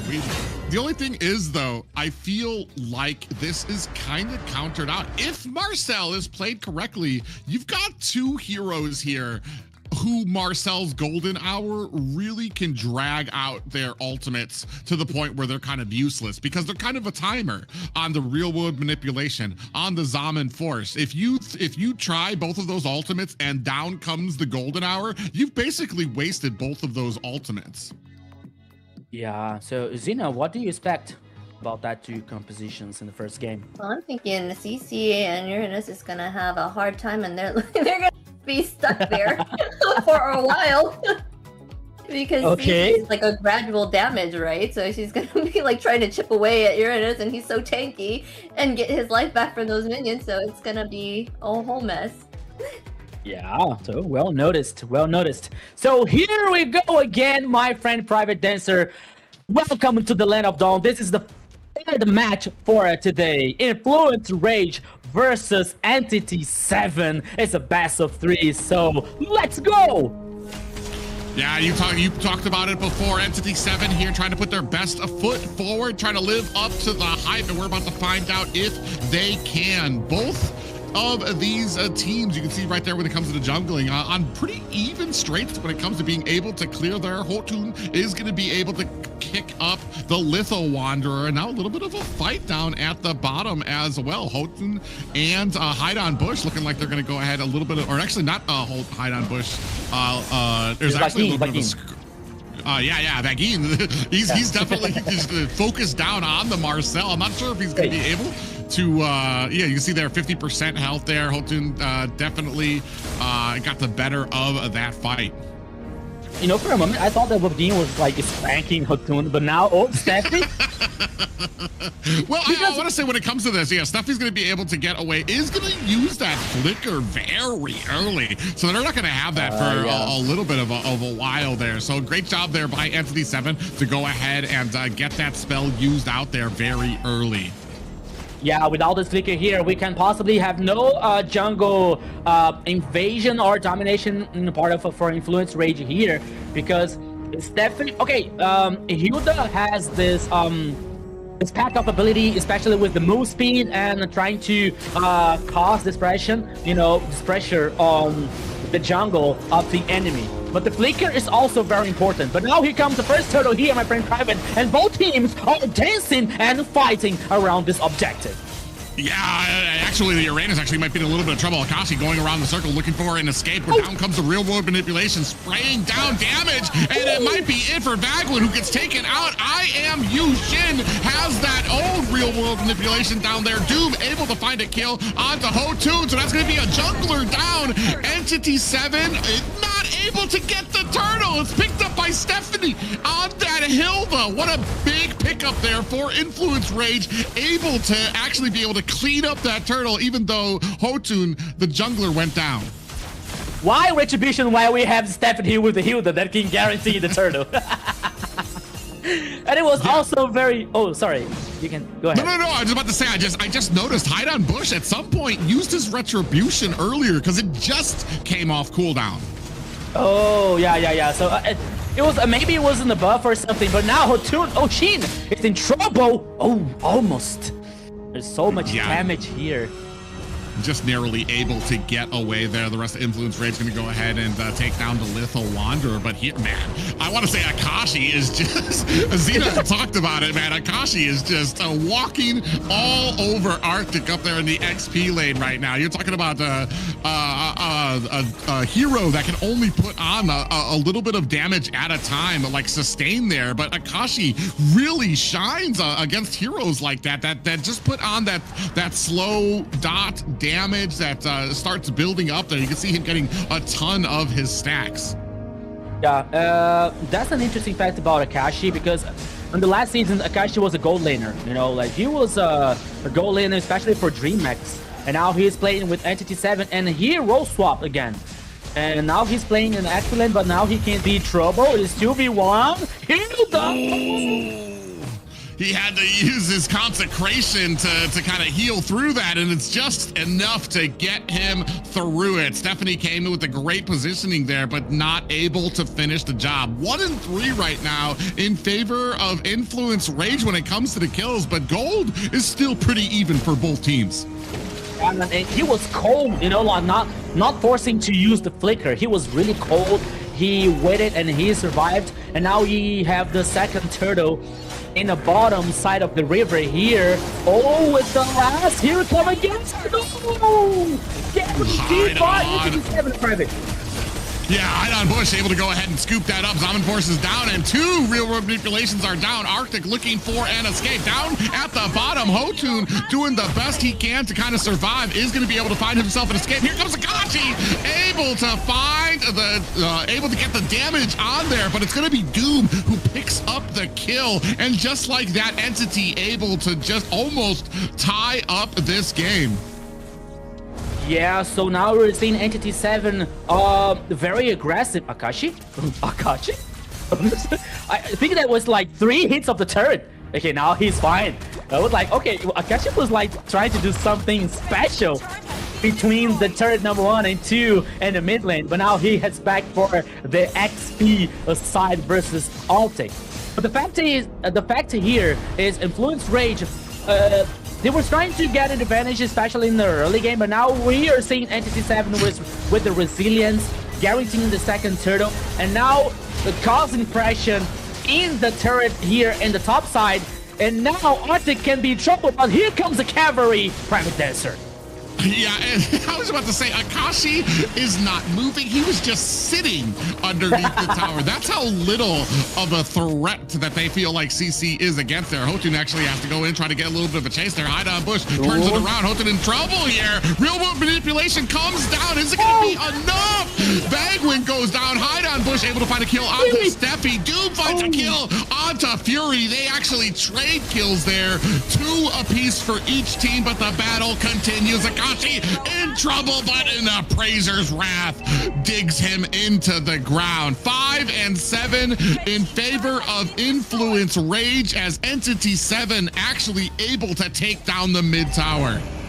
What a wild match, what an insane game so far. It wasn't a good idea for Akashi to continue the follow-up, to continue the chasing, because a duel was a taking down with the trade for the Fury, you know, so they trying to they're trying to continue the pressure, and it wasn't a good idea because Akashi was taken down. But once again, Entity 7, despite the difference in on the kills, for example, but the goal lead goes for Entity 7. We're seeing out the items. It goes for the Demon Hunter for Quad, but the Heaven's Feather and the Starlight.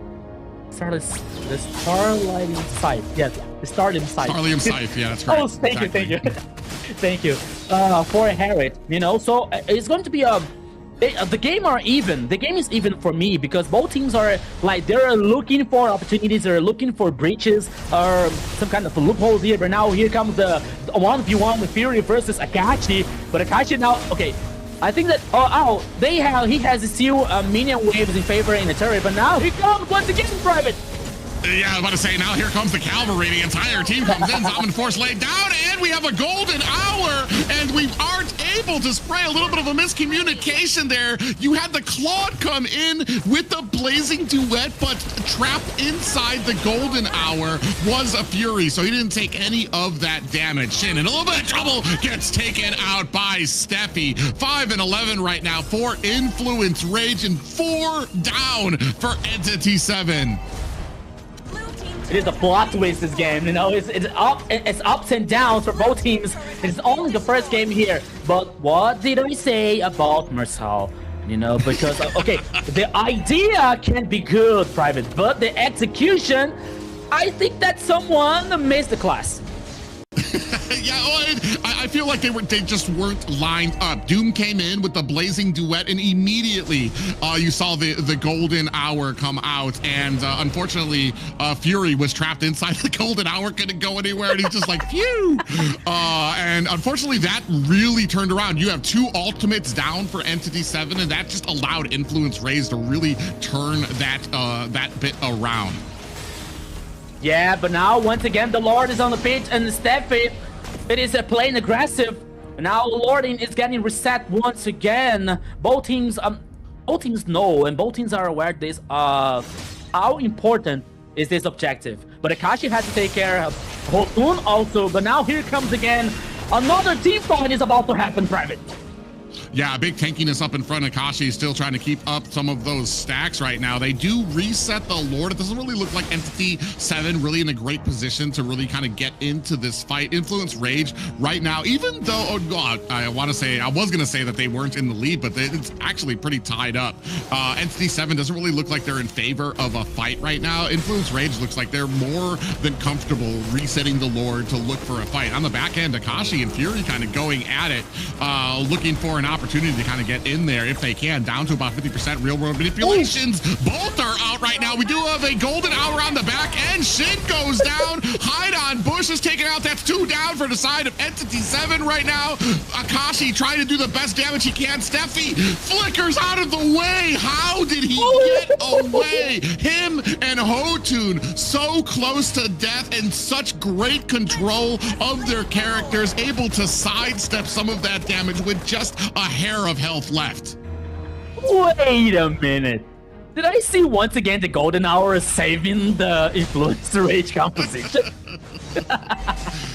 I'm not crazy, right? Because by the time of the golden hour, I think that Syndra was gaining time, was taking time with the ultimate, you know, for waiting to follow up for the rest of the composition from influence rage to cause damage, you know, and take advantage in the kills and guaranteeing the Lord. You see? That's what I'm telling you, my friend. Marcel? Okay, Marcel is very strong, but the idea, the execution can be almost perfect. Well, that's the thing too, is I feel like we're kind of at a position. Ooh, Syndra got a little bit of a problem. He's gonna use that flicker to get away. Golden hour right there. Okay. When waiting is able to find the kill. So finally, but it does get returned. Fury able to kind of backtrack and do Zaman Force laid down. Shin goes down on the back end. Hide on Bush is down as well. 3 down for the side of Entity 7. Influence Rage. And you can see here, Hotun, Akashi, is he gonna fall for the trap again? Last time he tried to get in there and he wasn't able to finish the job. Unfortunately for him, it does look like he's hungry, he's bloodthirsty, he sees nothing but red, he wants to get that kill, but is not going to be able to close the distance. Saw the purple buff, right? Akashi. Okay, yeah, I'm almost sure that he is told, and he's still now like getting the info for Entity 7. But for the first time, again burned my tongue here because the golden hour was effective for Entity 7 to guarantee the kill against Syndra, you know, but the sequence was not in favor for Entity 7. Influence Rage with a triple kill for Fury guarantee once again the advantage.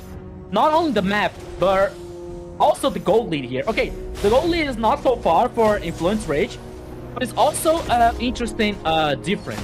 Maybe 1 or 2 items that can make all the difference, as we are seeing right now. Demon Hunter, Golden Staff and Corrosion for Claude, Heavens. The Crystal Magic, the Magic Crystal now for Harriet, causing so much damage. Meanwhile, we're seeing Horacle, the Green Horacle for Akashi here to get more sustain in the team fight. But the question is, and the situation is, okay, you can have more time in the team fight, but you can also have the follow-up to the damage. But now Hotun, it's lost in the paradise! Hotun! What are you doing there, my friend? I was gonna say, he was a little confused back there. He's like, this isn't the bathroom. And you had an entire team of Entity 7 right there to clamor up. So they're gonna be able to take him down. The rest of Influence Rage resetting on the map. Lord is up again. And now another real world manipulation comes down. Golden hour to freeze out the real world manipulation. Hide on Bush on the backside. Doe is not able to dish out the damage. A little bit of mistiming there to be able to take down Syndra.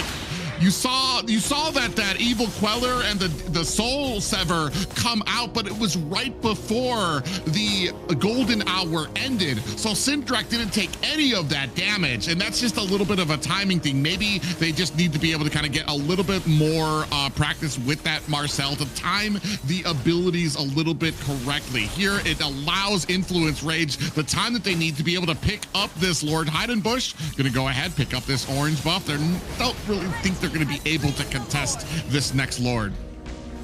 That is a great thing to see here because Influence Rage loses Hotun, right? The Retribution, the jungler. So maybe that could be a very interesting opportunity for Entity 7 to, I don't know, maybe secure the Lord, you know, go for the objective. But in fact, instead, you see Influence Rage taking the action, you know, like taking getting the entry, getting the engage versus Entity 7, you know. So okay, once again the golden hour for Vagin worked so well, but it wasn't enough for Entity 7 to fight back and fight as equal for Influence Rage, because okay, Doom got the kill from I think that 1 or 2 plays for Influence Rage, but he was taking down the sequence. you know. So Doom is very important for this composition for Entity 7. But now here we can have the final push for Influence Rage, Private Dancer. Yeah, they're going to go ahead and make short work of that mid-high ground tower. Zaman Force has been laid down. We do have the real-world manipulation laid down by Syndrak, trying to power on a damage. So here comes the golden hour, freezing 2 members of Influence Ray. Steffi takes a little bit of damage, is able to eke his way out of that. More minions down at the bottom. In comes another IMU real-world manipulation, followed by the blazing duet from Doom. Zaman Force has been laid down. The damage onto Akashi is huge, and he almost not able to heal through it as the rest of Influence Rage take their licks and disengage from that fight. Yeah, they could defend the base. They only lost the turn number 3 in the mid lane here. That could be worse for Entity 7. But now they are playing aggressive. They're heading for the jungle of the enemy. They're heading for the jungle of Influence Rage.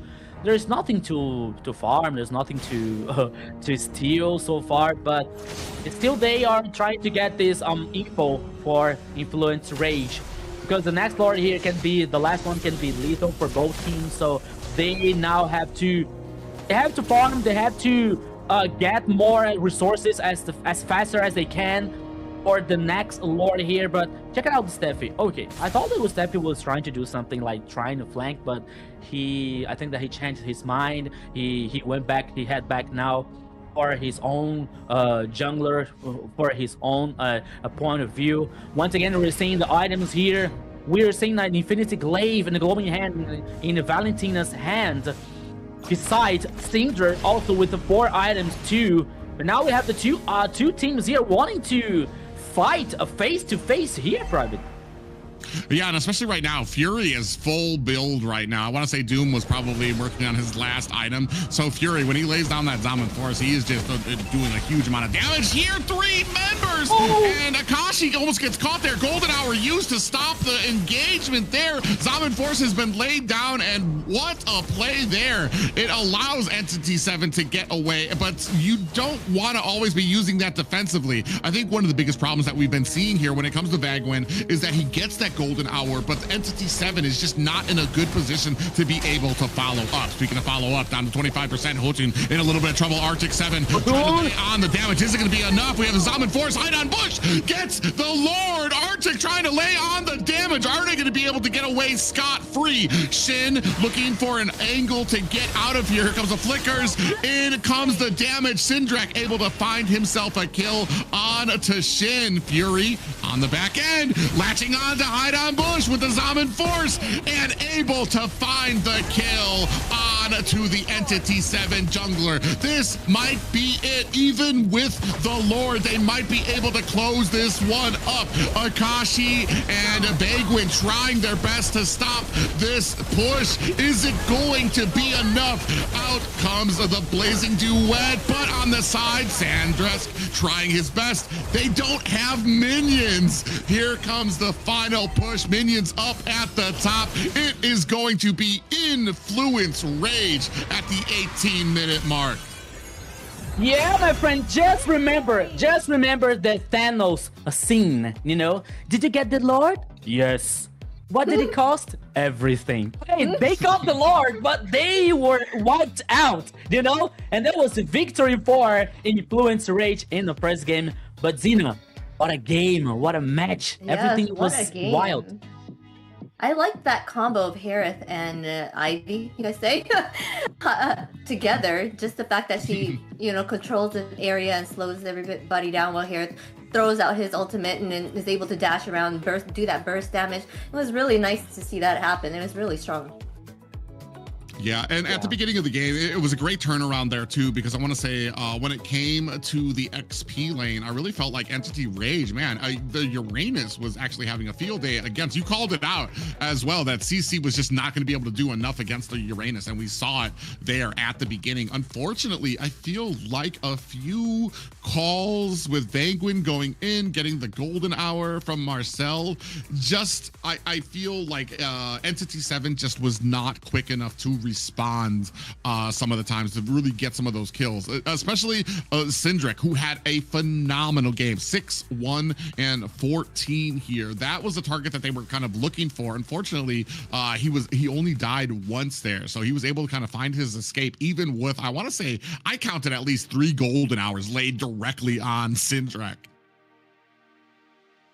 Yeah, it is actually one of the strongest point for Influence Rage, because they have Syndra and also Frost in the mid lane. Both players are very, very, very good, you know, so decided to play with Syndra, and it also worked very well, as you saw and as you said, working with this Ivy here, like with a very good area of effective, you know, with a very good ultimate. I think that Entity 7 didn't know how to handle against that situation, and it was good for Influence Rage to secure the first victory, to secure especially this kind of the idea for the composition and execution, especially working with this high range with Syndra.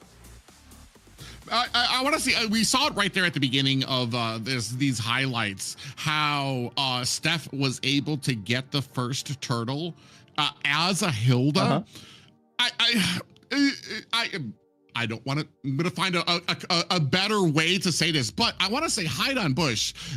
There's a few things that you need to do as a jungler, and one of them is to make sure that you have your retribution up by the time the objective comes around, especially with Influence Rage having their jungler down at the time. So it was basically a sure win for Entity 7 to be able to pick that up, and there was just a lot of those little tiny mistakes that begin to add up. Whether it's that retribution, whether it's the mistiming with the golden hour, things like that, they begin to add up, and it allows Influence Rage to be able to get some of these great leads that we were seeing here, especially some of these fights. You see how well they were able to get that Lord, but look at how low a lot of the team was. Doom and Shin running for their lives, but not able to find the escape from Syndrick. Yeah. I was noticing, like, in the early game, Entity 7 was mostly doing objective play, so they were playing more towards objectives, while Influence Rage was trying to go for more of the kills and stuff. So how do you think that worked out in their, like, favor? Do you think that does anything to help the team in any way? Oh, and our MVP here is Fury. The Harith, of course. Harith has been dominating in the games that he has been in. Yeah, so Harith once again here with the KDA 917 with almost 93k of damage with the gold per minute with 724. Once again, Harith here is a very strong option, you know, instead of marksmen or fighters in a gold lane that comes with Harith. That is also a good option here for those, in this case, for Influence Rage, you know, once again. And Zina, I think that a difference from Entity 7, the idea and the composition or the execution versus Influence Rage is about the synergy, because Influence Rage has so much time together, playing together, you know. Not the whole lineup, but most of them, they have more than 2 years playing together, you know. Like Entity 7, these 3 new ones is about like 2 or 3 months, you know. So I think that they need more time to get synergy, to get synchronized, you know. But I believe that Entity 7 can go so far with this composition, Private. I feel like yeah, there's a point in there too when you say that they were, when Zena points out that they were able to find those objectives very early. So they have the macro, they know what needs to be done, they have the timing, but there's just that little thing that you brought up, that synergy that you can't have just joining with the team. You have to play with them. You have to understand, all right, he usually comes in, he usually likes to wait before he goes for the golden hour, or he likes to pull the trigger really, really quickly, because I know this dude, because I've been playing with them for so long. We saw the inklings. They know what needs to be done. They're where they should be. There was some great engagements there. There was some great closing the distance on a lot of those heroes. That Marcel, though, I'm not trying to blame Marcel. I'm just saying that the combination, adding him to that formula, It's a boiling pot that can go either way, because like I said, they were where they needed to be, and I feel like if it was almost any other roam, they would have gotten the gank. They would have gotten what they needed to do. It's just, like you said, it's just those little things that need to spruce up, but the skill is obviously there.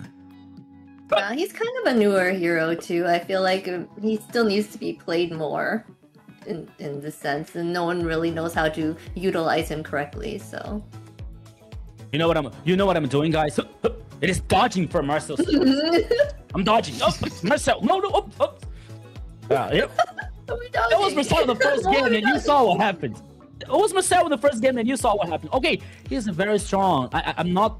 See, I don't disagree with that, but I think that for many ideas, it has to be almost a perfect execution, because we saw like twice or three times that the golden hour for Marcel wasn't good, like it gave the opportunity for Influence Rage to disengage or buy more time to get the follow-up from the team, so Marcel, it's really strong, but I think that Private is disapproving what I'm saying. Like, no, okay, I agree. You're right. You're right, but I don't want to say that it was all on Marcel, because there were many opportunities that there was. What I want to say was a perfect golden hour, and we saw that I believe Hide on Bush came in with the Suyu and executed the Soul Sever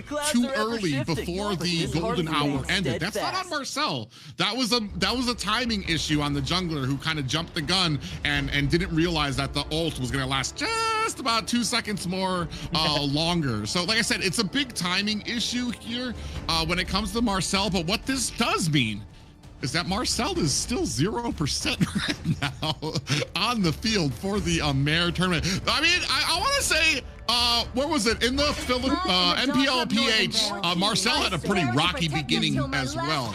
A lot of teams tried to use him, but not a lot of people had really gotten honed in on really how to play their composition around him just yet.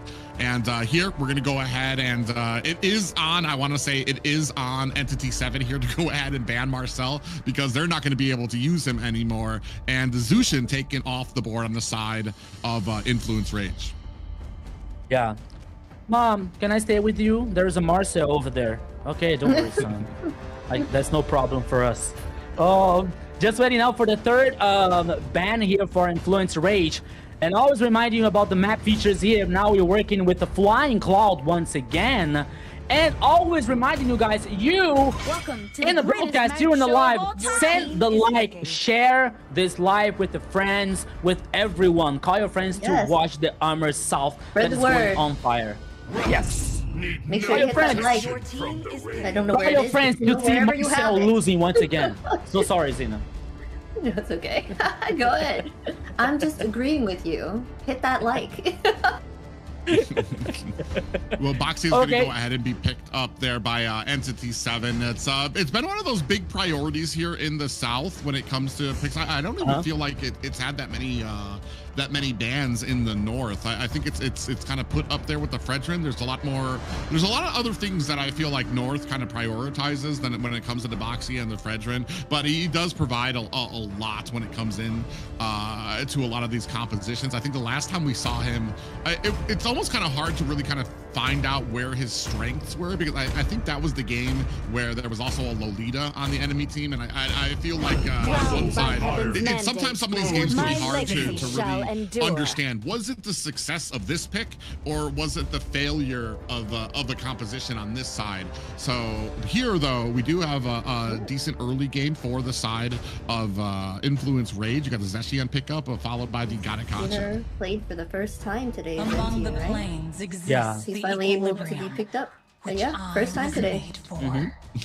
I was talking to some friends about like Box's situation here in the South, and most of them, they told me something like, we like Boxa because he looks like Johnson's cousin, because it was like almost the ultimate from Johnson that they have a very hard control, especially for the first skill. and they still have the ability and the high mobility around the map, you know. So doesn't have the ultimate from Johnson, you know, but it still have a very fast pathing clear in the jungle, a very interesting control, especially with the first skill. So it gives more chance to, I don't know, maybe dominating the jungler for the enemy, for example, like maybe gain this information for your team for the composition, and always trying to guarantee the objective so far, also for the composition while they are rolling, you know, while they are blading on the in the jungle around the goal, around the objective, you know. But now we are seeing the composition with Entity 7 with Grok and Eevee. Oh my goodness, you want hard engage. You have hard engage now for Entity 7. Yeah, interesting pickup here too, especially with the Grok, because I feel like a pop-up is one of the easiest ways to knock Claude out of his blazing duet. So Grok has a great opportunity to be able to kind of find that as soon as the blazing duet goes off, if he can hone in on him, he'll be able to kind of really take away a huge and significant chunk of Rage's offensive abilities here. As we move into the second banning phase, you see the big focus from Entity 7 is on that jungle position. Suyu and Lancelot taken off the board.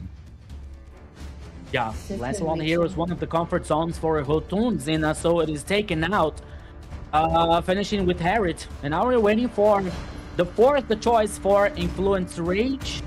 Assuming there's still XP laner maybe, and the jungle. Glue is the fourth choice for Influence Rage. Oh, Glue. It is Glue. Is it? You are messing with the game. I predicted you was getting. Yeah, great prediction there from our host there, Xena. Glue is one of those big ones too. I don't even know what we have as far as to be able to kind of take care of Glue. We do have the Boxia out there. If you use the Tortoise Puissance, you're going to be able to get a lot of anti-heal down on the ground, which can hopefully be able to kind of offset a lot of the damage that Glue's able to put out there. Ooh, Benedetta. This is probably the second time that we've seen a Benedetta out there. This is going to be in the XP lane, I believe, which is going to be going up against either the Glue or the Gatakacha. I'm assuming it's going to be the Glue. It's going to be the beat of the flash. I don't remember the phrase. Oh, Joy! Joy. Good plan. Okay, Joy in the jungle. Give that mobility to that team, yeah. Yeah, and high mobility, great finisher. Okay. Versus Boxia. I like now some of these picks make sense.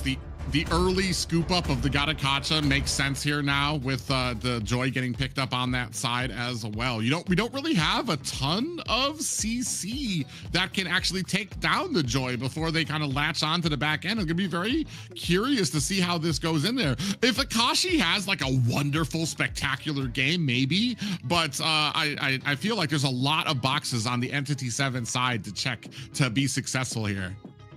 Joy is one hard. Look, what is she, Fox? Stop. For sure. And they don't have that on the side of Entity 7. This will be interesting. Okay. So once again, let's go. Welcome to the Land of Dawn. We are about to land just right and now. Yes, thank you so much, production. So let's go. It is time for the second game here, Influence Rage versus Entity 7. 1-0 for Influence Rage, so everything is possible in the second game here. Let's go, Private Dancer. Yeah, we talked a little bit during draft about Entity 7. We see the macro, we see the skills. They understand what they're supposed to be doing. It's just those little synergy. And that comes with, like we said, playing with each other and communication with your team. Are you guys in the voice comms? Are you guys making it clear what you're trying to do when you're trying to do that? And that's something here that Entity 7 needs to clean up if they want to be successful. Like we said, they have all the keys that they need to be successful here. So we see here a little bit of a skirmish there at mid, but no worse for wear is either team. Yeah, they got a 2v2 here in the mid lane. The two mid lanes with the roaming. while we're seeing Hiram Bush is stealing some farm in the jungle for Influence Rage, but now he heads back. But Vagin, what are you doing there, my friend? Okay, he is a Grok. He's a tanky. He has very resistance. But now we're seeing Doom can be 2v1. Doom in a little bit of trouble there, and the Hotun able to find the kill there underneath the tower, and that is unfortunate for Doom. We already talked about that. The Yusun Shin, he's not like a great marksman when it comes to being stacked up against a lot of the other marksmen that can go in that lane, and he's more of a niche pick there, especially because he needs to be ahead. He needs to kind of have that lead. Here, this is going to be a big loss for the side of Entity 7. Ooh, Syndrak takes a lot of damage, saves that flicker, is going to be able to use it to get out of harm's way, but that's going to go ahead and line up Entity 7 for this first turtle. Arctic here was supposed to use Flick to survive. Now he heads back to the base, and also with Syndra using the flicker. And I saw the recall effect from Syndra. It's a horse. You saw nothing. Yeah. He was just saying hello. That's how they say hello in, I believe that's the Peru flag there. We do have a real world manipulation that is down, and Syndrak in a little bit of trouble gets taken out. Doom with a great rotation from the top gets down to mid, able to find the kill, bringing the lead for Entity 7 to 2-1. Yeah, Doom now rotated for the mid lane here to guarantee the kill. Okay, meanwhile, the Cloud now, Fury, was like taking the gold energy from the turret, but still they had the kill. It is 2-1 here for Entity 7. The first turtle is up for Entity 7. Now we're waiting for the second one. And Syndra has to pay attention, has to be careful because he still doesn't have the flicker and can be a very good opportunity for Entity 7 to get more kills. Yeah, but you can tell they're doing a great job trying to defend. Steph doing a great job to kind of being that front line for it, because he knows that that his mage doesn't have the flicker, so he's going to be in prime position to kind of get picked off there up at the top. I mean, I think the last time we took a look at the items, Doom wasn't so far behind Fury, even though he did take that early death as well. So still doing a great job. We saw how quickly Doom was able to kind of rotate to the mid lane to help out with some of the pickoffs here too. Ooh, look at the damage actually getting on there. Great poking ability coming from Shin on that Eve onto Steffi there, being able to kind of bring him down. That Gatakata, that's going to go ahead and force him back, especially with 24 seconds left before this turtle. Do have a blazing duet that comes out there. Doom is able to use that dash to get away, but Hide on Bush on the backside might actually have a killing on his mind. Goes in, Tortoise boosted this out. We do use the rage of the Phoenix, but here comes the real world manipulation. Vagwin with the finishing blow there with the Tectonic charge, and Hotun goes down. That's going to be Fury down as well. 2 down for the side of Influence Rage. 4-1 in favor of Entity 7. It was a 4v3 in the top side here for Entity 7, guaranteeing more kills. Now the turtle is in the bottom side of the river. Immediately started by Entity 7. I don't think there's going to be a fight back for Influence Rage, but now there it is. The second turtle guaranteed by Entity 7 so far, with a different early game from the first one. Yeah, Entity 7 is just having a great game, and this is, like I said, I know that they had it in them. We could see it from the macro during the first game. It's just that the Marcel kind of, like, I want to say, threw a huge wrench in that. And down goes Hooten. They did have a little bit of an engagement there that we just missed off screen, but Hide on Bush and Shin able to double team and bring him down. That's going to bring this lead to 5-1, almost a 4K gold lead at the 5-minute mark. Yeah, I'm telling you, my friend, I'm telling you, this Entity 7 with the 3 players, they know each other so well. They have a high synergy. They can be a very good for Entity 7, but now they're focusing the mid lane here. But there is a high, fast, clean way for Influence Rage. And now they defend once again. And in the top side, oops, there is a Cloud causing pressure versus Akashi. Now Akashi is forced to head back in the base once again. But everything is good so far for Entity 7, but they have to pay attention because in the other side they have Influence Rage. It's almost a rematch for the final in the last season.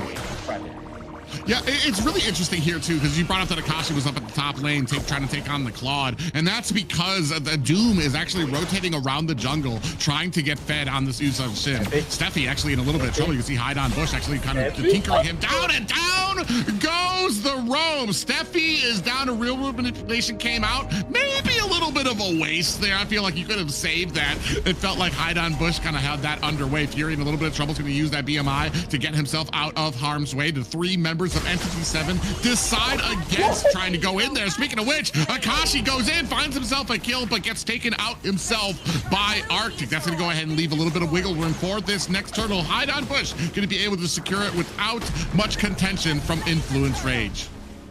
Yeah, one more turtle here for Entity 7 is Akashi playing with a carry one instead of Imbranas on the first game, but now he has the confidence here to trying to carry. But once again, oh, here we come again, Private. Steffi. Yeah, Steffi is in trouble, looking for an escape, but Doom comes in with the dash. Down comes the Fury of the Phoenix to find the stuns, and that might be it for Hide on Bush. Actually very low. 2 members, Doom and Bagwin, going to have to use that flicker to get away. Arctic and Fury are down for the count. 4 members of Influence Rage taken down by Entity 7. 11-3, a completely different game from the first. Completely different. But now we're seeing, oh, Steffi. Okay, 2v1, but again, it's very low HP people. They still continue here. But now Shin, it's coming up. Still the buff. Bagwin came in and stole that purple buff in the middle of the fight. He wasn't even like aiming to try to help out his partner. He's like, I'm just gonna squeeze through here. Excuse me, brother. Takes the buff and then goes to teleport back home. 11-3, Entity 7 is what I was saying. The tools are there for this team. And here right now, when everybody is on the same page, they are an absolute menace to be dealing with. You see that Demon Hunter sword has finally been picked up there by a Fury on that Claude. I'm wondering if he's, we're at the 8-minute mark, so he should be pretty close to that Trinity build, and that's something that Entity's gonna need to watch out for when it comes to that next Blazing Duet, because it's gonna be able to kind of chunk them down. Yeah, meanwhile we have Vagin annoying everyone here in the jungle for Influence Rage. With the Doom, with an instant machine, but now here comes the ultimate just to spot the enemy. Meanwhile, do we have a mega kill for Shin against Hotun. So now Influence Rage doesn't have the jungle, doesn't have the retribution to fight back this important objective here, my friend Private. Yeah, and another thing too is that they did a good job. Ooh, actually going in for it. Arctic and Steffi trying to offset. This is 4 members, and I'm not sure if this is the fight that they actually really want to take. Actually, Steffi looking for an opportunity. I think he wants to come in with that Avatar of the Guardian, taken down very low, and Hide on Bush going to be able to secure the Lord. And I was going to say that Entity 7 did a good job because they allowed the rotation from Akashi on that Benedetta to kind of get to the top lane, which allowed Doom to kind of rotate around them. Oh, speaking of which, Fury talking about Doom and being farmed up. It allowed Doom to get around the map, to get the farm he needed to be able to do that, to lay the damage onto the unsuspecting Fury there. Yeah, you saw the real world manipulation here for Sheen, but I believe that Akashi was like, it's something like, okay, I'm just a decoy, my friend. So you were trying to kill me, but I'm just a decoy here, so you were baited. And now here comes the cavalry and guarantee the kill versus Fury once again. And Entity 7 is taking advantage of that situation, taking down the turret number 2 in the bottom lane while the Lord is heading in the top side. The goal lead here is almost, oh my goodness, it's almost a 9k for Entity 7. So far, so good. I don't believe that they are going to lose this game, Private. Let's go. Oh, please. The last time you said that, I believe it was Black Sentence. We don't spread bad juju here as casters. We do have the Fury of the Phoenix coming out as well. It allows Steffi to use that Avatar of the Guardian to get away. Tower up at the top is taking a heap of damage. The rest of Entity 7 looking to put on the boost. Real world manipulation is out. Fury and Hotun have to get out of the way, and Entity 7 unfortunately have to turn around because they're not going to be, they don't have any more minions. They're not going to be able to secure that tower, but still a great push here for Entity 7, sitting at 13-4. Yeah, 13-4 so far, but here comes once again Entity 7 causing so much pressure. Hide on Bush is trying to flank, trying to search the angle, but now here taking so much damage. Here comes the Blazing Duet once again. Oh, now once again, Influence Rage can defend and they protect the turret so far. Yeah, they were able to kind of go in, get the damage on there, and unfortunately, the Fury not able to get the Blazing Duet stacks on enough to be able to do enough damage before they were able to disengage from it. Right now, Entity 7 is having a great game. 7K gold lead by them at the 11-minute mark here. Unfortunately, it feels like the Hotun on this Joy pick just is not paying in dividends. They did find that early kill on to Doom, but like I said, there was just some great plays made here or great decision making when it comes to a lot of these engagements, the rotations, deciding to allow certain people to farm a little bit more to get built up. And right now you're at a point where a lot of this gold, I want to say, is on Doom, is on Hide on Bush as well. You can see both of them sitting at level 14, while the highest level on the side of Influence Rage is about 13. Most of them are at 11, 10. So that's a 3-level goal or a 3-level gap for both of these teams right now. Houghton trying to go into against Akashi. Ooh, Hide on Bush actually looking for a little bit of fun there from the flanking position, but the rest of Rage is right there to see him off. Now we do have a Fury of the Phoenix. A big dash comes out from Dune, but they want the fight. Big flicker comes out. You can see from the back end, Fury has to get out of there. Hotun has to get out of there. And on the back side, it does leave Arctic by himself. Poor Patrick goes down for the count. Shin finding the kill there as well. Just seeing to set up Entity 7 to be able to focus down onto this Lord.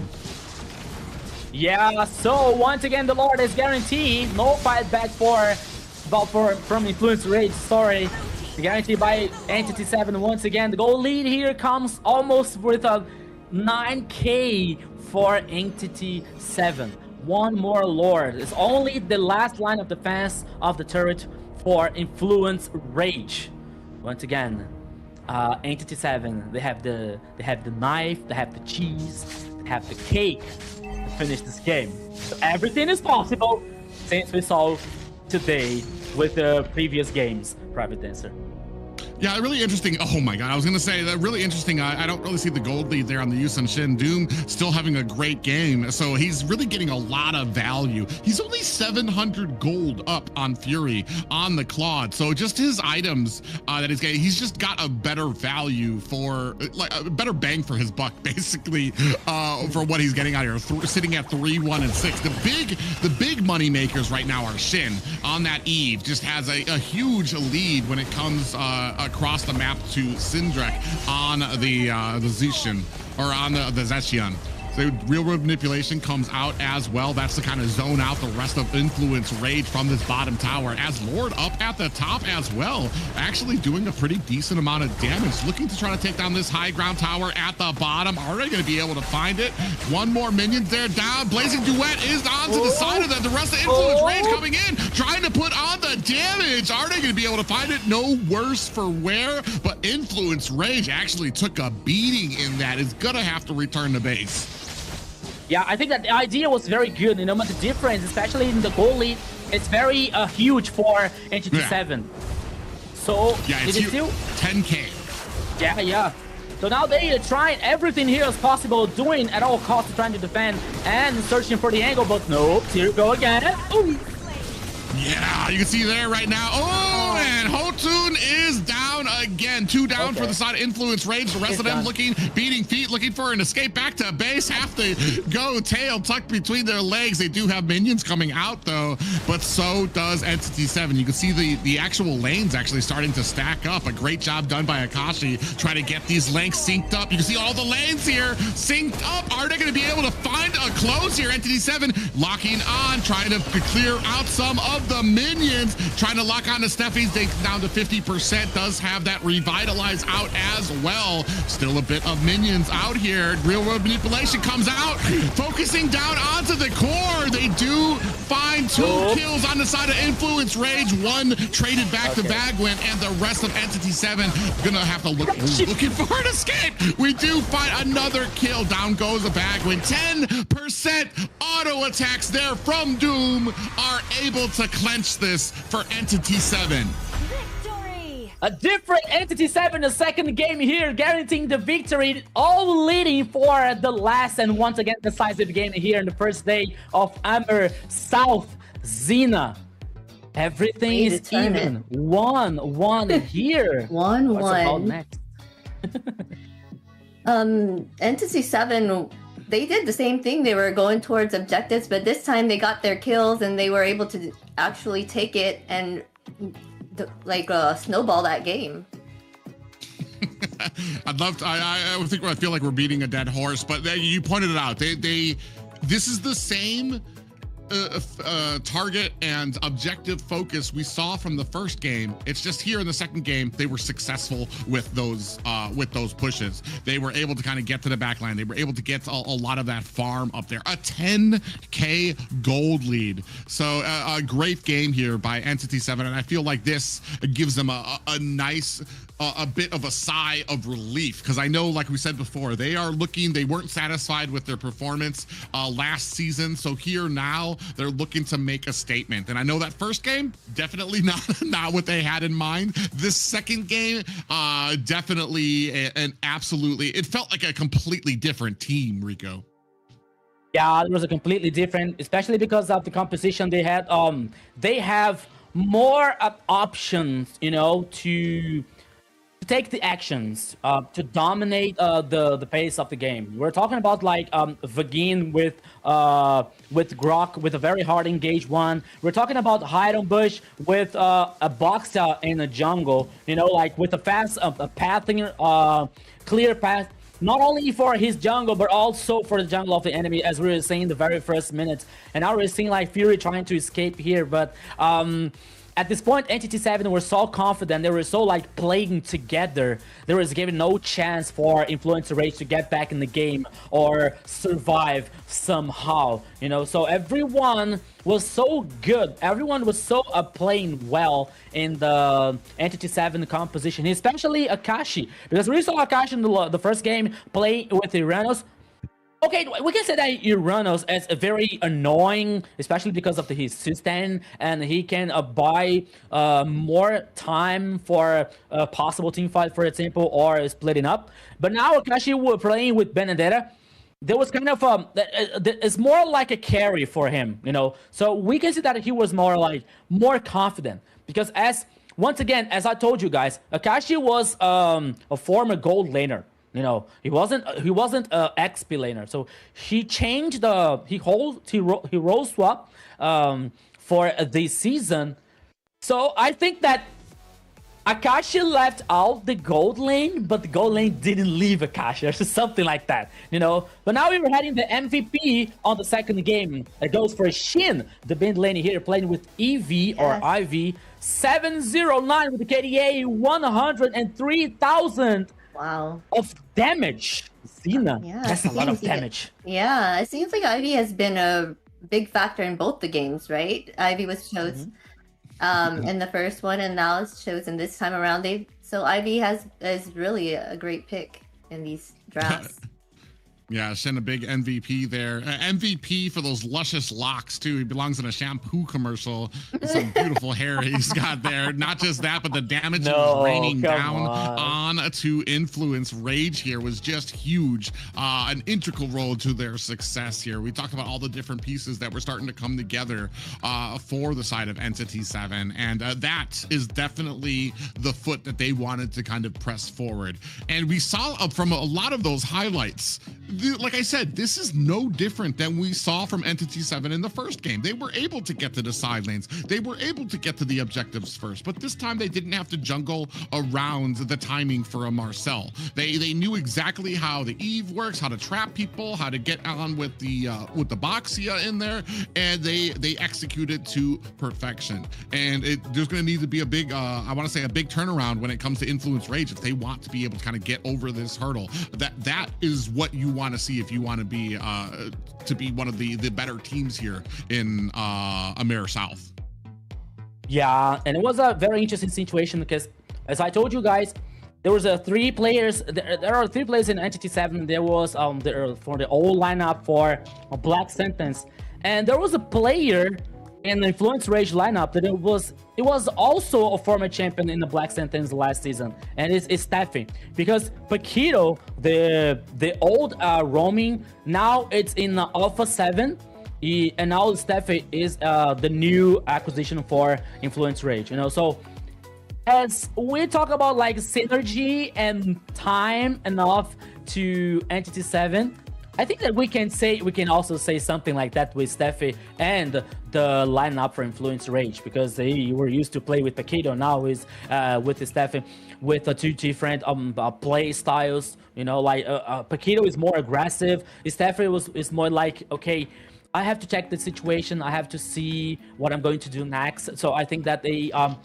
need some time also, I believe, that to gain the confidence, to gain this idea for execution for Influence Rage. But the situation here now, it's a 1-1, everything is even, and now we're heading for the last game, the third game here, reminding you guys it's all the best of 3 here today, and always reminding you in the chat, you are the main star of the show, so send a like, share the live, call your friends, and don't forget to follow us on the social media to get more information, to know everything about what's happening in AMER South. Zina. And you were asking for those 3 games. Now we're having it back to back. You're having 3 games in each match so far. So that's great. Joy. I wanted to speak on Joy here. We were saying there was nothing that would stop Joy, right? In the draft, we were saying, oh, I don't know how they're gonna deal with Joy. Joy's pretty quick, but they ended up finding a way. What do you guys think about that? I think the mobility, and especially Boxia isn't exactly the most ideal target I would pick a Joy against, just because his kit off, like right from the standard, he's got probably the most magic defense of any character in Mobile Legends, and then plus he gets a lot of anti-heal with all of his skills that he lands. It's not the optimal opponent that you want for a Joy. We saw a little bit at the beginning, Joy was able to kind of get through even under tower, find a kill on to Doom on that Isun Shin, but like I said, I'm not sure that it was a Joy problem as much as it was a as much as it was an Entity 7 success. From, like we said, they were able to get to the objectives first. They were able, when you get to the objective first, you're able to enforce your will, you're able to zone out the rest of the enemies. What are you going to do as a Joy? Are you going to try to pop in there by yourself and hope that you can maybe get it? You can try, but then you're going to be, you saw a lot of those deaths kind of landing onto the Joy there as well. So, like I said, sometimes it's not about the failure of the pick, but it's the success of the opponents and what they were doing. Yes, and makes total sense, Private, because I don't know if you remember, guys, in the first game, there was some point of the game that Entity 7 took down Hotun, and I was telling like, okay, now is the time, now is the opportunity for Entity 7 to try to secure the lore. But instead of they were like walking through the map and Entity Influence Rage, they started the action. They tried to chase the Entity 7. They tried to take down the other players, you know, and that was like very different from the idea. And now we saw like Influence Rage winning the first game. And the second game, as Private said, like Entity 7 came with a new kind of a mentality, always like playing forward, always the idea for the composition to work so well, especially with the hard engage from Vagin, with Heidenbush and plays all confident with the Boxia dominating the objectives, you know. I remember that the last lore, Entity 7 was already in almost every bush, you know, like they had the total control of the map domination on the Lord that Influence Rage couldn't take back. The Influence Rage couldn't enter.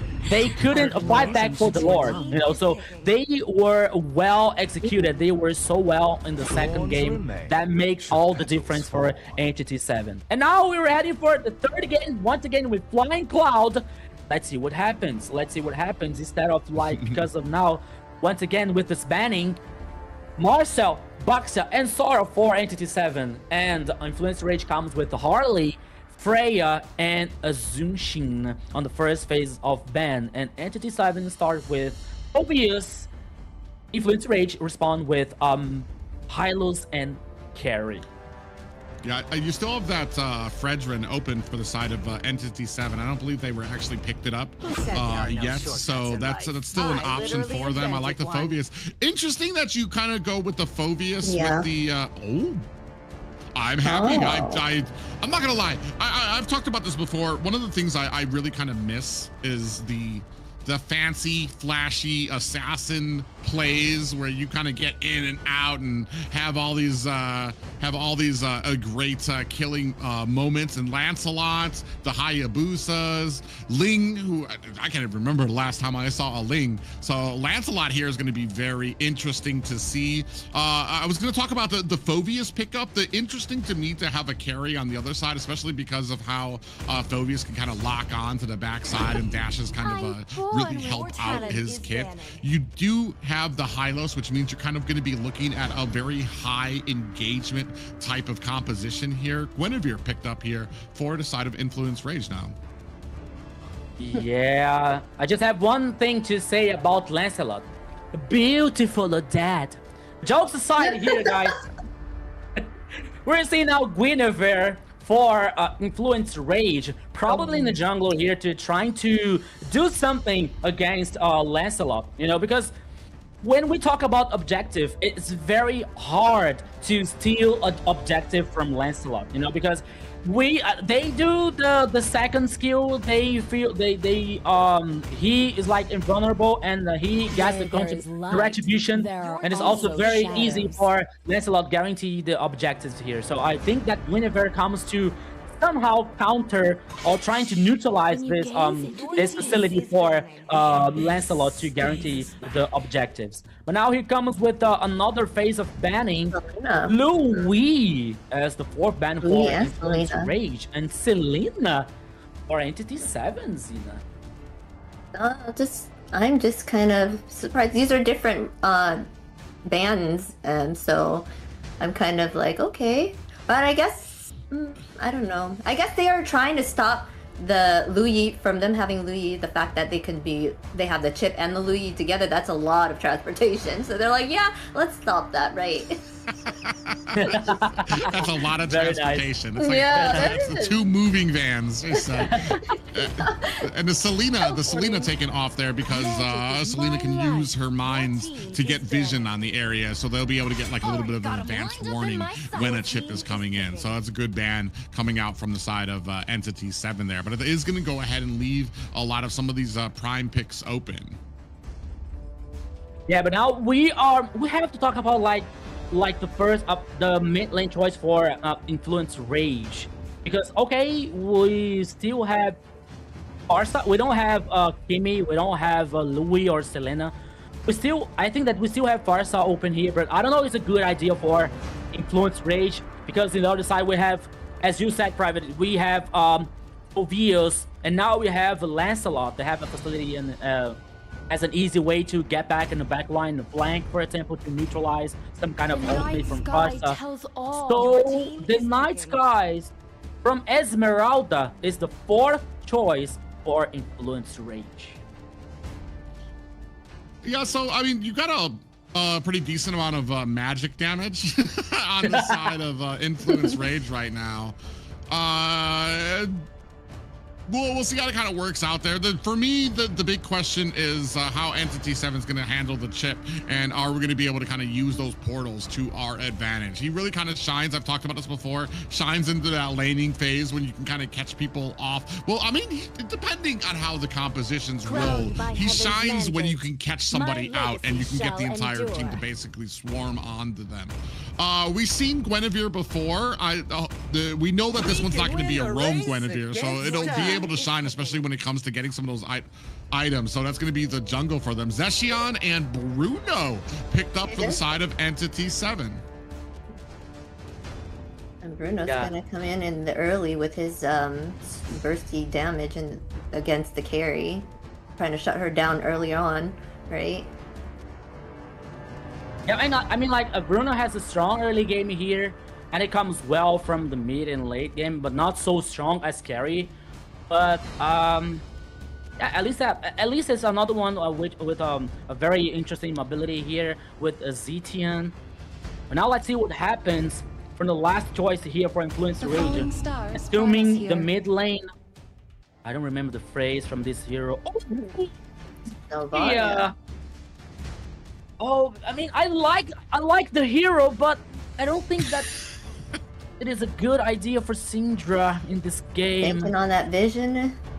Well, it's not just the vision. I can tell you what we're looking for. What we're looking for is her to kind of pull out that ultimate, expand the hit markers for the rest of the enemy team. That's going to allow the Guinevere to come in and get that pop up and the Violet Requiem. That's where the thinking is behind this. Yeah, thank you, Private Dancer. That's right. Zeno, what do you expect from the last game? It could be anyone's game at this point. I'm not even sure. Entity 7 proved themselves on that last one. Influence Rage was doing an amazing job in the first, so this one I really don't know. They both do amazing, so it depends on how they execute it. Very, very nice. But now it's about a few seconds. We're about to see the Land of Dawn once again. For these two teams, the last time, at least for today, it is the third game, Entity 7 versus Influence Rage. It is even so far in the best of 3. Both teams here are seeking for the first victory, and more important, guarantee the top side in the Swiss format of AMER South. That is very important for the teams to continue the dream, to guarantee the spot in the playoff. That is going to be wild for this tournament. So we're waiting for what is about to happen in this third game. Eyes on hide on Butch here. I'm so sorry, Private, with Lancelot, because he is very good. Yeah, I'm actually very curious to see how that's going to work out. I believe with Shin on this Zeshion, you're going to kind of try to get some of that ult down with the Fury of the Phoenix to kind of stun them. That will allow Hide on Bush to kind of come in, connect a lot of those dashes that he needs to get his stacks, to get his damage up there, to be able to kind of really put down some of the squishiers into the back lane. It's going to be very interesting to me. I feel like Syndrek, I see the plan here. The only problem for me is Syndrek, especially when it comes to a Navaria, great ability to kite, great ability to keep your distance from the fight. The only problem is here, having a chip on the team, you don't know where it's going to be coming from. So it's going to be very curious here. As ladies and gentlemen, we are at game point for Influence Rage taking on Entity 7, 1 point apiece. Both teams looking to leave here on day one with the victory. Yes, my friend. So far, one is going to win and one is going to lose in the last and decisive game here, 101. Influence Rage versus Entity 7. We are waiting for the best. We hope for the best here. There's so many actions. The two teams that they know each other so well. So once again, welcome to the Land of Dawn. The last game here, my friend Private Dancer. Entity 7 versus Influence Rage. Oh man, you can already see Hotun already very quick on that Guinevere. She's actually got a very quick clear as a jungle there. You can see already starting on the second minion while Hideout Bush is just now starting on the Litho Wanderer. So you're gonna have a little bit of a faster gank when it comes to influence rate on those side bushes. Hopefully the rest of Entity 7 is tracking that. Oh, okay, now, Hotun here was trying to jump. Now it's a 2v3 situation, and Influence Rage was taking so much damage, Private. I was actually questioning that. I'm like, does Guinevere have 2 dashes that can happen? But no, that was because she tried to jump on the Shin, and that passive activated and bounced Hotun right back away from her. So a good plan there, but you still had the passive there from the Zeshion. Look at the bottom side. Ooh, yeah, a little bit of engagement there. Go ahead. Yeah. Hotun trying to surprise, trying to take Akashi down. It was almost worth. You see Akashi with a very low HP now. I think that gives an opportunity for like Hotun continuing the path. But now look at Hotun. I think that Hotun is trying to do something because he is heading in the bush in the bottom lane. Ooh. Yeah, looking for an opportunity here. He doesn't really want Vagwin. He's got a lot of tankiness on him, and I suspect he's probably going to turn around unless they can get some damage there. Ooh, now we're going to go ahead and start on this turtle. I'm very curious, and I'm wondering to see, because Entity 7 is usually really good about these objectives. Here, it does look like they're a little bit of a step behind here. Not going to be much of a contention for Entity 7 to be able to get into this. Ooh, is able to get that turtle. A little bit of a fight there, though, as Arctic went into a bush with 2 members of Entity 7. Ooh, out comes the Astral Echo, and then Orb goes ahead, connects with the Doom on the mid lane. Now trying to chase Vagwin. Vagwin is pretty deep into enemy territory. I'm kind of confused there. Has the entire team just missing the demonic force. Vagwin goes down. Akashi gets taken down as well. And the rest of Entity 7 just, I want to say, mistimed that. They tried to go in after Cindric, but he still had that flicker up, and that puts Akashi underneath the tower as he missed his demonic force and didn't have a way to get out of it. A great play there by Influence Rage. Yeah, but now Arctic, we're so excited. He used the flick here to try to take Shin down. It didn't work, and he was killed. But now Hideout Bush forcing to use the ultimate here to survive, to buy more time for Entity 7. Meanwhile, we have 2v1 situation in the top side. Fury versus Doom now, because Vagin is heading back to his own jungle while Hotun is trying to get some info. But now here comes Vagin once again.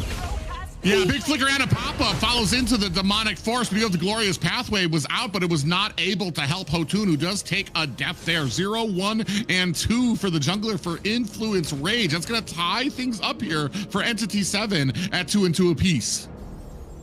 I think that there's going to be a nightmare. This a situation for Vagin calling the teammates with the chip every time. You know, that can be a bad surprise for Influence Rage. They have to be aware, and they have to get ready themselves for that kind of situation, because I believe that is going to happen so many times. But now we can have a 2v1 here, but Doom is aware of that. Though it's Bruno, so he has a dash. He can reposition so easier here.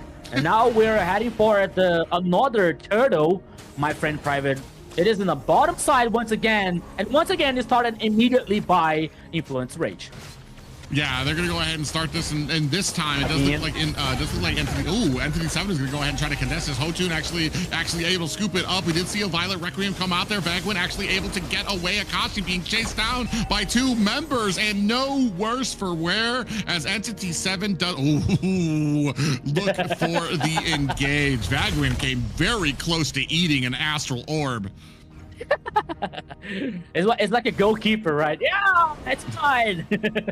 Oops. So now was able to, yeah, he dodged the orb. And now once again, Private, that's a situation that I don't think that's a good idea for Entity 7, or not so comfortable for them, because once again, another turtle secured or guaranteed by Influence Rage, you know. And the last game we saw Entity 7 so effective.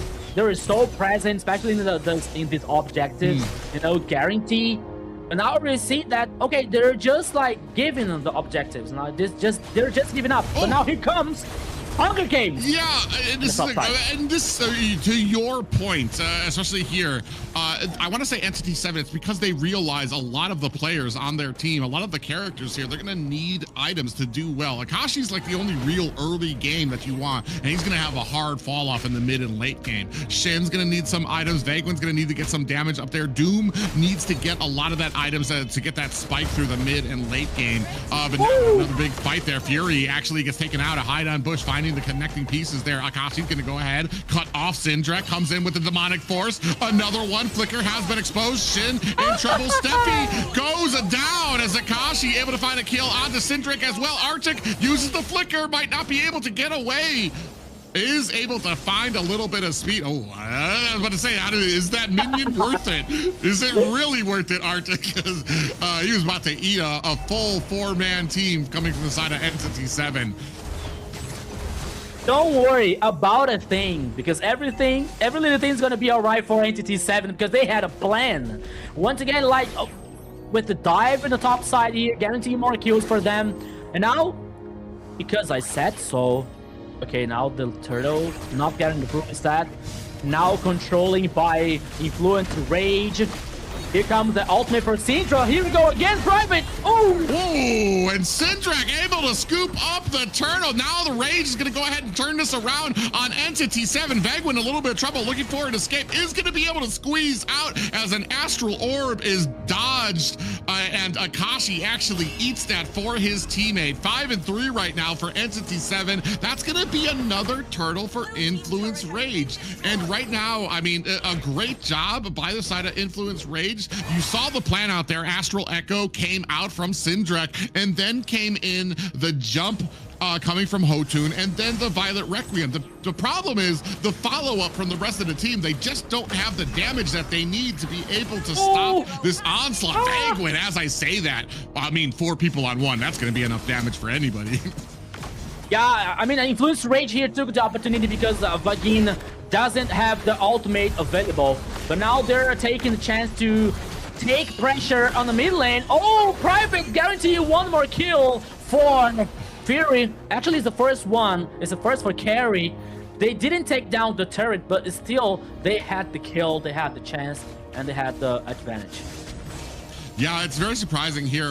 Syndrek actually has the most kills right now, sitting at 3, 1, and 2. I was expecting to see more from Hotun, but I want to say maybe it's just the fact that Hotun's able to get in there, get the jump, get the Violet Requiem, which is allowing Syndrek to land a lot of those Astral Echoes when you have an opponent that's not going to be going anywhere for a little bit here. You can see a 1,200 gold lead here by the Esmeralda, by Arctic over Akashi. That's not where you want to be, especially because Akashi's going to be falling a little bit behind as we start getting here to the mid game. There we see once again in the cross, not the cross map, the little map, the small map, Arctic was trying to chase Zetia in the mid lane. He used the ultimate, but it was like not very worth it for him. But now the Lord is appearing in the pit on the bottom side of the river. Both teams are aware about that, and both teams are like heading for this important objective, this important goal. It is a dance around the Lord. There's gonna be a possible team fight here, Private. Let's go. Yeah, it's make or break time for Entity 7. They cannot allow any more objectives to go out. We have Violet Requiem come out. Steph sitting here tanking the side. Akashi on the back end with some demonic forces, looking for the kill onto Furry, but not able to find it. Idon Bush comes in, finds a kill onto Steffi. Arctic comes in with the falling Moonstar. A big flicker is going to allow Arctic to escape, but it's going to put Entity 7 in a great position for this Lord. They're going to reset it. They want the fight. Ooh, actually, Hotun actually takes a big amount of damage there from Hide on Bush. He jumps into that bush now, looking for an angle to get into this Lord. You can see the pressure mounting at the mid lane, and Syndrak able to find a kill onto Hide on Bush. That's going to be a jungler down for Entity 7. Influence Rage. Are they going to turn around onto this Lord? Yeah, they know it. They have a jungler down from Entity 7. They're going to go ahead and latch onto this Lord while Entity 7 doesn't have an answer. It's all what they needed. They took the jungle down. There is no retribution for Entity 7. So there's no fighting back for this Lord. Easily guaranteed by Influence Rage, a very important goal. There is also already heading for the bottom lane here in this very frenetic game so far by the two teams. But now Influence Rage has just a little step ahead in the goal lead and the map domination. Now the Lord is heading on the bottom lane here, Private.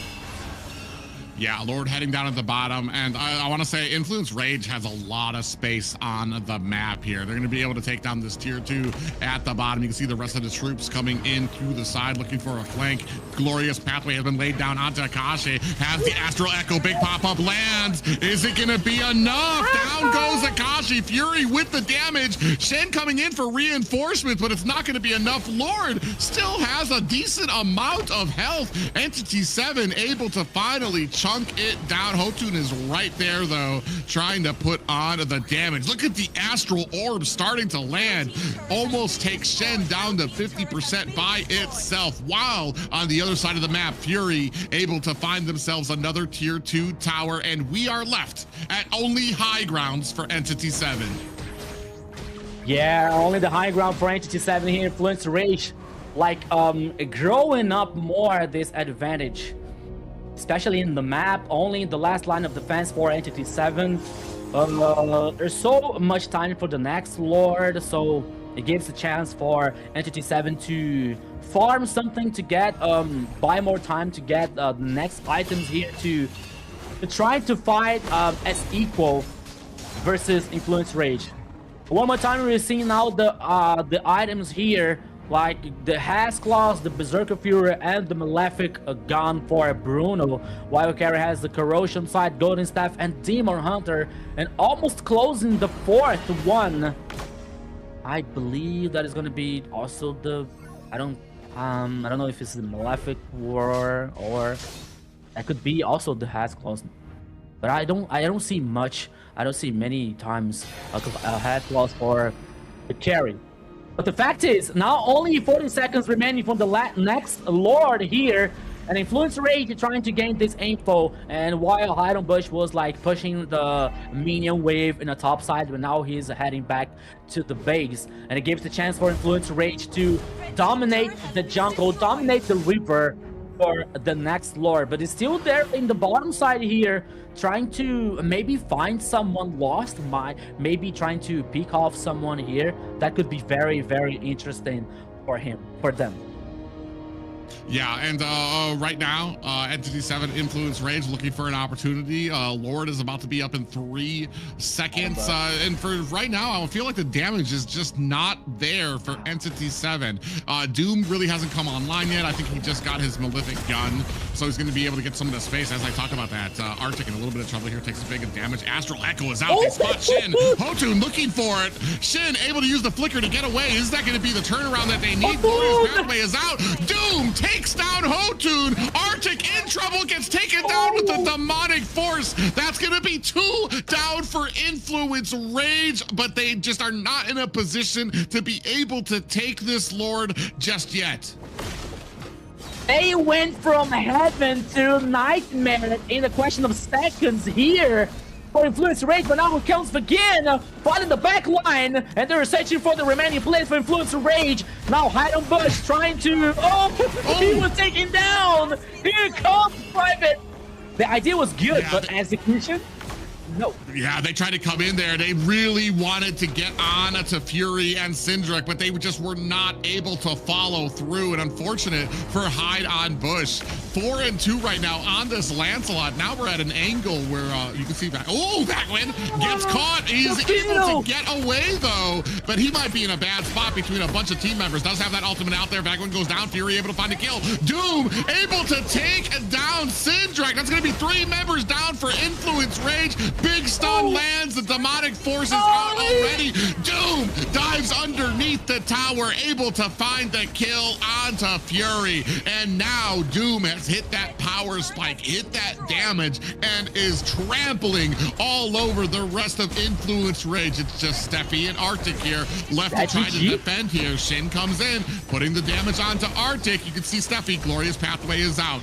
Doom doing a good job standing right behind Akashi, trying to get that zoning, now landing some pressure tower shots onto the core. Arctic underneath tower. Is it going to be enough? Astral Echo is out and finds a kill onto Shin.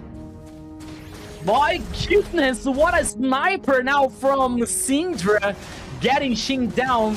But this Lord will probably stay for Entity 7, but now we have Hotun alive. But I don't think that they are gonna fight back for this Lord here, because they have less players, and now Hidden Bush guaranteed this Lord. Man, this game is just all so ups and downs for both teams. At one time we are seeing Entity 7 with the advantage, and another time we see Fluid's Rage with on fire. But now Entity 7, I think that they are in a better situation because they already have the super minion on the mid lane. As the same way that the Lord is heading away, I don't think that they are following the Lord, just synchronizing the mini waves on the sides here to get more turrets, to get more advantage. But hey, who knows? Who knows that can be the final push here, Private? Yeah, they're going to go ahead. They're laying a decent amount of damage onto this top high ground tower. Astral Echo is out, followed by the Glorious Pathway, but not able to do much. They do save that top tower, but I feel like the difference is right now we've hit that power spike for the Bruno. Doom, so now when we're getting those stuns, when we're getting that CC onto Influence Rage, it's not just not having an effect. Now you're just taking boulders from Doom, who is just launching just so much damage at your team. Yeah, Doom 5-0-5 here with a very good KDA.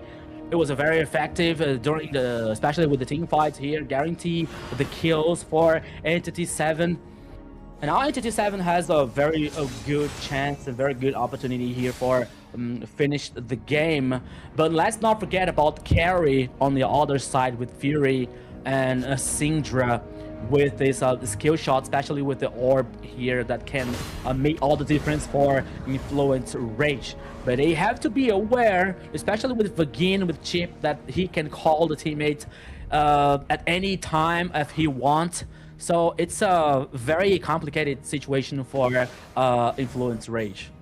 Yeah, and what they need, and the problem here right now is the old plan of having Gwen go in and get that Violet Requiem. Now it needs to include Doom. You need to be able to get that on Doom. If you don't, he's gonna burst you down. It doesn't matter how much health you're getting back on that the Violet Requiem. I don't care if you have a concentrated energy or anything. The amount of damage he's gonna be able to put through is gonna be huge, and that's kind of already where Doom is at. And Fury, you saw already just got that Malefic gun, so he's gonna be able to have that little bit of that damage.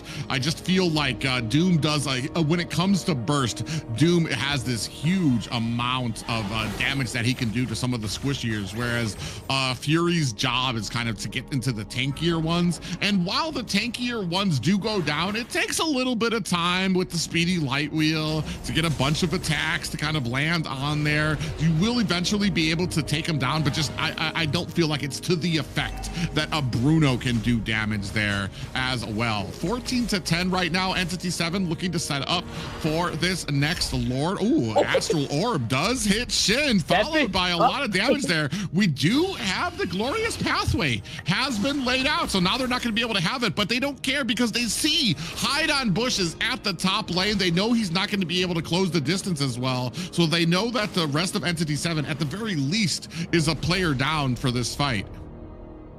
Yeah, but now we're seeing Hidden Bush clearing the path in the jungle, while Influence Rage trying to bait someone here for Entity 7, like starting the Lord, leaving the Lord. But now we're seeing the whole team from Entity 7 around this objective, around this goal. Here comes the Glorious Path from Stefan, but he finds nothing. That can be a very good chance for Influence Rage. Entity 7, sorry. The Lord is reset once again, and both teams are dancing around this goal, but once again, Hidden Bush is heading on top side. Yeah, that's unfortunate because now they're going to see he's up at the top. They're going to see that the lane is cut off. Esmeralda doing a great job of that Arctic, and they're going to reset the Lord again. Influence Rage really just wants this fight, like I said, and doing a great job. This is kind of what you do as an assassin when you're not going to be as effective in some of these team fights. Split push, do the best that you can. Actually, they might actually have a minion that's going to be able to get themselves a free high ground tower. Yeah, meanwhile, we have Arctic in the top side here, but now Lord with the half HP, that can be guaranteed by Entity 7, but now here comes guaranteed by Entity 7, but now the first kill comes for Syndra. Okay, Akashi is taken down, but the Lord comes for Entity 7. Yeah, a worthy sacrifice. You saw that Hideout Bush was able to kind of come in there, get the Thorned Rose, and absolutely demolish the Lord. So a great job by the rest of Entity 7. Like I said, the first couple of objectives, Entity 7 really just was not concerned with objectives. They knew they weren't going to be able to win the fight. They knew that this composition was more to the mid and late game before they were going to actually get some of those power spikes. And now they're just becoming this huge menace at a lot of these objectives. Lord coming through mid at the 21-minute mark. Astral Echo is out high down Bush, able to get the tower, uses the Thorned Rose and dashing himself away to safety. Shen catches an Astral Orb. I want to say Shindrak has actually, despite the way that the team is going right now, Shindrak has been pretty surgical on these Astral Orbs. I feel like Shen, there's a few times I've been like, that has to be luck. And then I'm like, that has to be luck again. But at this point, Shen has to be counting the luck. He said like, oh my God, how many times is this guy going to hit me?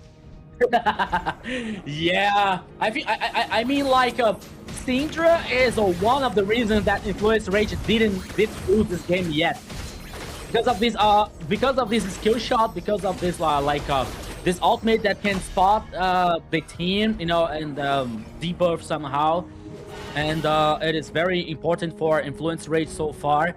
So Syndra here is being a hard try warrior for Influence Rage. We're seeing now the Infinite Glaive finished by the Sheen. Okay, we have now a magic penetration for Zetian. That could be very, very good, especially with the first one stacked, the first skill stacked, and the ultimate. So that can be very interesting for Entity 7. But to be honest here, my friend Private, if you ask me who's gonna win this game, I don't know, to be honest. Yeah, I mean, I feel like right now the momentum is definitely on the side of Entity 7. They've got a good plan when it comes to a lot of these objectives. They can keep pressure on a lot of these side lanes. They're forcing Arctic to kind of go out there because Lance Hide on Bush is going up to these side lanes, keeping them pushed, keeping the pressure on because they have the chip. They have the ability to kind of get back into the fight there. Actually, speaking of which, Arctic's gonna have to use that.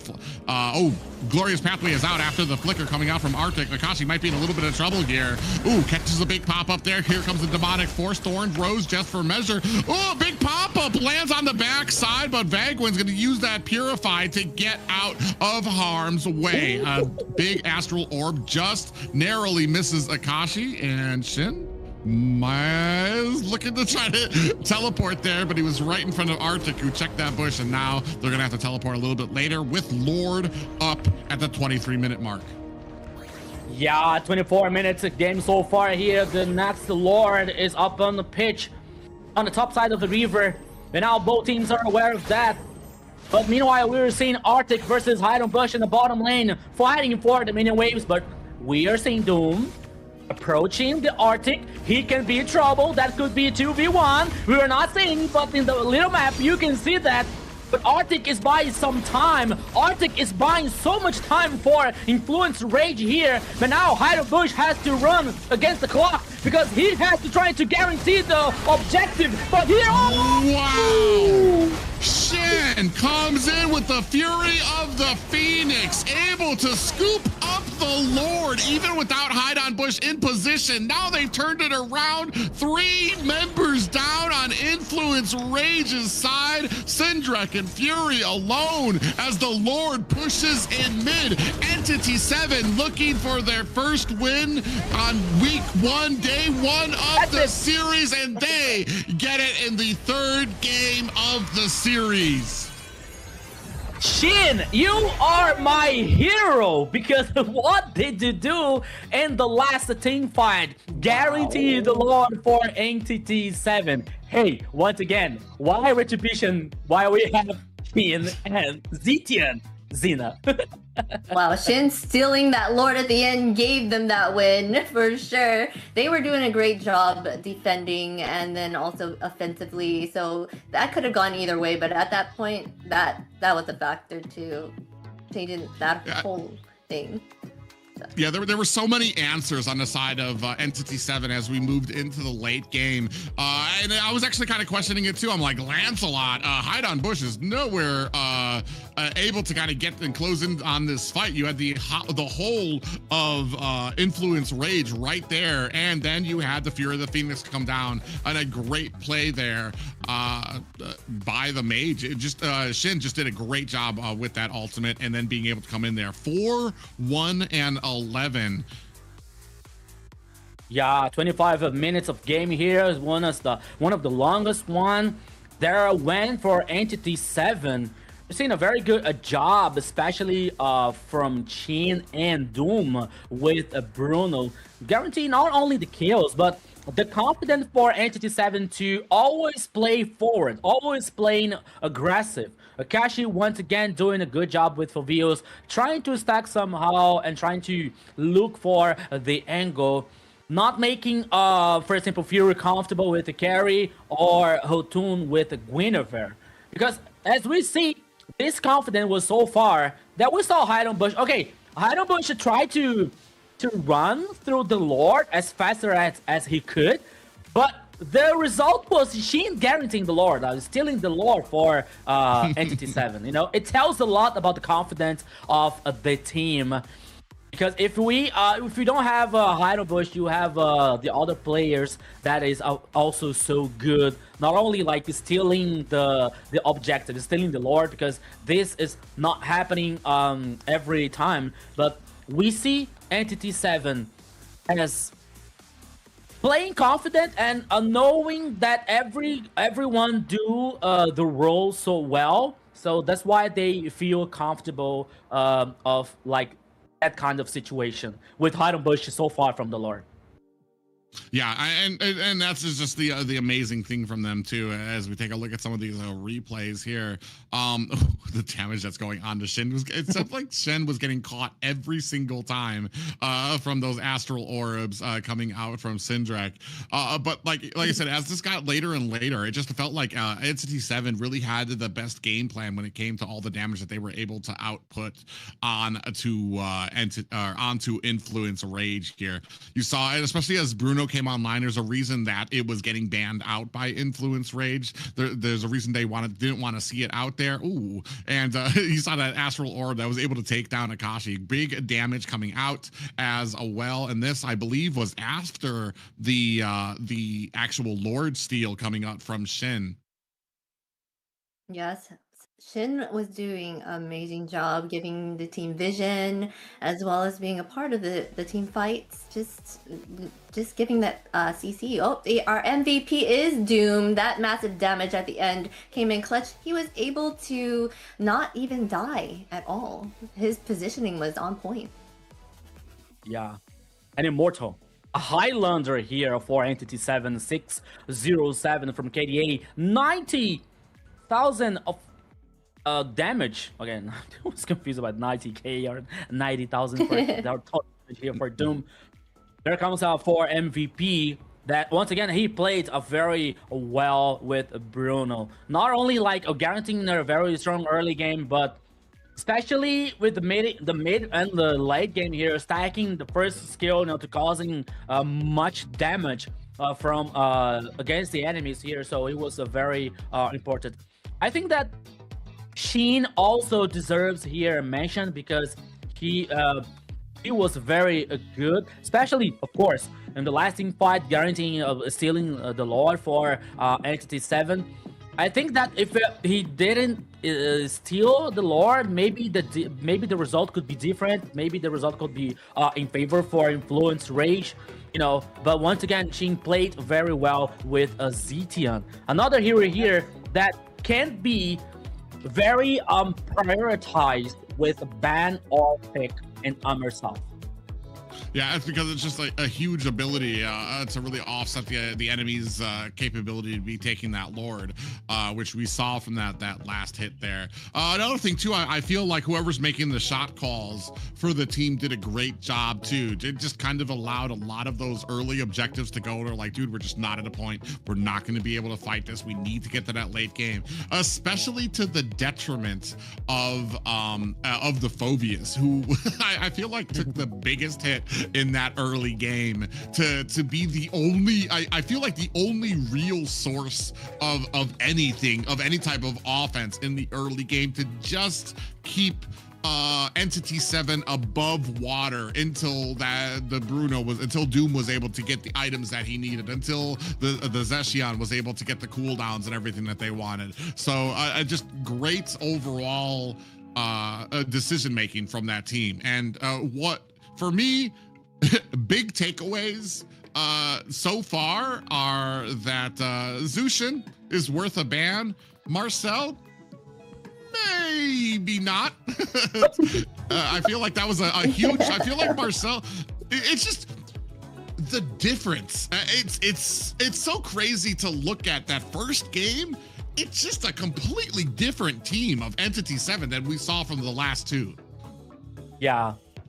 I think that they remembered what they were against, up to, you know, because as I told you guys, this game was a kind of a rematch for the last final, you know, because it was Black Sentence, like the three players, Sheen, Doom, and Hiram Burst versus Influence Rage. The final was a 4-1 for Black Sentence versus Influence Rage in the final, you know, and Influence Rage now with only Paquito out and roaming in this lineup, but still they weren't like not about to win. So they did their homework and learned their lesson. Yeah, they didn't do homework, you know. So I think that now Influence Rage has to be careful, has to pay attention about that situation, because so far, like, I think if I'm not wrong, it was like the third or the fourth game versus these players that they couldn't win. They didn't win, you know. So there comes a situation, there comes a kind of a rivalry or something. So Influence Rage has to think about it. Speaking of learning lessons, they learned their lesson from that first match. After that, at what, Entity 7 took both the ending matches, correct? It was, yeah. Yeah, they were like, all right, I think we messed up the first time. Nerves got to us, so we're gonna turn this around. We know what we need to do. Let's focus. Let's zone in. It was the anxiety for the beginning, right? Yeah. Yeah, well, it gets harder once you have the advantage and it starts slipping away. You're doing great on fights. Well, I want to say they weren't even doing really great on fights. There just weren't any fights. They were just completely avoidant of Influence Rage. Entity 7 just did everything they could to try to get around, get farmed up. They wanted to hit that mid-game spike as fast as possible. And then once you're at that point and you start seeing some of them, and I dare say that I don't see so much frustration coming out from Influence Rage, because I feel like a lot of these fights were still very, very close. You talked about it too. If they would have lost that last Lord, or if they would have gotten that last Lord, this very much could have been an Influence Rage victory here for them. I feel like more often than not, especially when it comes to the Fury of the Phoenix, you're not always going to be walking out with a Lord secured for yourself, but a great job nonetheless. And unfortunate for Influence Rage, who did not have like I said, still had a good game. And like I said with the second game, when it comes to like certain picks like the Joy or something like that, I don't feel like they played bad. I actually kind of like some of the strategy that came out of it too, having a Novaria there to make the hitboxes bigger so that your Gwen could be able to kind of get in there and get the jump. The only problem is I feel like we didn't have the follow-up for the Gwen. After a while, Gwen is not going to be able to handle a lot of those fights by themselves. And unfortunately, Carrie just was not able to close the distance to be able to kind of be where she needed to be in those fights up in the front. Yeah, you're totally right, Private. Because we were seeing Influence Rage. Okay, they lost versus Entity 7, but they still a very strong team. You know, they're one of the top teams on the MLBB scenario in Latin America, because they were always heading for the final. They were always heading for the top of the competition here and in the Latin region. So they got a lot of confidence. They get a lot of this powerful gameplay from this from their players, from their like coaching staff, you know. So Influence Rage always comes up. They always heads up from the top side, you know. Okay, it was the first game they lost, but we can expect a strong and very good Influence Rage for the next matches here in AMER South. You know, it's a funny situation because, as I told you guys, it was like kind of a rematch, because against the three players that were the former champions from the All Black sentence here. So Influence Rage, like, okay, well, we have to think about some strategies here. The ideas, as you said, Private, was not bad. They had an idea, they had the composition, you know, but maybe the execution was so far so good, where it was close for Entity 7. And hey, the last Lord here could be different, could be the different result for anyone, you know. So as Sheen is told the Lord that it came for Entity 7, but I believe that Influence Rage could guarantee that goal. I believe that they could win. So okay, they lost, but it's not I think that is not a big problem for Influence Rage.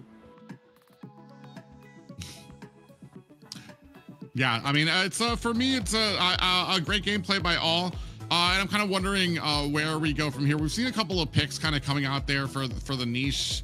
Some of the surprises have been that the Lolita pickup, not as successful. Joy, not as successful. Kind of comes into that old adage that just because something is different or outside the box doesn't mean it's going to be very effective. And the meta is the meta for a reason. It's not like it's something that we force on somebody. There's just strong picks out there, and there's a reason for some of those strong picks, and you kind of gotta understand them to make sure that some of these compositions work the way that they're supposed to when it comes to the certain counters that you have out there. We talked about last time when the Gwen was picked up. What was it going up? It was going up against an Alice, and had probably one of the worst games you'll ever see, especially because like you're gonna go in there, you're gonna get the jump, you're gonna be taking a whole bunch of damage while refilling Alice's health as well. But when it comes to this, I feel like if the goal was to kind of put your best foot forward, which we've talked about, Entity 7, like we said, disappointed in their last season, and this is what they were kind of looking for. They know they had the skill, they know they had the tools, they were very effective in getting to objectives when they needed to, finding the ganks when they needed to. They just needed to have the right composition to really be effective. And so that's going to be a great game for them, especially as we move on to, unfortunately, it's going to be our last match of the night, but it's going to be probably against some of the more talked about teams here when it comes to fandom. We'll be having Alpha 7 against 9Z Globant. Yeah. And the favorite right now is Alpha 7. They, right? Mm-hmm. Yeah. Alpha 7 versus 9Z Globant. This is a very, very interesting match. It is the last one for today, because Alpha 7 is a very, very strong team also. They were the champion for the last year, not the last season, but the last year. They went through the MSC, if I'm not, no, it was Influence Rage. They went through the M6. I'm looking for it, but Alpha 7 with a very good lineup here, with the two players from Philippines. It is come for one of the favorite to win the AMER South. Yeah, I want to say like they're a big fan favorite when it comes to 9Z Globant, so they've got a lot of fan support behind them. But I want to say, just like when it comes to AMER North, Alpha 7 has a very strong roster of people, and if it's anything like what we saw in AMER North, they understand what it takes to win. They know what they've been doing as far as like scrims and putting their best foot forward. So I'm very eager to see what this organization has, because like we said, I honestly, we've got actually a few of these teams have like North and South versions of the teams there. So it's been very interesting to see, and I'm definitely want to see if Alpha 7 maybe is going to be just as strong as what we've seen coming from the Alpha 7 in the North. Yeah, maybe.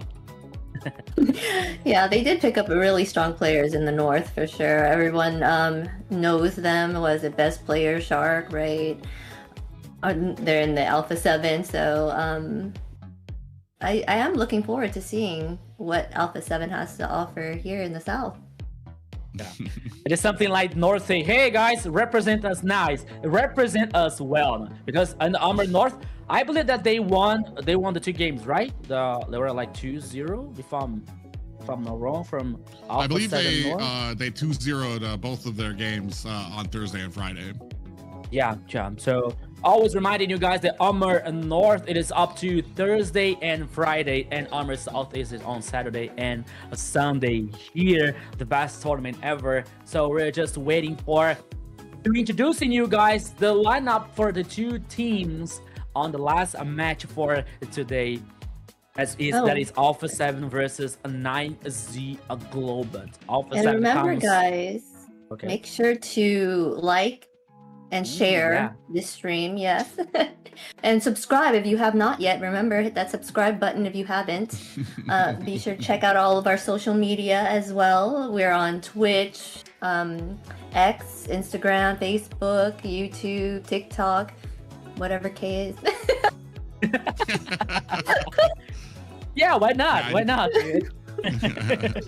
And you can check out our socials down as well at the bottom. You can check out our social medias as well to catch up on all the action and maybe catch some of our opinions and some of my failed predictions. But without further ado, let's go ahead and get into the lineup for our first team here. I believe this is going to be Alpha 7. Hesu bringing up the XP lane, Flick in the jungle, Frost Lane Eve in the mid lane, Upatizi in the gold, and Paquito bringing up the roam.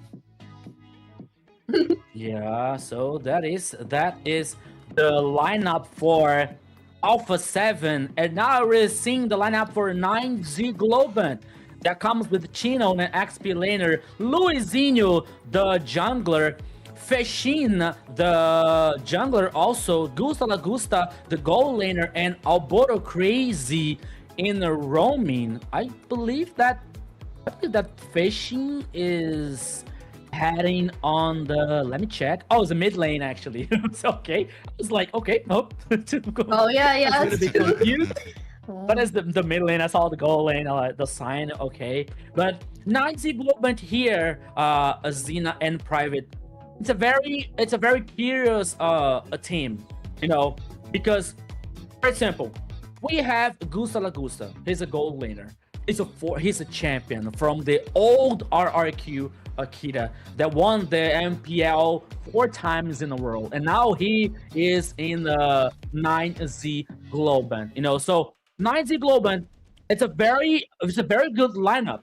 But for me, question is, will they complete the synergy? Will they play good together? Because we have many different styles of playing game style from 9Z Globant. You know, for example, Feshin is more aggressive. Luizinho likes to play aggressive. Gusta likes to wait, likes to buy more time for getting the items to have a strong mid and late game. You know, so Chino is like the same thing. So it's a lineup which is very good individually speaking, but together I will have to see how they are going to play this match so far, Xena. I didn't cure the pain. Not sure how they're gonna play, but I see that Fanny is getting banned here, so are they targeting somebody there? Yeah, they're going to go ahead and start off. This kind of brings me to shades of what we see in North America, the setup with the prioritization of the Valentina. They're going to go ahead and take Zushin off the map as well for some of those bans. You talked a little bit about team synergy for some of these guys who've got different styles too as well. Alpha 7, a team kind of coming together as well. To try to be dominant, and like you said, that kind of comes with practice. It comes with people knowing each other and playing together for a while, and understanding how they play on some of these heroes. With that, I assume we're going to be seeing a Suyu. Oh, definitely, I was going to say Suyu, but no, Boxy is going to come out with the carry as well. Yeah, it's a that's an interesting effect from Alpha 7 lineup also. The Paquito, he was the last season he was playing Influence Rage, you know. So Alpha 7 decided to take out Paquito from Influence Rage just to nerf Influence Rage. You know what I mean? Like just to turn them weaker. Because Paquito, because Paquito is a very aggressive one that matches so well with lineup, the style of Alpha 7 lineup, especially with the Flick and Hasto, the two Philippine players here. So they decided to do that, you know, just to turn Influence Rage weaker. And I was thinking about why not taking players from Black Sentence. You know, it's a question that comes in my mind, but I don't know the answer. But here, I think that Alpha 7 got stronger with the Paquito acquisition. Is Paquito's favorite for a real hero Paquito? Alright, I'll see myself out. Come, Paquito, come! I'm just kidding. I'm a little curious when it comes to picking up the Harley against a Boxia. I feel like Harley's kind of negated out. I guess we're maybe trying to, we're going to be able to try to find a back way into to be able to take down that carry. But I feel like I've talked about this before. Boxia comes stock with magic defense, and he's gonna be able to kind of get that anti-heal kind of put down, especially for the glue out there. We do have Valentina out there, so we're gonna have possibly our own little tsunami slam coming out as well. So that's something that we're gonna have to watch out for as we move into the second phase of this draft. Yeah, and I think that 9Z Globant has to take care about like Harley situation here, because we know that Harley has a very strong early game. You know, he can work with this burst damage, especially with carry and other heroes that can coming up from this lineup for Alpha 7. But so far, Private, as you said, maybe for a Boxer and a Kalia, these Harley cannot be so effective, you know. But let's see what happens with Glue and Valentina, always with the backup ability to copy the enemies and ultimate from the enemies here. So let's wait it up. But Harley here has in my opinion, he has a very high responsibility to guarantee a very strong early game. Yeah, Harley is there to take out the carry for sure. Like you said, I don't know about the Kalia and Boxy. I wonder what they'll choose for the other lanes. Well, I think you're kind of banking on we're banking on Harley. I feel like we're banking on some squishy heroes to come out at some point here that will give Harley a decent target. We'll see how that goes. It's a very stiff front line already. Glue himself just really provides a great oppressive ability in that early game. You're still going to be waiting on carry to get a decent amount of items at the 9-10 minute mark. We do see we're finally rounding out. We have the Yuzhong taken out, as well as the Kimmy on the other side. Gatakacha and Moskov taken off the board, and we're going to go ahead and pick up a Linux. Well then. Okay. You want late game? There it is. Linux and carry in Alpha 7 composition. Also, you don't exactly have a tanky hero to go against Harley, but you have a way to negate that deadly magic with the brilliance coming out from Linux. Yeah, and I believe here the call for Alpha 7 composition is, guys, Radiant Armor as faster as you can. Radiant Armor here to avoid the damage from Harley. I believe that. I thought it was at first time I thought it was Athena, but now they're choosing the Radiant Armor here to defend and prevent for Harley. A possible Harley's damage here. Now, to finish the composition for 9Z Globant comes with the Claude and Arlott. Okay, Claude, a very good marksman here with a very strong late game. Arlott with a very good knockup here. But I'm trying to figure it out how is Arlott going to, I don't know, maybe try to neutralize or even carry or even Lunox. Lunox has an ultimate that makes her invulnerable, you know. So I'm trying to realize here, but in the composition of Alpha 7 comes Atamus. Ooh. I want to say this is probably a first for the AMER tournament, seeing Atamas. He does really well when it comes to those skirmishes, 1v1s. So it's going to be very interesting, especially when he used that, I believe it's the Quadrant Inferno that gives him all the health back when he activates that ult and he starts fighting. He starts getting that pool underneath him that starts taking damage onto his enemies there. So I'm very interested to see. I've never actually seen how it does against an Arlott as well. One thing I do know for sure is that 9Z Globant, I feel like has a little bit more a setting potential on them, especially because you have the IMU coming from the Valentina, you've got the glue, you've got the final slash coming out from Arlott, while on the side of Alpha 7, I feel like we're really relying heavily on the Tsunami Slam. Yeah, so Zina, what do you think about this first game? I'm thinking both of these teams have great potential to win the match. I don't know. I can't choose either. They do seem like both great options. Just the fact that Linux can, escape Harley's ult. I think choosing Harley at mid is kind of rough. Because then they can pick and choose, not too many squishies, right? Yeah, you're right, Zina.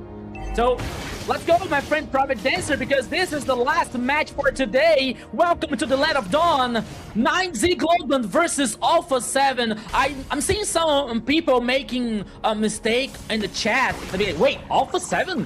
Frost? Paquito? Oh, wait, it's Alpha 7 from the south. But now, here comes Private Dancer. Oh, first blood for Frost.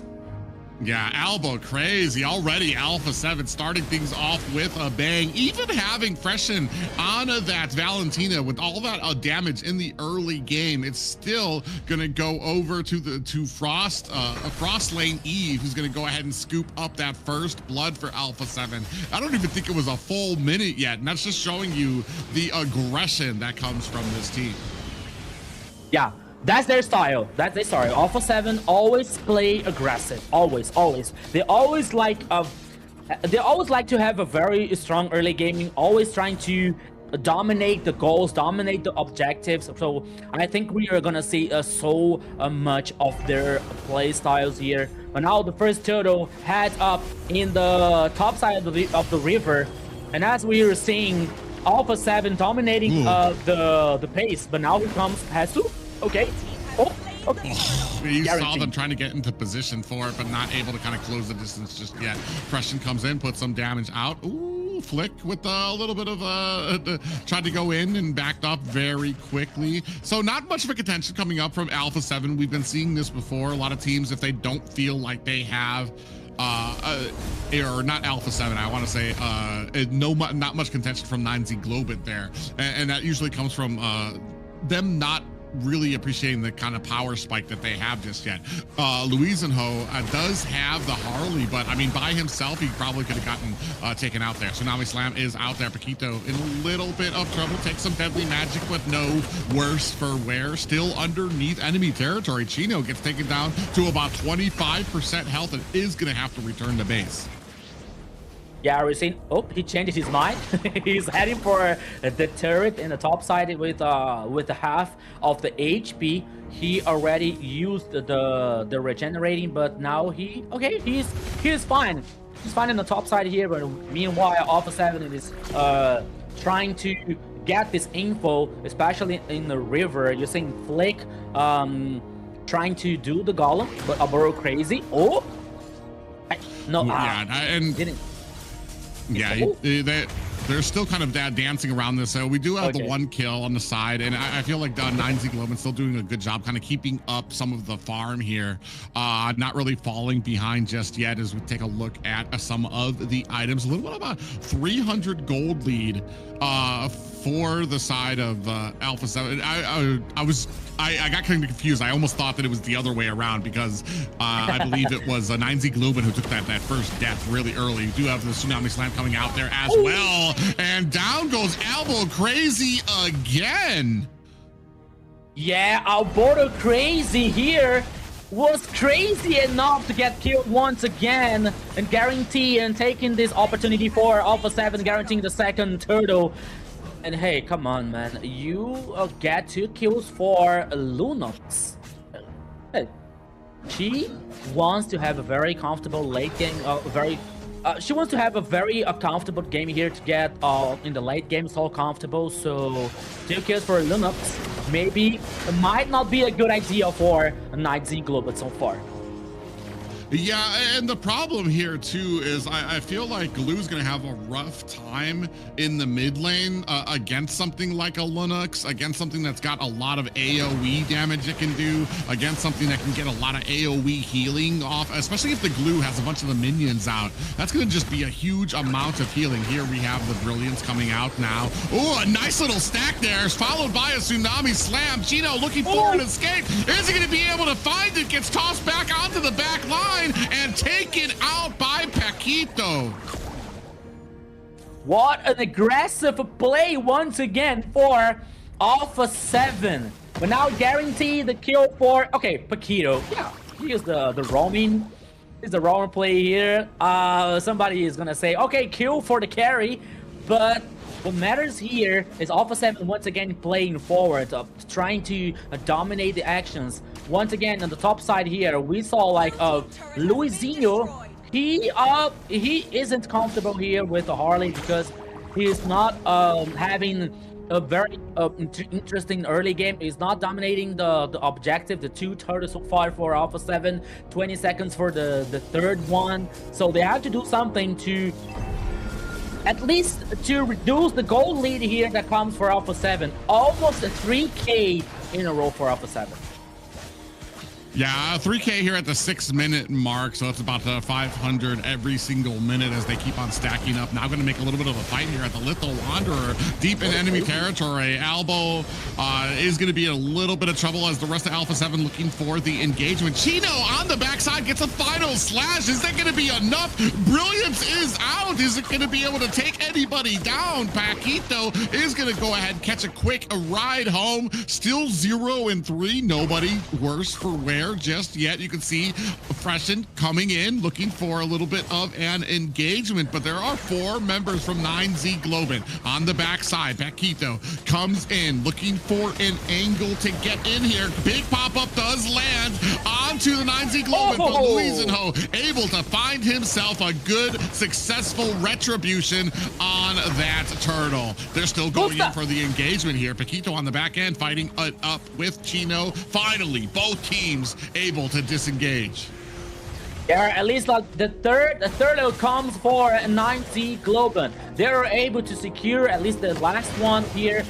I saw the cursed helmet for Boro Crazy to somehow tank the magic damage from Alpha 7, especially from Frost with Lunox. So 9Z here is trying to do I think that they can, whatever it takes to not letting the gold lead, getting so far for Alpha 7, and so far it's okay, you know, because they're waiting for Gusta, because now Claude has the Demon Hunter. I saw carry, but elbow roll crazy gets taken out again. They have been finding him, fishing for him, and finding him with a ton of these tsunami slams, and then the rest of Alpha 7 is right there to follow up. I want to say that's got to be that's the third kill on to the roam, and that is unfortunate, especially for a Glue who has been so dominant through a lot of these games. Yeah, my friend, it reminds me of that song, you know. Oh, Bodo's been crazy. Oh, Bodo, it's crazy. But now we're seeing the situation so far. It is a benefit for Alpha 7 because they let down the turret number 1 in the bottom lane. Oh, Camus. Okay. Was Hasso in trouble, but here comes the response for Alpha 7. Oh, Fashion here using the ultimate from Lunox to escape. That was good though. Yeah, it came in with that tsunami slam, was looking for the kill, but the brilliance came out, and a great cooldown there coming out from Fish. And not just that, but that because it was the IMU ultimate, so a great ability there. As we can see now, 9Z Globant in a great position here. Hasu getting the vision for his team. Is that going to be enough? Tsunami slam comes up on the back end. Flick able to get the retribution. Upatizi able to find a kill of his own as well. 9Z Globant gets caught by a 3-man pop-up. Is that going to be enough to take one of them down? Down goes Paquito, returning the favor. That's going to be the first kill for the side of 9Z Globant. But look at the damage, returning the favor to Alpha 7 there as well. Both teams going to have to disengage while the Lord starting to loom at the bottom lane. Oh yeah, 1 kill for both teams here, but now once again the item is Demon Hunter, Golden Staff, and then Corrosion side for a carry. While Lunox here comes with the Genius 1, and always closing the second one. That would be the Magic Crystal? I'm not sure, but the fact is, the Lord comes for Alpha 7. He is heading on the bottom side for the Alpha 7 team. And now the players are trying to dominating the jungle, dominating the Epo. And Flick here is trying to search in the angle, but he's a boxer. He can survive. He can escape so easily. But the Lord is marching in the bottom lane, private. Yeah, and not just that, but they're already starting to put the pressure onto these tier 2 towers, and you have not a single tower down on the side of Alpha 7. A very dominant game for them so far at 1-5. Not a high killing game, but that just tells you that Alpha 7 definitely understands that with each kill that they get, that they need to be able to kind of use that to get the advantage. The kills are great, but you need to use them as a tool to be able to get some of these objectives, to get a tower, to be able to get some of these turtles here, and they are using that very well. Now, finally, only high grounds left for 9Z Globant and a 5K gold lead for Alpha 7. Yeah, they got the high ground here, at least for 9Z Globant, the last line of defense. Now, okay, for Luizinho, he even doesn't get the orange buff here for him. It is also a very complicated situation for 9Z Globant. So far, 5 kills for Alpha 7, just 1 for 9Z Globant. They're just waiting for Gusta. Lagusta getting stronger here to do something, you know. And the goal lead here comes with almost a 6K for Alpha 7. Once again, the items, the crystal magic, the magic crystal for Lunox, as I was saying, glowing hand, glowing wand for Valentina. And now one more item. Oh no, almost. A carry is heading for the gold meteor for the Marksman. Opposite leading the actions so far after 12 minutes of game. Yeah, the carry's already about 1K up on Augusta Lagusta right now, who does have his Trinity but he's just not able to be as effective in a lot of these team fights, especially now as they start expanding this gold lead. No contention there from 9Z Globant onto Alpha 7 as they pick up a free Lord. It's going to go back down to the bottom lane there as well. And what's different now is that they know they only have their high grounds right now. Look at the team. Look at how they're trying to kind of freeze up all of these lanes. They're not attacking. Yeah. They're just waiting. They want to make sure that all of these lanes will go ahead and crash in at the same time to put the maximum amount of pressure onto these high ground towers. It's easy for a team to be able to defend one lane, but when you have to defend all of them at the same time, that's where it really shines for a team like Alpha 7. Yeah, freezing to synchronize the waves, and especially for deny more resource for 9Z Globant, especially for Gusta and his squad. Once again, the Lord is heading in the bottom lane here. That can be very interesting for Alpha 7, and all the players are causing the pressure in the bottom lane here. Here comes the tackle for the Lord. Meanwhile, we're seeing here the mid lane. The Alpha 7 is still causing pressure, sorry. Yeah, you can see that off screen, the Lord does get taken down as well, while the rest of Alpha 7 kind of lying in wait, looking to see if they can find themselves an angle to possibly. Oh, speaking of which, we do have a Tsunami Slam that goes into the back line. Fashion able to turn it around onto Paquito. Upa TZ's going to have to get away. Deadly Magic actually locked onto him, but the rest of the rest of the team is looking to try to take it down. 9Z Globant actually has taken down Alpha 7 very, very low. They're on their back foot looking for an escape. Frost Lane Eve and Upa TZ, the last two left, as three members of Alpha 7 get taken down, maybe overstaying their welcome. It was a 3-4-1 for 9Z Globant. I think that I could say that everything went wrong for Alpha 7, but at least they took down the turret number 3 in the bottom lane, guaranteeing super minions. But now 9Z somehow survives. They breathe. They buy more time for that composition, especially with Arlot and Gusta with Claude here to try to revert that situation for 9Z Globant. They are not done yet. They're not dead yet here, my friend Private. Of course, the advantage for Alpha 7, it is still big. It is still like reliable, but 9Z Globant, they feel confident now to trying to reverse that situation. Yeah, right now, I mean, you took what was like amounting to about a 7K gold lead, and you reduced that to about just over 2K gold. So, I mean, you've got the tools, you've got the momentum that you need. Elbow Row Crazy goes in, is going to get caught with a Tsunami Slam. He is taking out Immortality proc, but Upatizi is right there to return the favor, takes him down, follows up onto Chino. The rest of 9Z Globant running for the hills. You can see Luis is going to go ahead, turn around, throw some cards at Alpha 7 as they turn around, realize it is just a better idea to go ahead and pick up this Lord while they have the momentum. Alboto crazy. Alboto crazy. The minute that 9Z Globant saw a hope, saw a light at the end of the tunnel, this thing happened. And now they have to see once again Alpha 7 causing another push, but now I think that they changed their mind, trying to push the minion from the mid and the top side here in favor for Alpha 7. But once again, I mean that the last team fight, the team fight that 9Z Globant won, you know, that Fishing did a great job with the Tsunami ult made for Kalia. You know, it gave them the chance and the hope to get back in the game. But this Lord now, this situation that Alboro Crazy, okay, he tried to buy some time for the team, but he was taken down, and now Alpha 7 has the tools to try to finish the game 1, Private.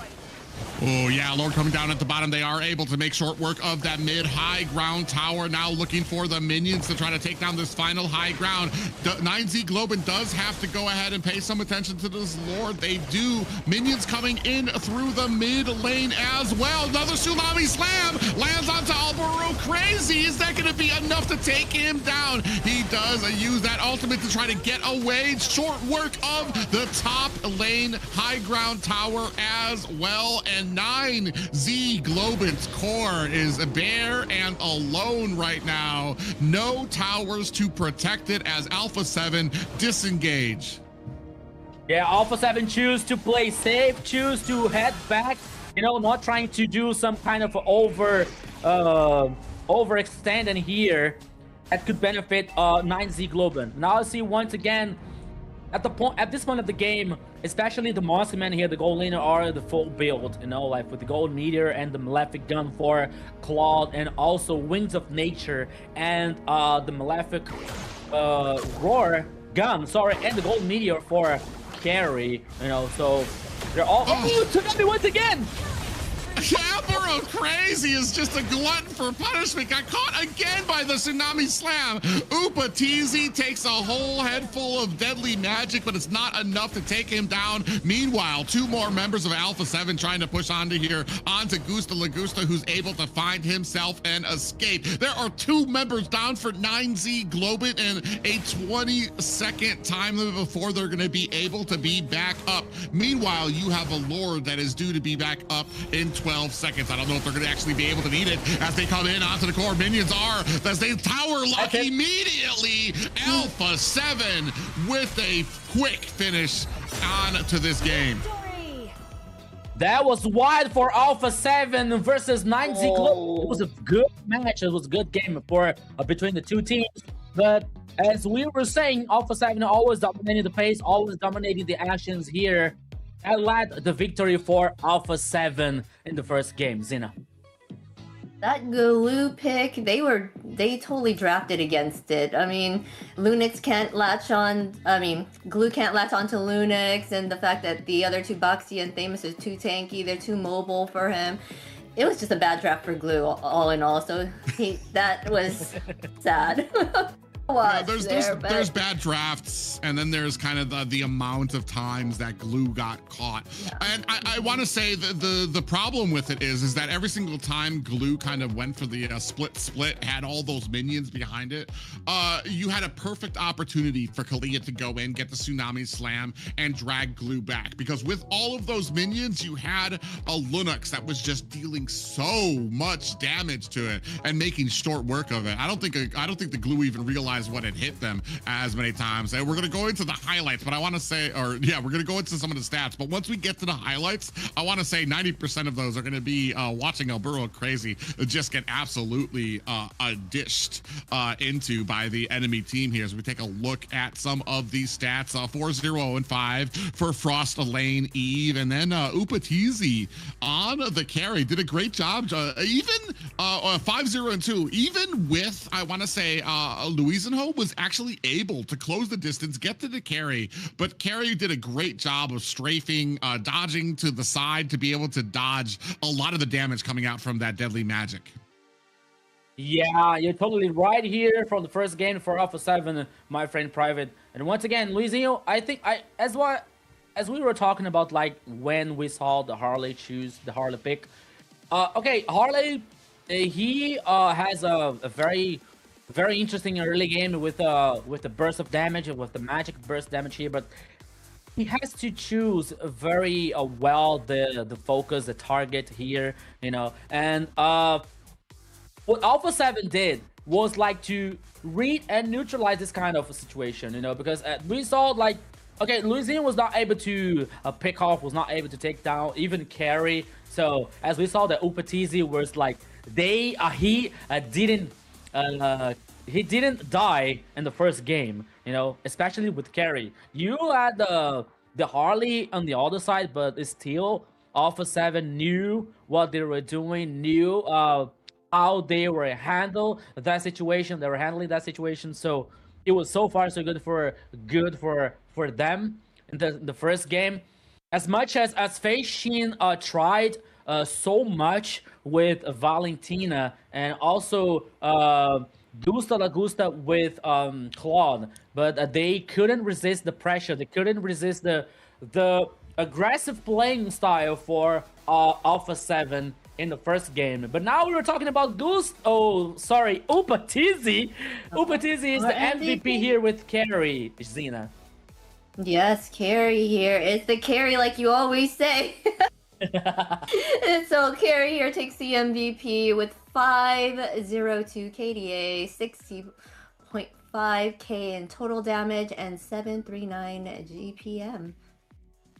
Yeah, the gold per minute is actually pretty crazy there. And like I said, you saw a lot of times when they were actually still able to close the distance on the Upatizi, but he did a really great job of being able to dodge that to make sure that you weren't really getting the maximum amount of damage that you could out of the deadly magic. So here, as we go into it, you can see right from the back, Upatizi just in the back doing a great job of kind of keeping the distance there and putting the damage out there, using that flicker to get out of harm's way as well. Yeah, as we were saying about carry once again with a very strong late game here, heading the MVP for Upatizi in the first game here, the light victory for Alpha 7. As we were talking about the global ban, so Alpha 7 is not allowed to repeat this composition, is not allowed to repeat that hero.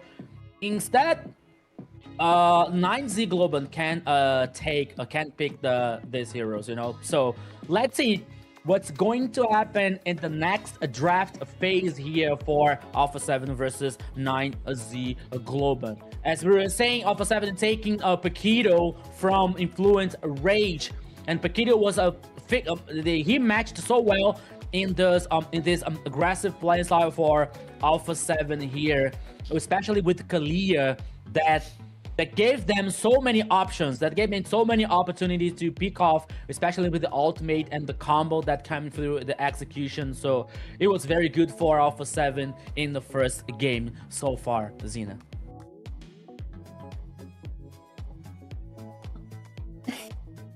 Yes, they did an amazing job. Alpha 7 started off very strong there, and they kept that momentum up throughout the entire game. Yeah, and honestly, right from the beginning, it felt like they just honed in. They saw a weakness, they saw a crack in the armor, and they just kind of pressed onto it and continue making that crack even wider and wider. And this is, I want to say, Glue hasn't really had a great night tonight, but I don't think I've ever seen a game where Glue has been manhandled in that degree, because I want to say Glue is one of those, especially even me when I rank and stuff, when I see Glue on the enemy team, I'm just like, brother, like I just know I'm in for like a long match because of how tanky he is, how much he can get to the back, what he can do with CC. So just like a great ability for Alpha 7 to be able to deal with something like that. Yeah. We're learning here today now you know what you can do to counter the Glue, right? So Lunix can't be grabbed or given hugs, like they say, by the Glue, and carry shreds on Glue's little splits, right? So you found some ways, you guys in the audience, how to counter the Glue when you ever have to deal with him. I was wondering, guys, is it too early to talk about a possible final with the two Alpha 7, North versus South? I mean, we're the one game in to Alpha 7 right now. I want to say they have been pretty dominant, but we haven't. I think we've seen a little bit of dominance too from some of the other teams here as well. I want to say it's a little early. We haven't seen how much. I want to say next week too might show us a little bit more about how some of these teams do once we get out of that first week, when we kind of like have established where some of the teams are and where they have room to grow. The thing that kind of happens in the first week too with a lot of these teams, which kind of juggles things around, is that first week they know they're not getting kicked out of the tournament. You're not going to be losing any. You're not going to be on that going home for it. So this is the time to possibly like go with something that you wouldn't go with normally. This is the time to maybe try something out there on the live stage that you wouldn't necessarily work with usually, like a Marcel or something that you're not 110% confident in. So there still is room for a lot of these teams to change. I've seen it happen before as well, where these teams like they're just settling in. They're kind of trying to they're throwing a couple jabs out there of things that they don't usually work with. They want to see if it sticks. If it doesn't work, then we're just gonna go ahead and throw that back in the binder. But once it starts getting into playoffs and stuff like that, these teams kind of seriously hunker down. But I want to say this is a pretty good gauge of where a lot of these teams are going to be at, and this is what a lot of people were talking about. Alpha 7 has been known to pick up some very great players. We've already seen it echoed in the north. We're seeing it here in the south. That was a very dominating performance here for Alpha 7 South. But we also saw in our last game, I want to say Entity 7 had an awful first game to the point that I was just like, oh, this might be a little rough for them. But when it came to the second and third game, they were a completely different team, and maybe that's what we're kind of looking for with 9Z Globant. Maybe they put something out there that they really probably shouldn't have and really didn't have a lot of experience on, and are going to kind of shape that up in this next draft. Yeah, I was just kidding, guys, about the Alpha 7 situation. It is just for entertaining you in the chat, we here and broadcast, But the jokes aside, I have to remind you that Alpha 7 also lost for the former champion of Black Sentence, the old lineup that with the players now in the Entity 7, So it's also important to keep that in mind, that Alpha 7 is a victim also from the old Black Sentence private. Funny, yeah, they were expecting Flick. So sorry. I'm wondering because I see Alpha 7. I seen it talked about a little bit in the north, but Alpha 7 does not have a coach listed. And I wonder if that kind of maybe, for me personally, if I put it on paper, I feel like Global Ban benefits a team with coaches more, just because you take that pressure off of the players of having to keep track of who is banned, who did we use already, who can't I use now, and who can I use to counter in the next game.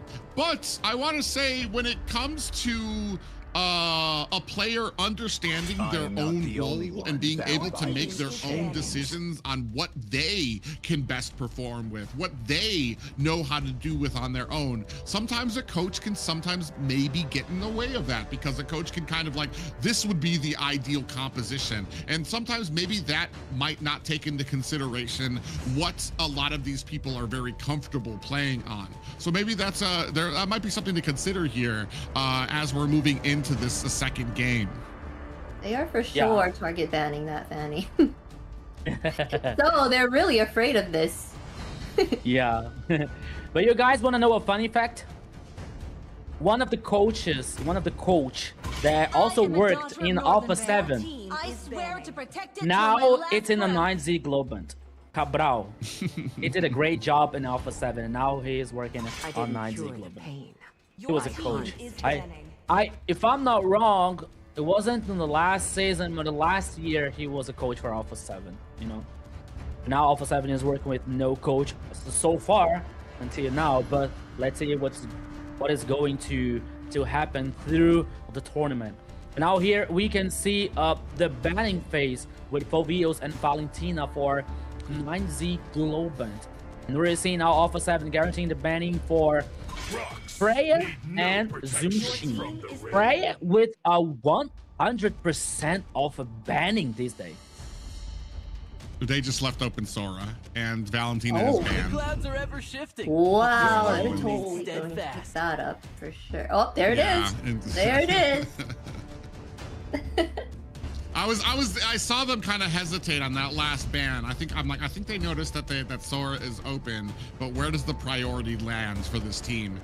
Is there something else, the Fredrin or the Boxia, which has been a very I want to say that's been a prime ban for both the North and South. So yeah, they're gonna go ahead and especially with the Valentina taken off the board, so there's no actual counter for the Sora. But as we've seen here tonight, Sora isn't the end-all be-all. There is, I mean, you can overwhelm the team to the point that Sora isn't going to be as much of a factor.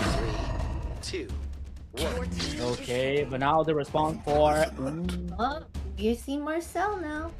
Let's see if Alpha 7 can do something with him. Oh, Terizla though. I love Terizla. That was a different pick for sure. I haven't seen him. 1-1. 1-1 here the game. We're heading for the third game here. The third and the decisive one. Jokes aside, I'm just kidding. But now here comes with the Terizla and Marcel to Alpha 7. It's the first time here for Terizla here. I think that is going to be interesting to see this Terizla versus Sora, but I think that the matchup here can be not so good for Terizla, but I think that the penalty zone can be a very good situation for Alpha 7, depending on the execution in that composition, Private. Terizla's pretty slow. His movements are slow. Like you're saying, I don't know if that's going to be any good against the Sora. It's a really interesting put up there too, that and maybe that's the reason that Marcel's out there, is that if you kind of combine the slowness of Terizla with a golden hour, you have a Terizla that's going to be able to possibly connect on there. I think this is going to be our first outing of a Chang'e out here in the AMER tournament as well. That's going to give a lot of dominance for that mid lane. You don't see Chang'e too often, but she has a pretty good clear in that mid lane and a very good speed when it comes to being able to close the distance on some of those side lanes. They like to choose Chang'e with the Marcel. The duo together is always paired, I see, being chosen together. I think for the fact that it works really well with her ultim, I guess. You know, I always see those paired together. So I wonder if they can, what they're gonna do with that. This might be the win that Marcel needs. Yeah, as Chang used to say, let's play together. You know, that can be, that can make sense for Alpha 7 execution here. But now we're heading for the banning phase, the last banning phase with the Herod. Now we're seeing 19 Globant guaranteeing the banning for Granger. Is another one here that could play very good and very well with Marcel. Now they have Shangi, but now we're seeing and waiting for the final ban for Alpha 7, assuming that there's still remaining the jungle and the gold lane. But you know, guys, you can call me lunatic, but maybe okay, lunatic, this Sora can be in a gold lane. You know, we saw this happening. We've seen it before in the gold lane as well, especially. But I'm not a big fan of Sora in the gold lane, only because I feel like Sora's biggest weakness is being kited away, which a lot of marksmen pretty much specialize in. The one thing that kind of sticks out to me is that Chang'e, we don't see her too often, but Marcel's ultimate stops, doesn't stop, but it pauses ranged attacks. So if we're talking about a meteor shower coming out from Chang'e onto a target, it usually takes a little bit of time for you to kind of rain down the damage, start getting those stacks on from a Genius Wand or a Glowing Wand. But here, if you kind of get it, if you time that well with Marcel's ultimate, you're gonna have a huge amount of damage that's just gonna wash through after that ultimate clears. Yeah. Your talent is picking.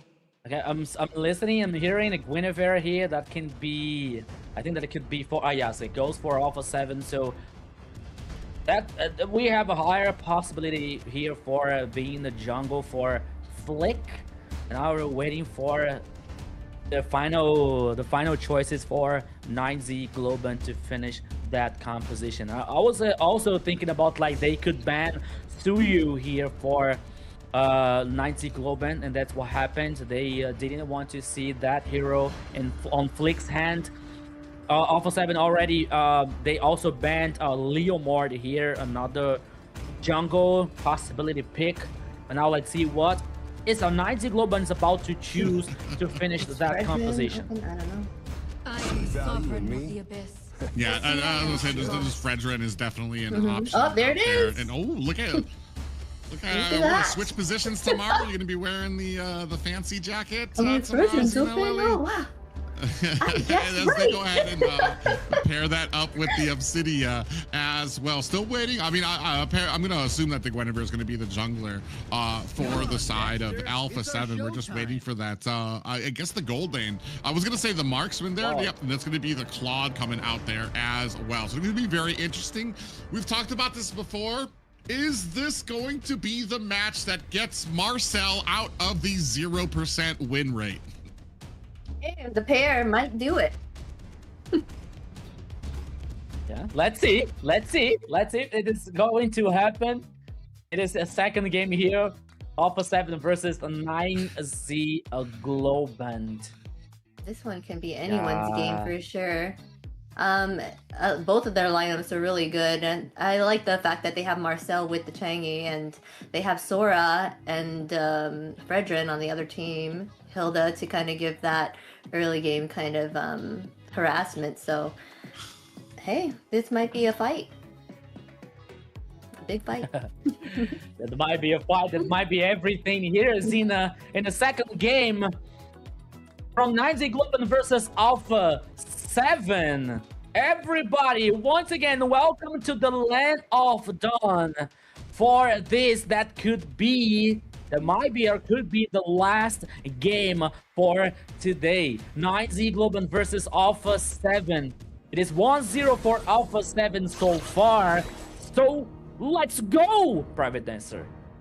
Yeah, and a big thing for me right now is looking when it comes to the early game, the pressure that you can actually exert onto Flick actually seems pretty valid, especially with a Hilda on your team to be able to kind of go against Flick, who's actually very squishy, especially before they get that level 4. Albo Crazy kind of had a little bit of a rough game. Ooh, Paquito taking a decent amount of damage. He's going to get a little bit of a slow route onto both Albo Crazy and Feshin, but now trying to look for a little bit of an advantage in that early game, taking 2 tower shots is Albo Crazy. Flick comes in from the side, might be looking for a little bit of an engagement in there as Paquito goes in and dashes his way to safety. Yeah, the first minute here, I think that the both teams are focused in getting farm, getting the first level here, especially for the junglers, Flick and Luizinho, reach the level 4 as faster as they can, just to, I mean, they can fight the turtle way much better with the ultimate here that can create some opportunity for both teams. And we're seeing now in the bottom lane, Upatizi versus Gusta Lagusta is a Claude versus Obsidia. 2 marksmen with a very strong late game. But Chino now, it is taking so much pressure for Hesu. And maybe they are setting things for the first turtle that is heading up in the top side of the river, Private. Yeah, the only thing I'm really concerned about is kind of coming in with that Violet Requiem and getting the pop-up. You're not actually aiming for Luizinho. Ooh, actually, as we talk about that, we do have a little bit of a skirmish coming in. Big pop-up does land onto 9Z Globant, and we do have a Violet Requiem comes out there. I was just about to talk about, are you going to be able to kill the Fredrin? But with the mixed-up damage of the Chang'e for Frost Lane Eve, it is going to be more than enough to bring down Luizinho. That's going to bring this to a 1-1 game, but that first hurdle going over to Alpha 7. So many things happening to Flick. He gets the turtle, he gets the kill, he's taken down for Alpha 7, 1-1 so far. But Paquito, he can't sense the danger because he's a Marcel.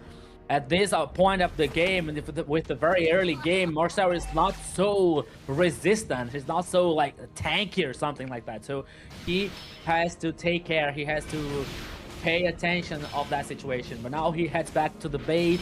He is heading out in the jungle. He is now taking part with the team's teammates because another team fight is happening, Private.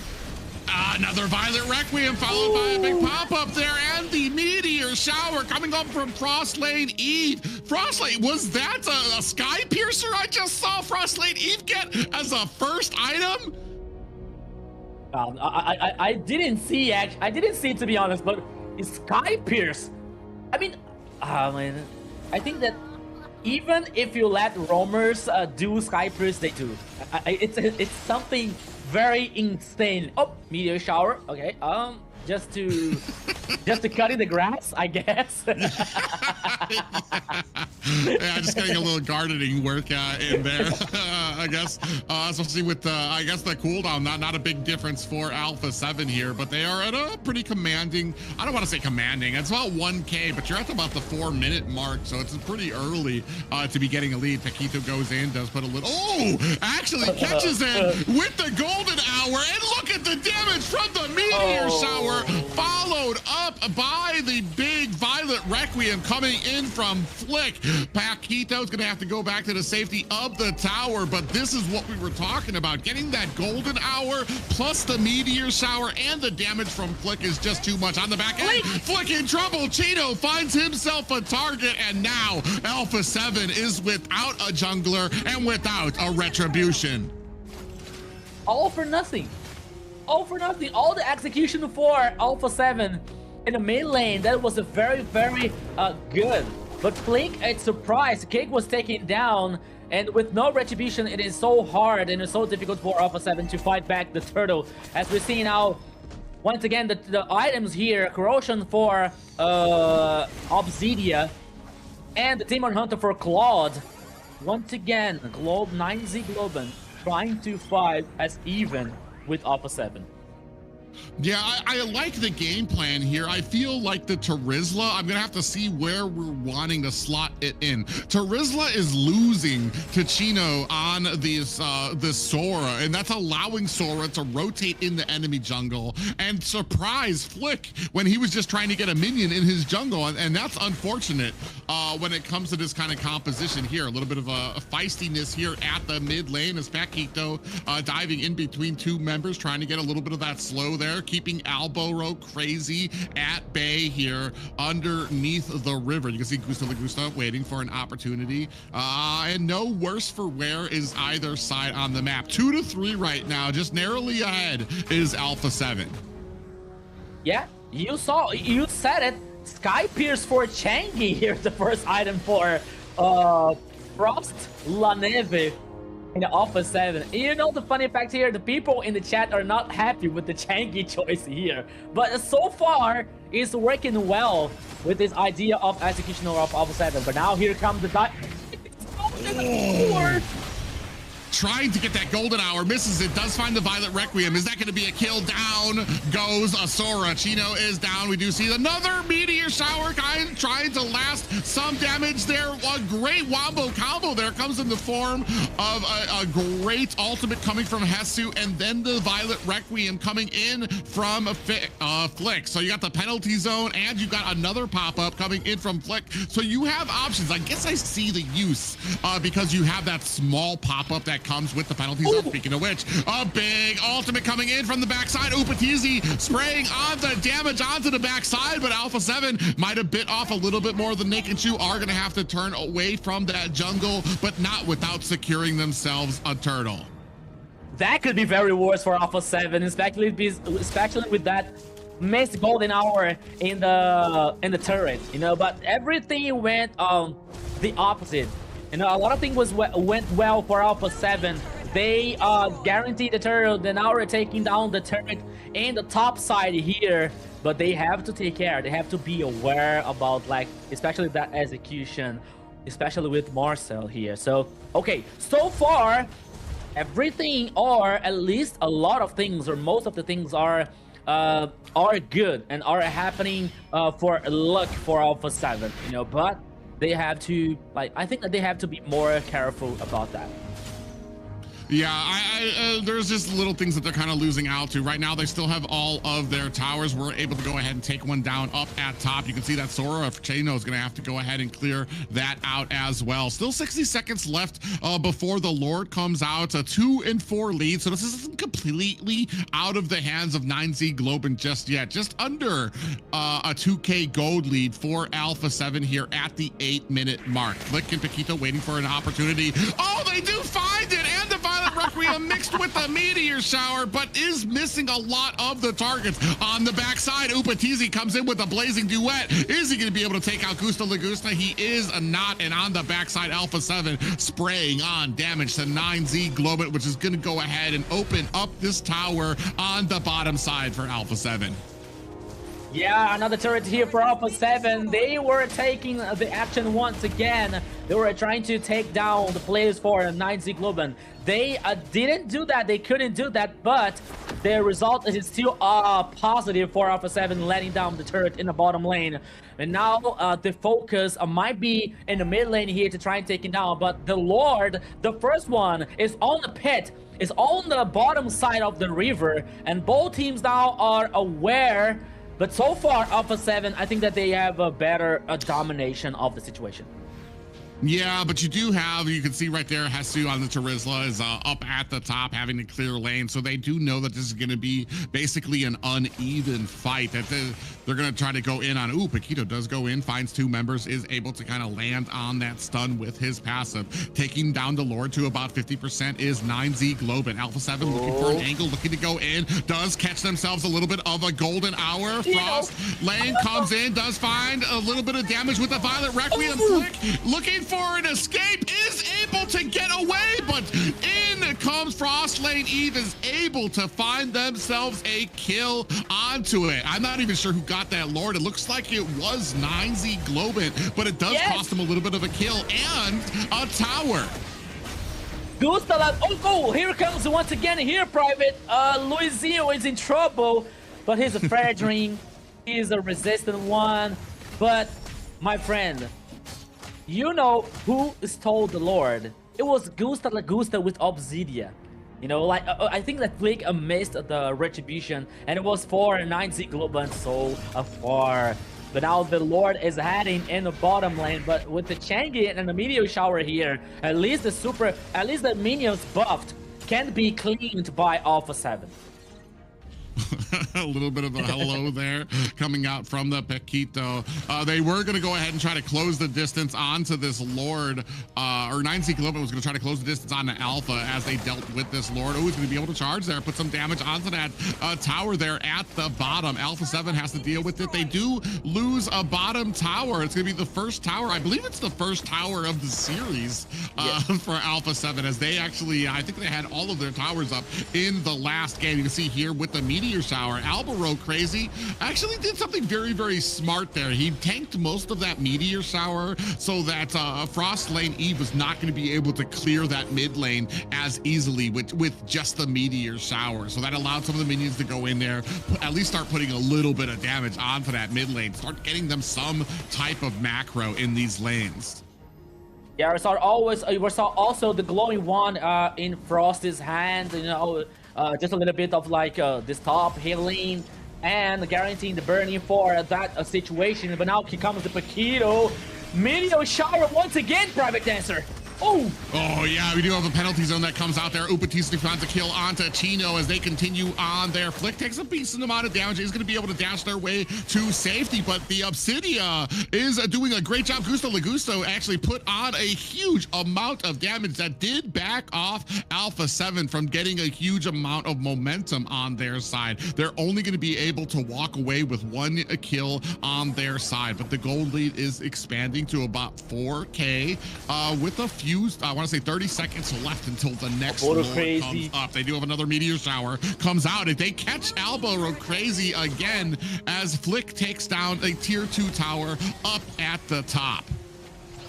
Paquito, yeah, so he's playing aggressive once again here.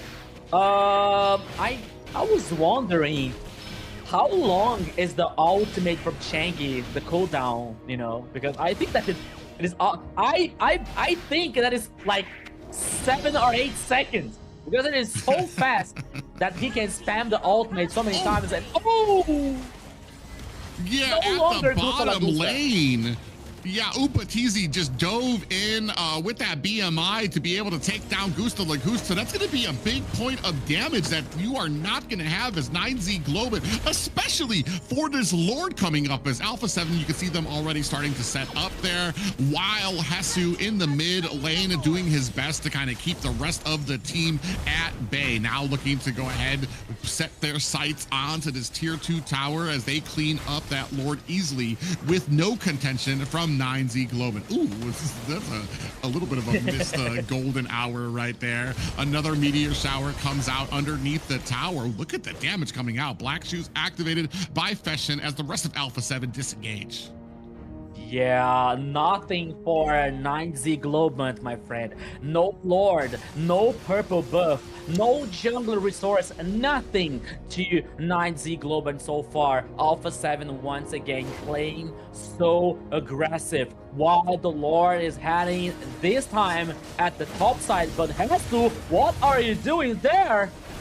Okay. Oh, yeah, they're going to go ahead and dive underneath this tower. Their whole main goal is to just push back 9Z Globant so that they can go ahead, get that macro, and push onto the tower. And only high ground towers left for 9Z Globant. Big pop-up does land. Ooh, and a good golden hour catches 3 members of 9Z Globant down. Goes Chino. Frostlane Eve with another kill. They're sitting at 3-0 and a 5. Top tower does get crashed into by the Lord, while 9Z Globant looking for an angle to come in here. Another meteor shower from the flank as 9Z Globant trying to back off. They have to deal with the Lord. All minions starting to crash in the bottom high ground tower as the rest of Alpha 7 looking to focus in onto this core. Upatizi coming into the back lane with that blazing duet. 50% looking to take down this core.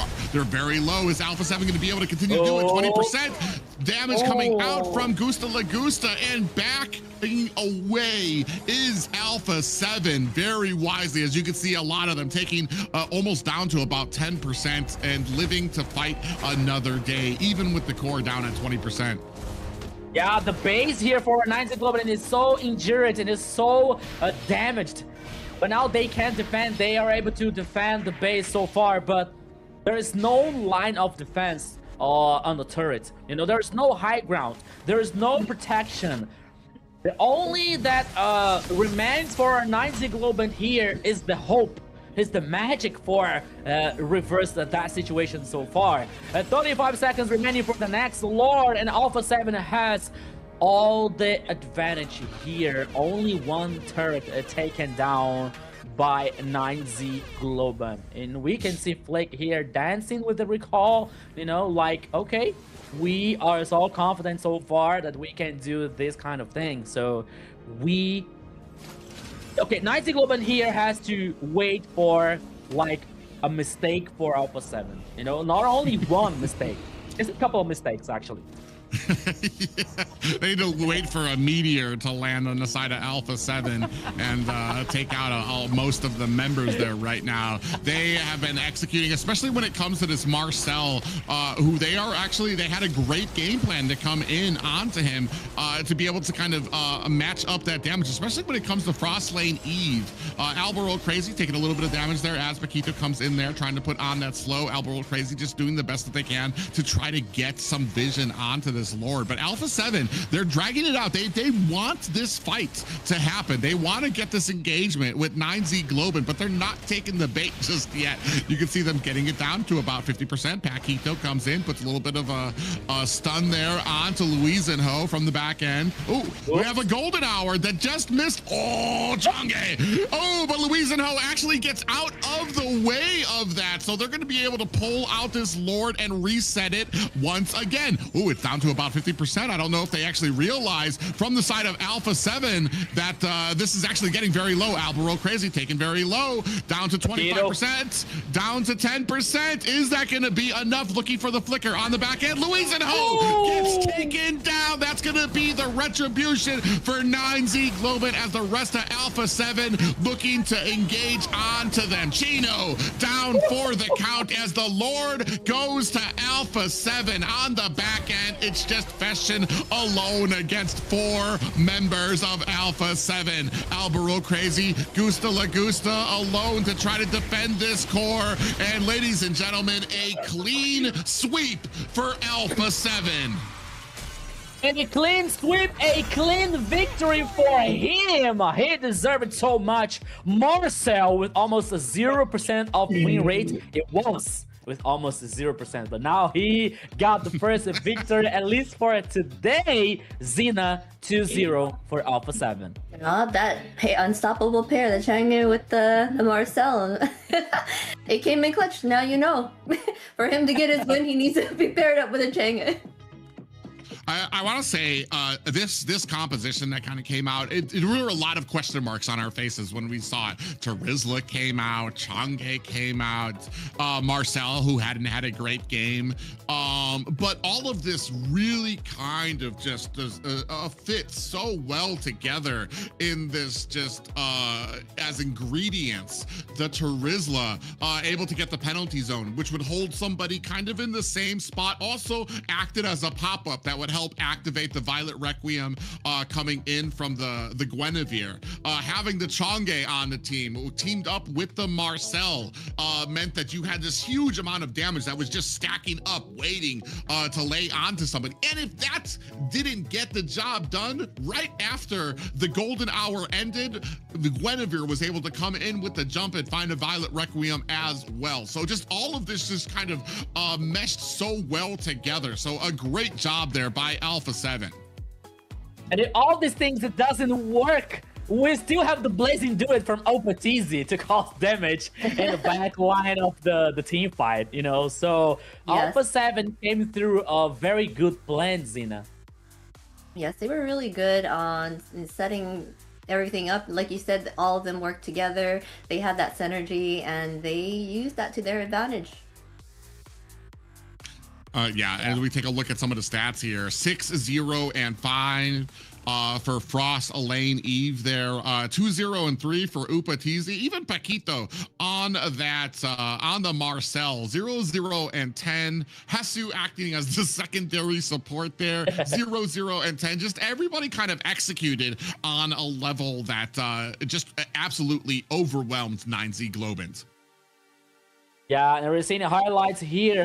Also for Alpha 7, guaranteeing the first blood, guaranteeing the objectives, and the execution that came through very well to Alpha 7. We can see the jump for Guinevere, the Requiem Violet, with the Meteor Shower for Shanky, and the Golden Hour. So there's so many ways, like AoE and crowd control for Alpha 7 composition that came through like a very a clean idea for execution so far for Alpha 7. I mean, like, 9Z Globant, they fought well against all situations, but still Alpha 7, as we were saying, especially with the synergy, batting playing together with so long, and the Paquito acquisition here to get the team stronger, the lineup stronger, that can be a very interesting for Alpha 7 through the rest of the tournament.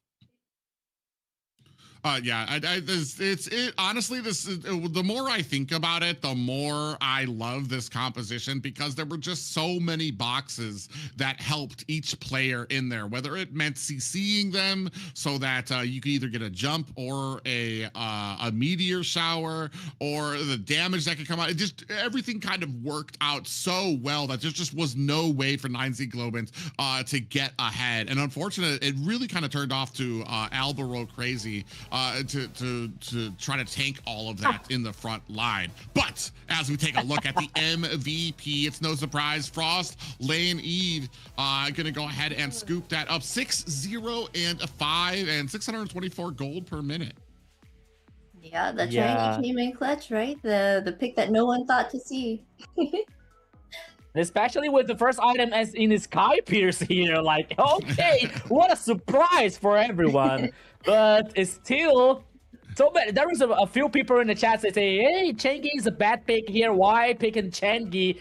but for the idea that Private Dancer, he explained it so well. It was like, it makes a total sense, you know, because you have so many situations in a very long team fight for Alpha 7 with the penalty zone, meteor shower, the golden hour, you know, especially with the Requiem Violet for the Guinevere also here. So it is like it's a Thanos composition, you know, because you have no way to escape from that, you know. So Alpha 7 came through a very good idea and it worked so well, guaranteed the second victory here.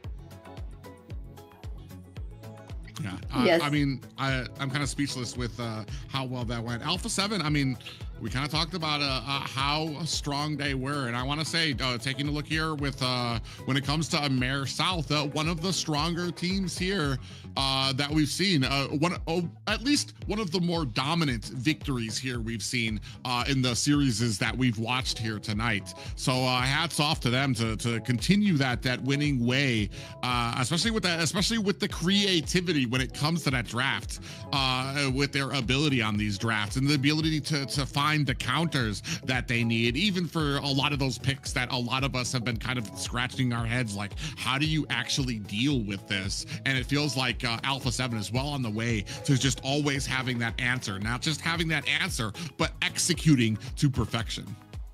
And they were doing this with no coach. Right? No coach needed. They said, we got this, and they did. A 2-0 sweeping that under the rug right there for their first victory. Yeah, it is something like that, you know. And especially we're happy to see so many things out of the box today, because okay, we have to handle that situation that the meta is the meta benefits so many heroes that we're seeing so many times, especially from scenes from the AMER North and South, such as Baxia, Marcel coming up to per pick, or banning, Valentina, Sora, Claude, Carried, you know. But it is also good to see some surprises like Changi or Terizla. Also, we saw the Valier for today with Sagan, you know, with the Octa Gaming, if I'm not wrong. So it is also good to see these kind of surprises, you know, these kind of things out of the box here to not only for surprising the enemy, not only for blowing the enemy's mind, you know, but also to to be more dynamic, to show the people that it's also possible to play and win with some off-meta heroes, you know. But depending on the composition, okay, the idea, the execution, but it's also possible for this competition so far, Private. Yeah, it's been amazing, and that's always been the question, and then that's why I know there's a lot of people who were on the fence when it comes to having a global ban. But it basically answers the question: is like, what is the meta when the meta is no longer an option for you to be able to pick up? And that's what we're going to be answering here with the AMER North and the AMER South. When you start taking out some of those prime picks, so many things that you have to be on your mind when you use or you pick up something and know that you're not going to be able to use it for the next round, or when you see something and you realize, oh, did we just get countered? What are we going to go with this last pick? Do we pick something strong that we know that we might just waste because we're about to we might be looking at a loss here or something like that? It's so many different factors that keep it nice and fresh, and to the point that we're seeing stuff that have even us kind of scratching our heads like, I don't really think that's going to work. Like a Chang'e doesn't really, you know, it's something I love seeing is even stuff that gets us as casters like okay, let's see how this works out, and to see all these pieces fit together, and that's where I'm really happy about when it comes to this global ban. Yeah, I'm loving this global ban. The fact that they're bringing out non-meta heroes and actually having to find ways to be more strategic with the ways they, you know, do things. And it's amazing to see like how everything has changed and not seeing the same old hero every time going in. So this is super amazing, super fun to see this new thing implemented. The global bans were great. Yeah, and it's also so good that results many people in the chat say, hey, how this is why this is global ban not available for the rest of the world, for the rest of the tournament. Maybe, who knows, but still we are working here with the global ban in the AMER and North and South, and we are so happy to see these things happen because it opens for many ideas. It opens for many opportunity for many dynamic situation here for every team, everyone.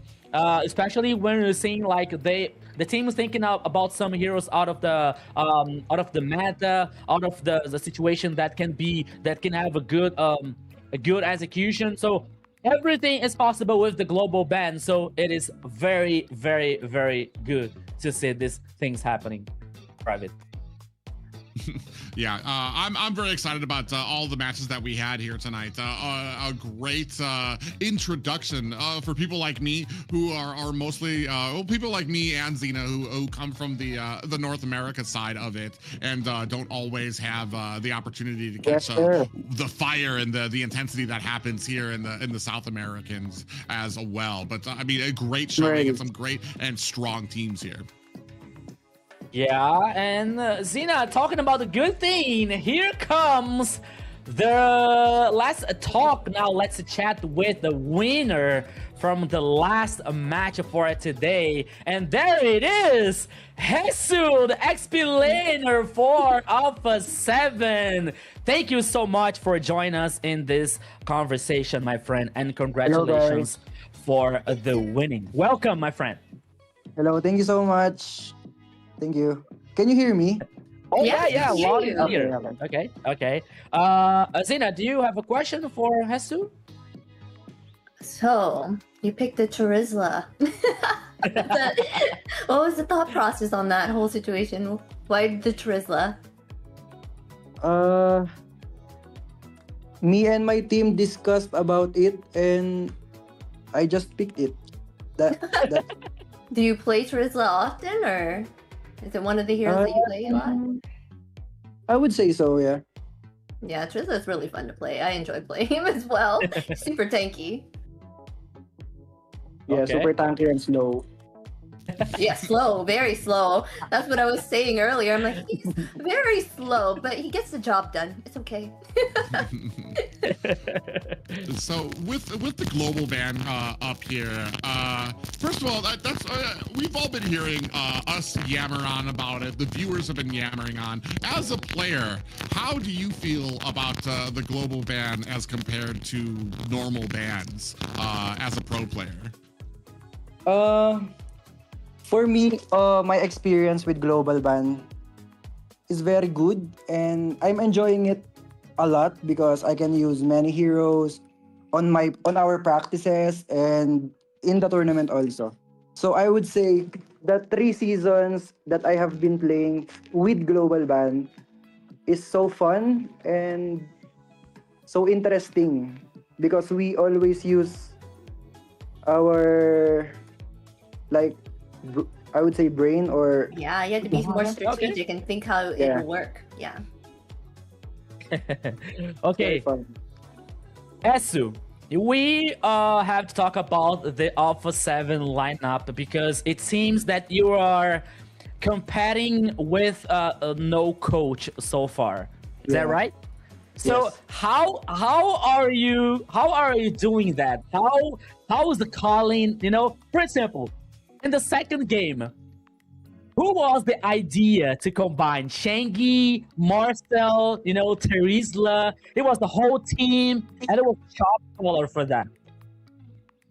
For me, I would say it's the collaboration of each and every one of my teammates, and we just trust each other, do our own thing, do what we do on our practices, and thankfully it worked out, and we had great results today. Yes, you guys did an amazing job. Very good. Do you guys have another question? Who is your favorite hero to play? My favorite hero to play, I would say maybe Cho. Cho. Really? Oh, Cho, why? Why Cho? Because Cho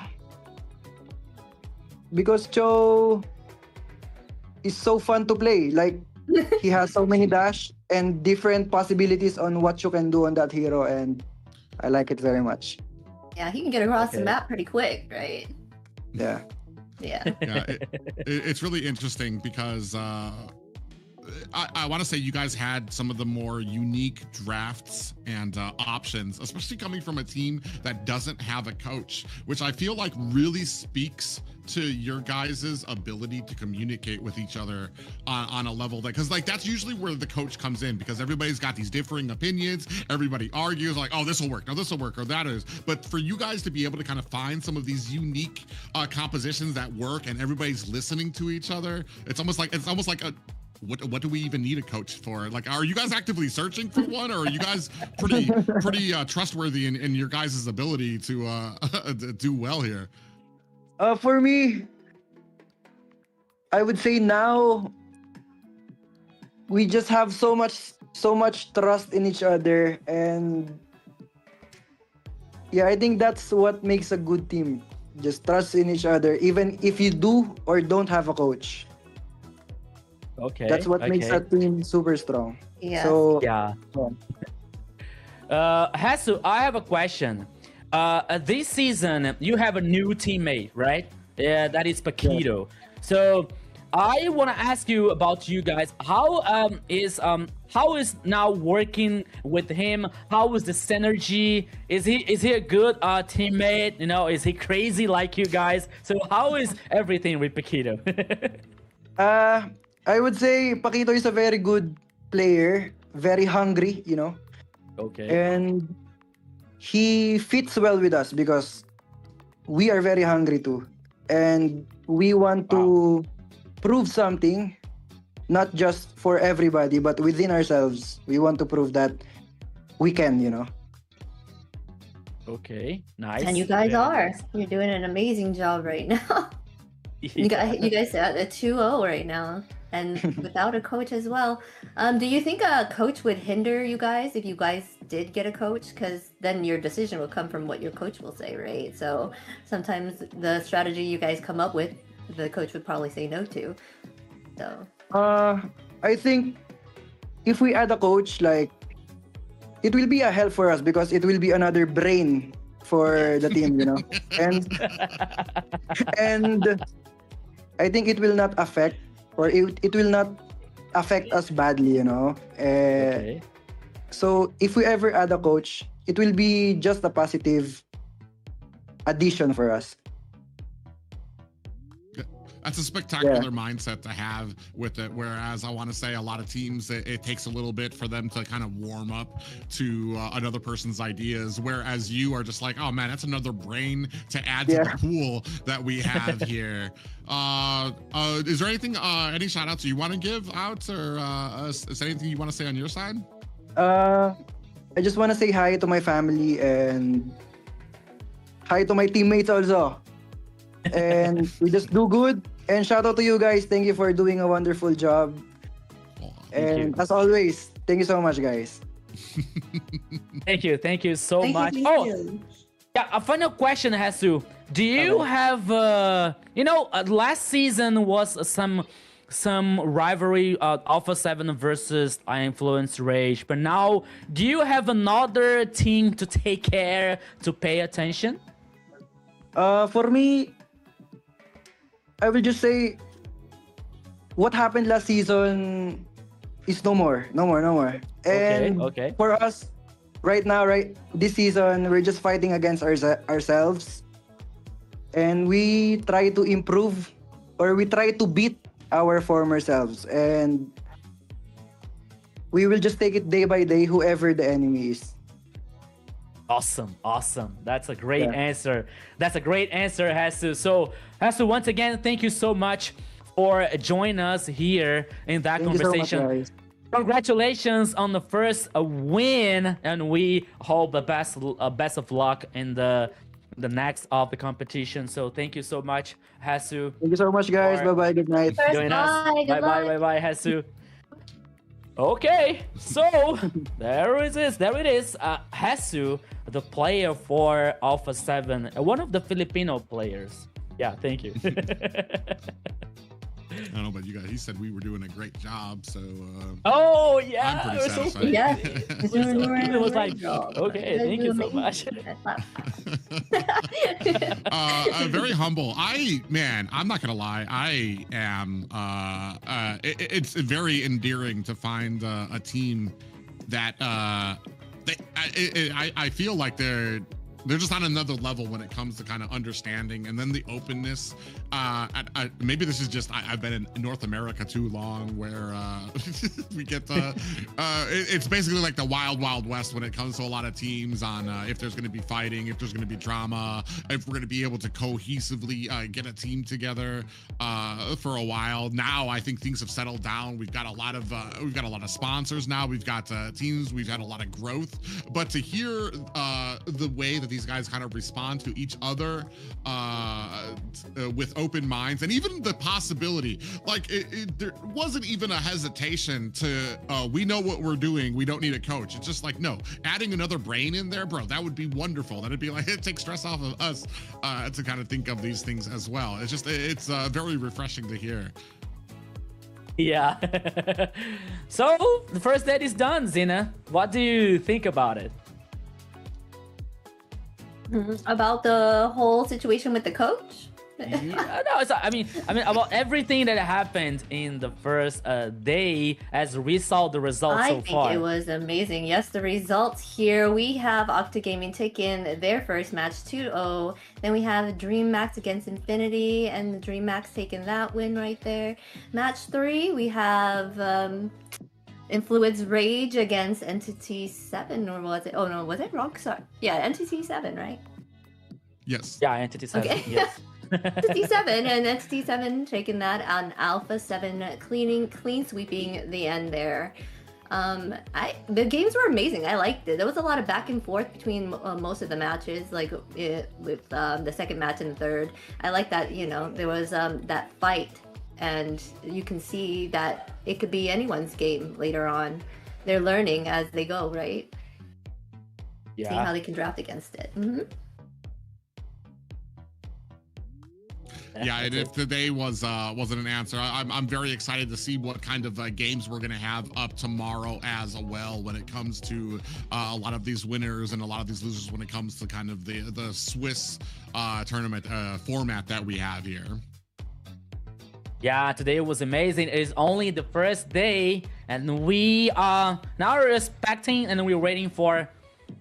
I'm not sure if we're gonna show the next matches here only in our social networks, but it's also a very good thing to show you people that is going to appear at any moment for you guys. So pay attention and stay tuned. But it's time for for the best thing. It is time for her. That here it comes. Come on, where are you? Where are you? Wonderful.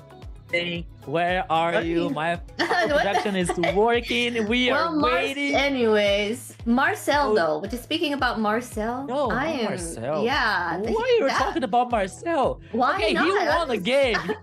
Today. He won a game. I think he did a great job of all the times you're like, oh, Marcel. Look at him. He came out and showed you, didn't he? all right. So yeah. It was like it went up just a little bit in my concept, just a little bit. Okay, I respect you just a little bit. I wonder what that brings it to right now. Is that like a 20% win rate or like a 25 right now? I think how many times has he been picked and lost? Yeah, maybe 10. Maybe 25. I would say.